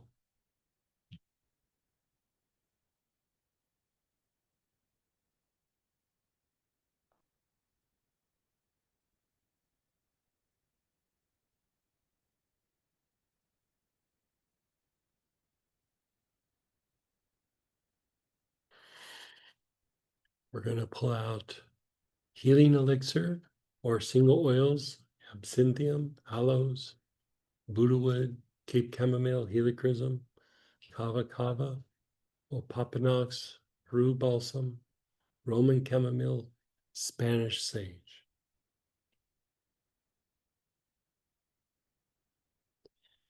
Practice body awareness. Think of what you would like to heal. Put your awareness on that area. Take some nice, long, slow, deep breaths.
And then just pause and let that go.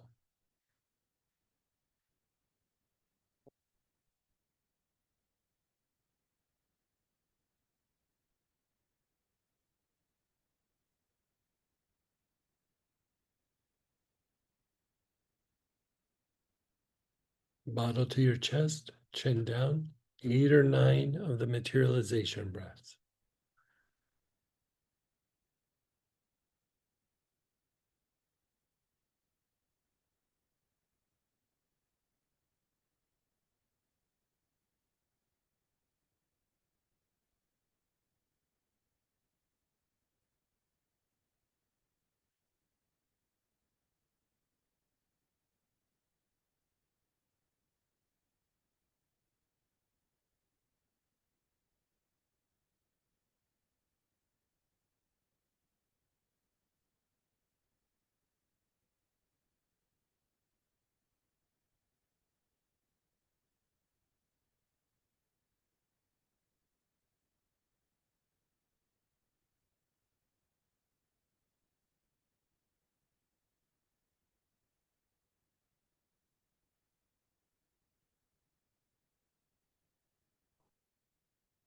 They're just being still.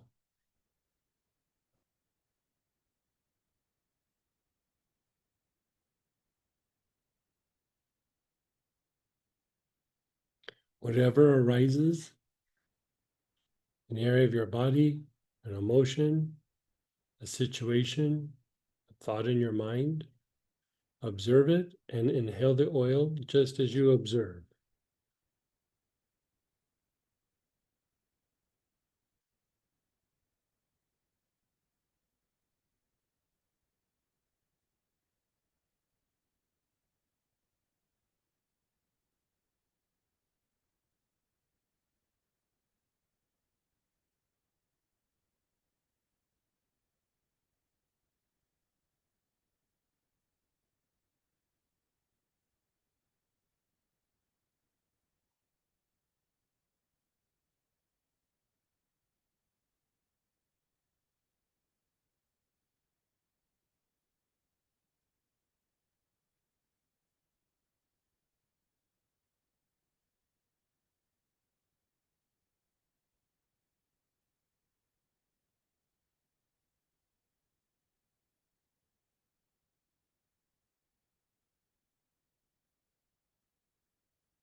And then pause.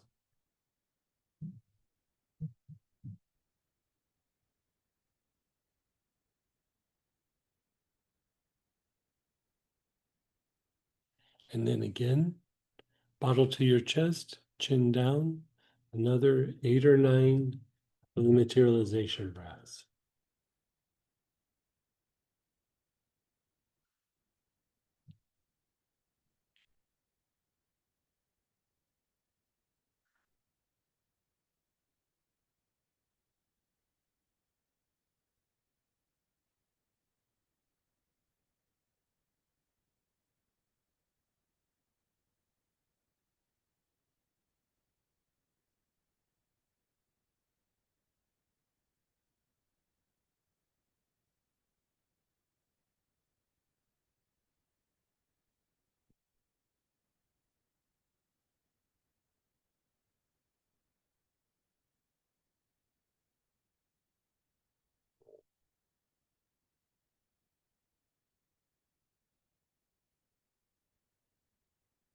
Just being still. Just let it incubate, let it cook.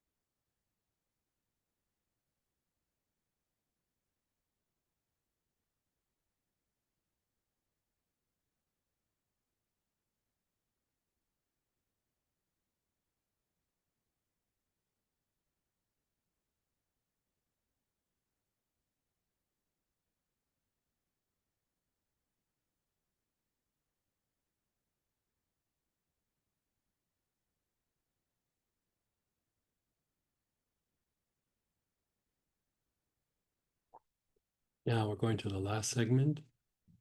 Kit for purchase is healing process dysregulation, single oils, acacia, alemi, frankincense vital, helichrysum, jasmine, myrrh, narcissus, opopanax, poplar balsam, and tuberose.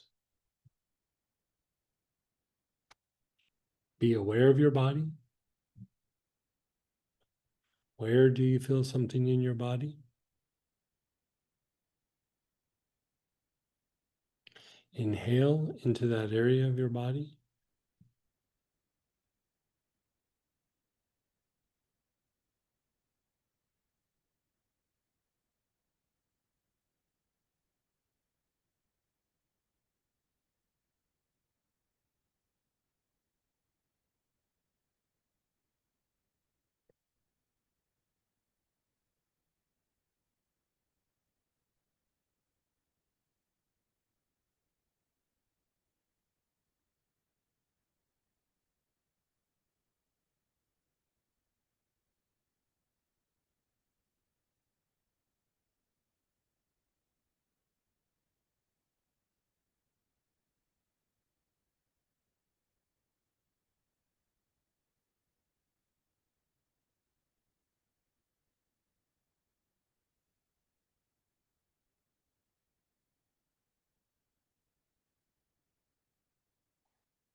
And then pause and let it go.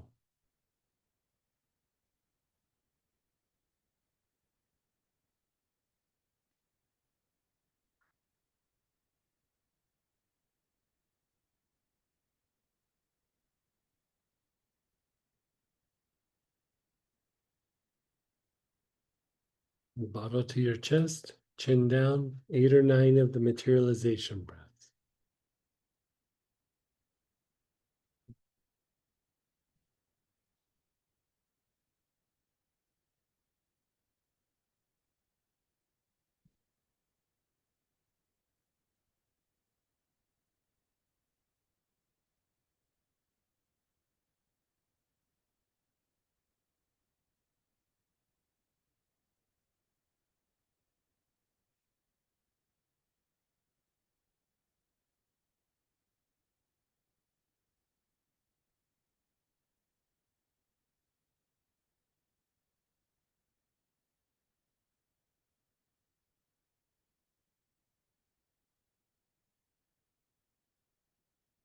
And then when you're done, just be still.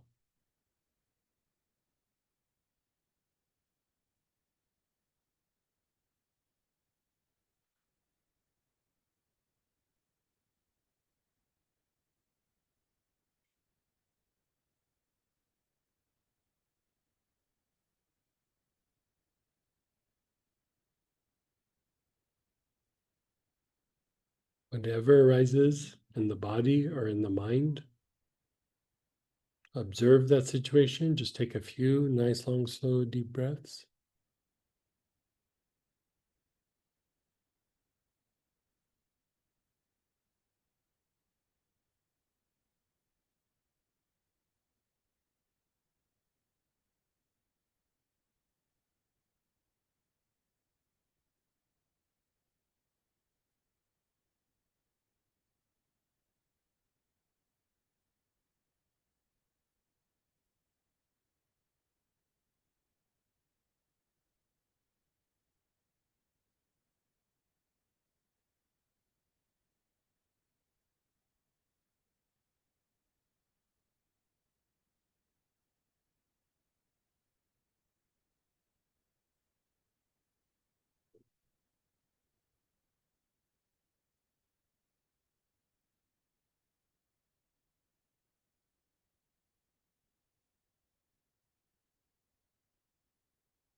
Let that go. Bottle to your chest, chin down. 8 or 9 of the materialization breath.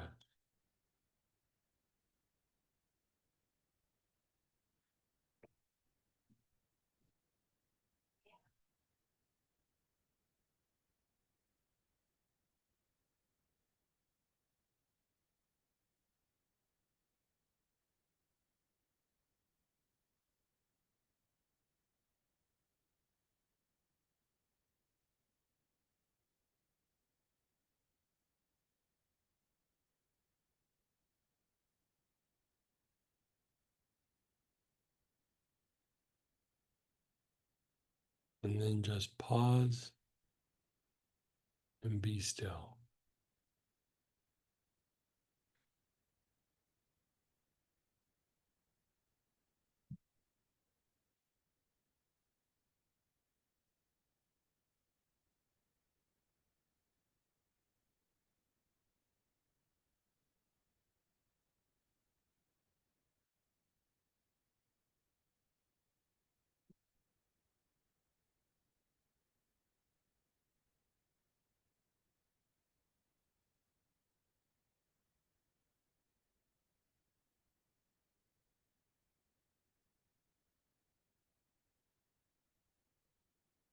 So that was the fast track.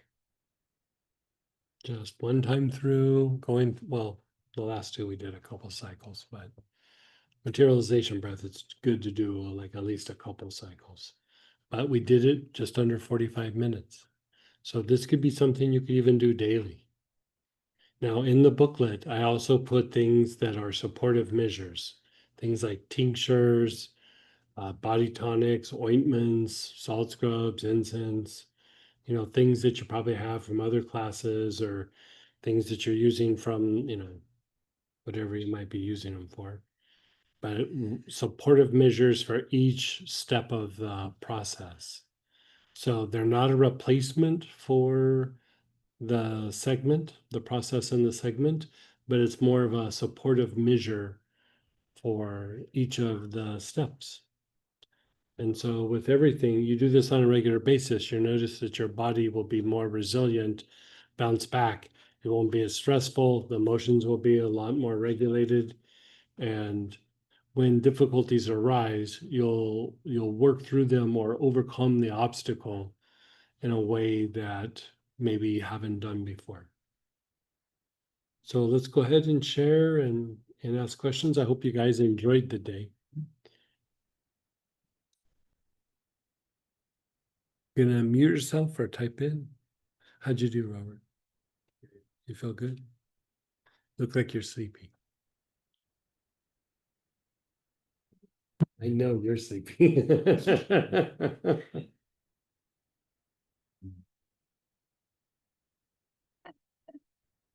Hey, getting good rest, especially as we get older, getting good rest becomes like gold. Like it's just, When you think about it, how the body regenerates and with the accumulation of the energy and the light from the oil, Mhm. it accelerates that regenerating Mhm. process. So it's almost like triples or doubles. You're right. Doing it just normally. Right. Yeah, he was saying that, the rest is how the body repairs itself, and then with the oils and the energy and it all kind of accelerates. They kind of build on each other. More rest also makes your body stronger, makes you be able to generate more energy, and then you have more energy, so your body becomes stronger. And it's just this thing that just kind of keeps playing off each other. And so, yeah. And go ahead, Teresa. Hey. Hi. Just a lot of emotions coming up. Like sadness or anger. Well, actually, I want to maybe let me reframe that. Just tears coming out. Yeah. Is it just stored emotion or? It could be stored emotion, but also if you think about like when you have a realization, the realization, you kind of tear up a little bit with the realization. And the Mhm. realization is a shift in perception. And as you go through and you shift the body, you're shifting the state of the body. You're also flushing out that homeostatic emotion, but it's also shifting the perception of the body. You know, the body is like, hey, you know, maybe not everybody we see is a red flag, and maybe not every, you know, work experience or every time I go outside is a red flag, you know, and that is a shift of perception. And as much as we have all these situations that when we think about them, you're like, yeah, all those different situations that happen, they totally suck. At the same time, when we shift our perception and we move away from it, kind of like releasing, it's not quite the right way to say it, but it's the way that probably makes the most sense. We still grieve it. You know, we still like, but that was our experiences, and that's who we are. And you know, there's part of us still tied up in some of that, even though, you know, we might not have liked what had happened. And so I mean, I'd say anytime, even in deep meditation where you have a realization, there's usually a little bit of like tears, you know, and it's how the body kind of shifts its perception. And then also it's a grieving process. And we think of grieving as being something mental or emotional, but there is a very physical aspect to grieving, you know, very, very physical. And so it sounds like that's what it is. Yeah, that that makes sense. That kind of fits. And Yeah. then Reverend What Anthony had is something. joy? Because it's actually released. Yeah, Reverend Anthony was asking, could it be joy? A shift in perception. Yeah, well, it's the other side of grief, right? Yeah. Yeah. Oh, I'll take it. Yeah. Thank you. And it could be joy in process. You know what I Yeah. mean? Like Yeah. you kind of grieve and, you know, like sometimes, you know, we were having this conversation the other day at the office, and some of my best days were also some of my worst days. You know, it was like worst thing that could happen, and also was the best thing that happened. Well, Because both were just different sides of the coin.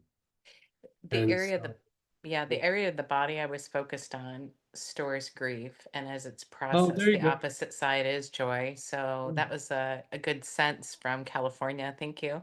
Well, if you know, like you said, if you store some sadness or grief in that particular area, I would say it's definitely releasing out. But like Yeah. Reverend Anthony was saying, Yeah. the email's been sent, joy is on the way. Yeah. You Yeah. might have to No. sign for it when the guy delivers it, but Happy to make that signature. yeah, Thank you. yeah, It's teary Yeah, it's, yeah. it's gone. It's not Yeah. gone. yeah. It's cool. And go ahead, Denise. Hey, Miss Denise.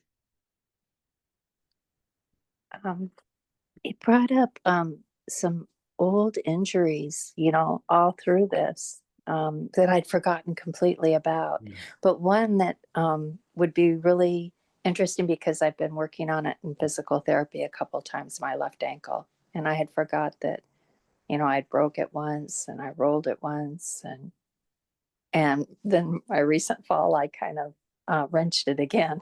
So thank you so much. I hadn't really, you know, it brought up some things to reflect on, and also to tell my body I'm ready to let go of some of the memory. Right. You know, because like that trauma can be held in the body for a while. And even though your mind is like, yeah, that was like months ago or years ago or whatever, your body was like, nah.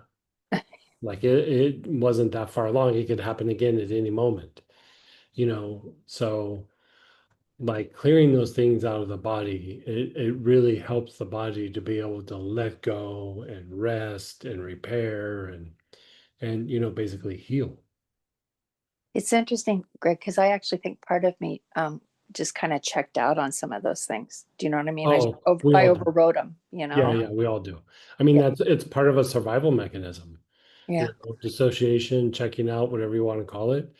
You know, it's like what I was saying earlier in the day, where I can literally remember when like something bad was happening, you know, be it at work or in the family or something, I'd go, I can't think about it right now. I'll have to think about it later. And I was consciously checking out.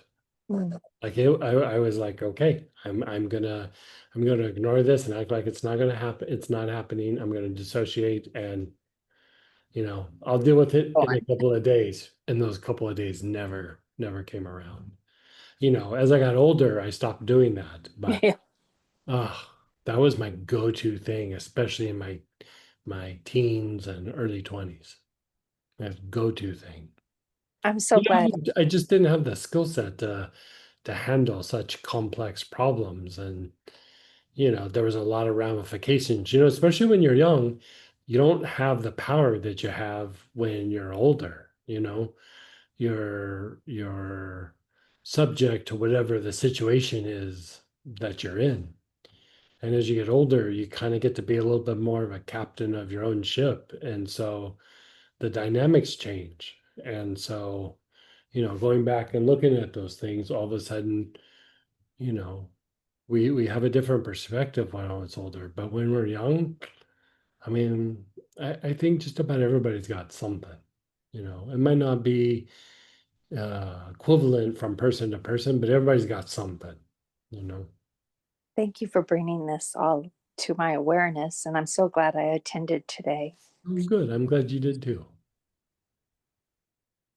Yes, Robert. So as you, during one of these, you said, bring awareness to something in your body, and Mhm. it was called to the liver. Mhm. And I was sort of like, I'm not sure why, but I just went with it. And just as we finished, I had this sort of fleeting thing of, I don't know if it was fit. The best words I can describe it is physical pain or injury. And it wasn't like permanent, it didn't even feel real, but it felt like it was there somehow. Yeah. And then it left, Yeah. just briefly. So he's saying that he was focusing on his liver and that he had this sense of like pain or injury of some sort. Here's the interesting thing. A lot of times when you're dealing with chronic pain or when you've had physical injuries, a lot of times the things that you would use to treat something like that are liver oriented. Like if you think like helichrysum, one of the best things for trauma, also really great for the liver. Like if you start going down even like something like rose can be a bit good for the liver. You think of like St. John's wort for clearing up the old emotions and thoughts, really super good for the liver. Like, you just kind of keep going down the line and they're all very supportive of liver function. So a lot of times uh, the trauma or the injury, the liver does have its like, or it has an effect on the liver. I once did this thing, it was energetic. It wasn't with medical machinery or anything, but I had two people stand up in front of a big class, and I had them stand about 20 feet apart. And we scanned both of them energetically and we measured their liver. And this is in front of about like 40 people, maybe. And then we had just one person think of a traumatic event. And you looked at them and their energy body changed, their liver changed. The other person who was not involved in any of that was just standing there, their liver registered an energy imprint as well. So, if you think about if that happened with something where it's real simple and we're recalling it, what happens when there's all the trauma going out in the world and it's just not directed at us, but it's radiatory. We're going to feel it in our organs of blood purification, but a lot of it's going to hit the kidneys, it's going to hit the liver, it's going to hit the lungs. It's a thing. Thank you.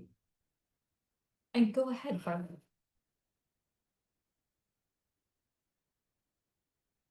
Did you say me?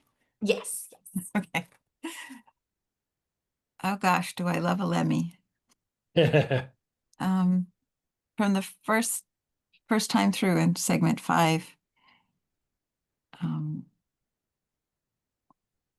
When you had us pause and observe whatever was arising, and what happened is all those centers that we were working on in segment 3 just started to light up. And then it felt like this process of things arising spontaneously and being released just Mhm. started to flow, and it continued through the entire fast track piece. Just No, amazing. good. Yeah, And you feel good right now? I feel amazing. Yeah, it was, Good. Good. yeah, just And the thing that I lighter, would like say, just a lot left, like yeah, whatever it like was. I don't even know what it was, but it really felt like things were leaving. good. I mean, it's healing for the body, the emotions, and mind, but I think it would also help your meditation practices. Yeah, this went pretty deep. Yeah, yeah. Yeah, thank you so much. You're so welcome. And go ahead, Jeff. Hey, Jeff. Hey, Greg, thank you for this class. That You're was so very welcome. nice. Good. That was really nice. Yeah. You know, that feeling you get when if you've been carrying something really heavy for a long time, when you put it down, the arms feel like jello and they're a little Oh, achy. yeah. That's how I feel in my chest, neck, and shoulder area. So I know I released something, and it's really nice. Thank you for this class. I call that taking off the etheric backpack. All right. You know what I mean? Like, I don't have to carry that anymore. Yeah, I hear you on that one. Thank you. Yeah, good for you. Good for you. And that's the great thing too, is we don't have to relive all these old things. We just got to flush them out. You know, just flush it out. Whatever it was, who knows what it was. And go ahead, Kat. Hey, Kat. Hey, this I'm not sure which class it was, but a very recent class. This one for me was similar in the sense that I, except more so, I know spacing out is part of this whole process. It happens. I feel like for most of the day, I was so prone to spacing out that it was Yeah. ridiculous. It was Yeah. I'd be just constantly, I feel oh, wait, did he say something? I don't know where we are. I don't know what we're doing. Right. Over and over and over again all day. And then there was one really profound message my body sent me. You want to hear it? Yeah, sure. Wah, wah, wah, wah. Yeah. So yeah, I feel good at the end of the day, but today was a little I don't know if it was where I was coming from already before even the starting class or if class brought stuff up, but yeah. Yeah, good. Thank you, Yeah, Greg. like it's a big shift for the body. Yeah, it's a big shift.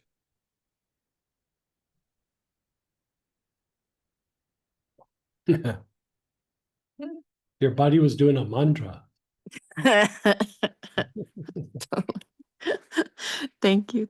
You said, And go ahead, Letty. hey, Lenny. Hi, Greg. Hi, Sam. I think my body was doing that same mantra Friday morning. Yeah. I don't know what was wrong with me. It was like craziest thing ever. Woke up with a bad headache. I woke up with my lower back. I don't know what I thought I must have been That doing was something. yesterday, or you did it again today? No, this was just Friday morning. Friday morning. Yeah. I don't know what happened. It was the weirdest thing ever because I was completely fine Thursday. And just Friday morning, I woke up with but here in San Antonio, we're constantly dealing with all types of allergens in the air. If it's not mold, it's ragweed. If it's not ragweed, it's Right. just nuts in Texas. I know Sam's gonna say. I need You to know move what up. I'm gonna say. I'm gonna move. I need to move up to. Exactly. Yeah. Yeah, but anyhow, so I'm a lot better now. I don't know. It's just the weirdest thing ever. Yeah. I woke up with a lower back pain where it was really hard just to sit to use the restroom in the morning. Yeah. And I it bet. just I bet. Like, I don't know, like, is it just like I woke up, like if I, you know, when you wake up with like Could be just a panic? lot of stress. I mean, you have a very, very stressful job. And so it could be just an accumulation of that. You know, you also have a job where there's a lot of projections at you, so it could be part of that as well. Yeah, and that kind of thought of that. I was wondering if I had like if I had been courted like everywhere, you know. Mm, But I don't know, but I'm a lot better now. So good, good, good. thank you so much for this, Greg. You're so welcome. I'm glad you're doing better. Thanks, Sam. You're welcome. Thank you, Letty. Someone shared, this was a wonderful class for me. I really needed this one. Thank you very Oh, much. good. I'm glad it helped. Someone shared, I keep seeing this blue dot. This was, I think, in segment 2. Yeah, that's probably the blue pearl. Yeah. Because if we're balancing out the two sides of the nervous system, the byproduct of that is an activation of the blue pearl, which is the mental permanent atom, inside the pineal gland. And so that's probably what you're seeing. Yeah. Good for you. And then on the next segment, this time it was white. Yeah. Very good. Well, I feel freezing cold and great.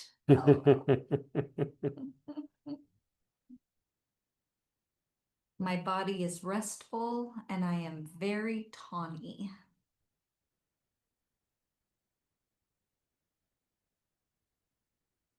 And okay, so I have some questions from you guys for tomorrow. I'm gonna paste the event link.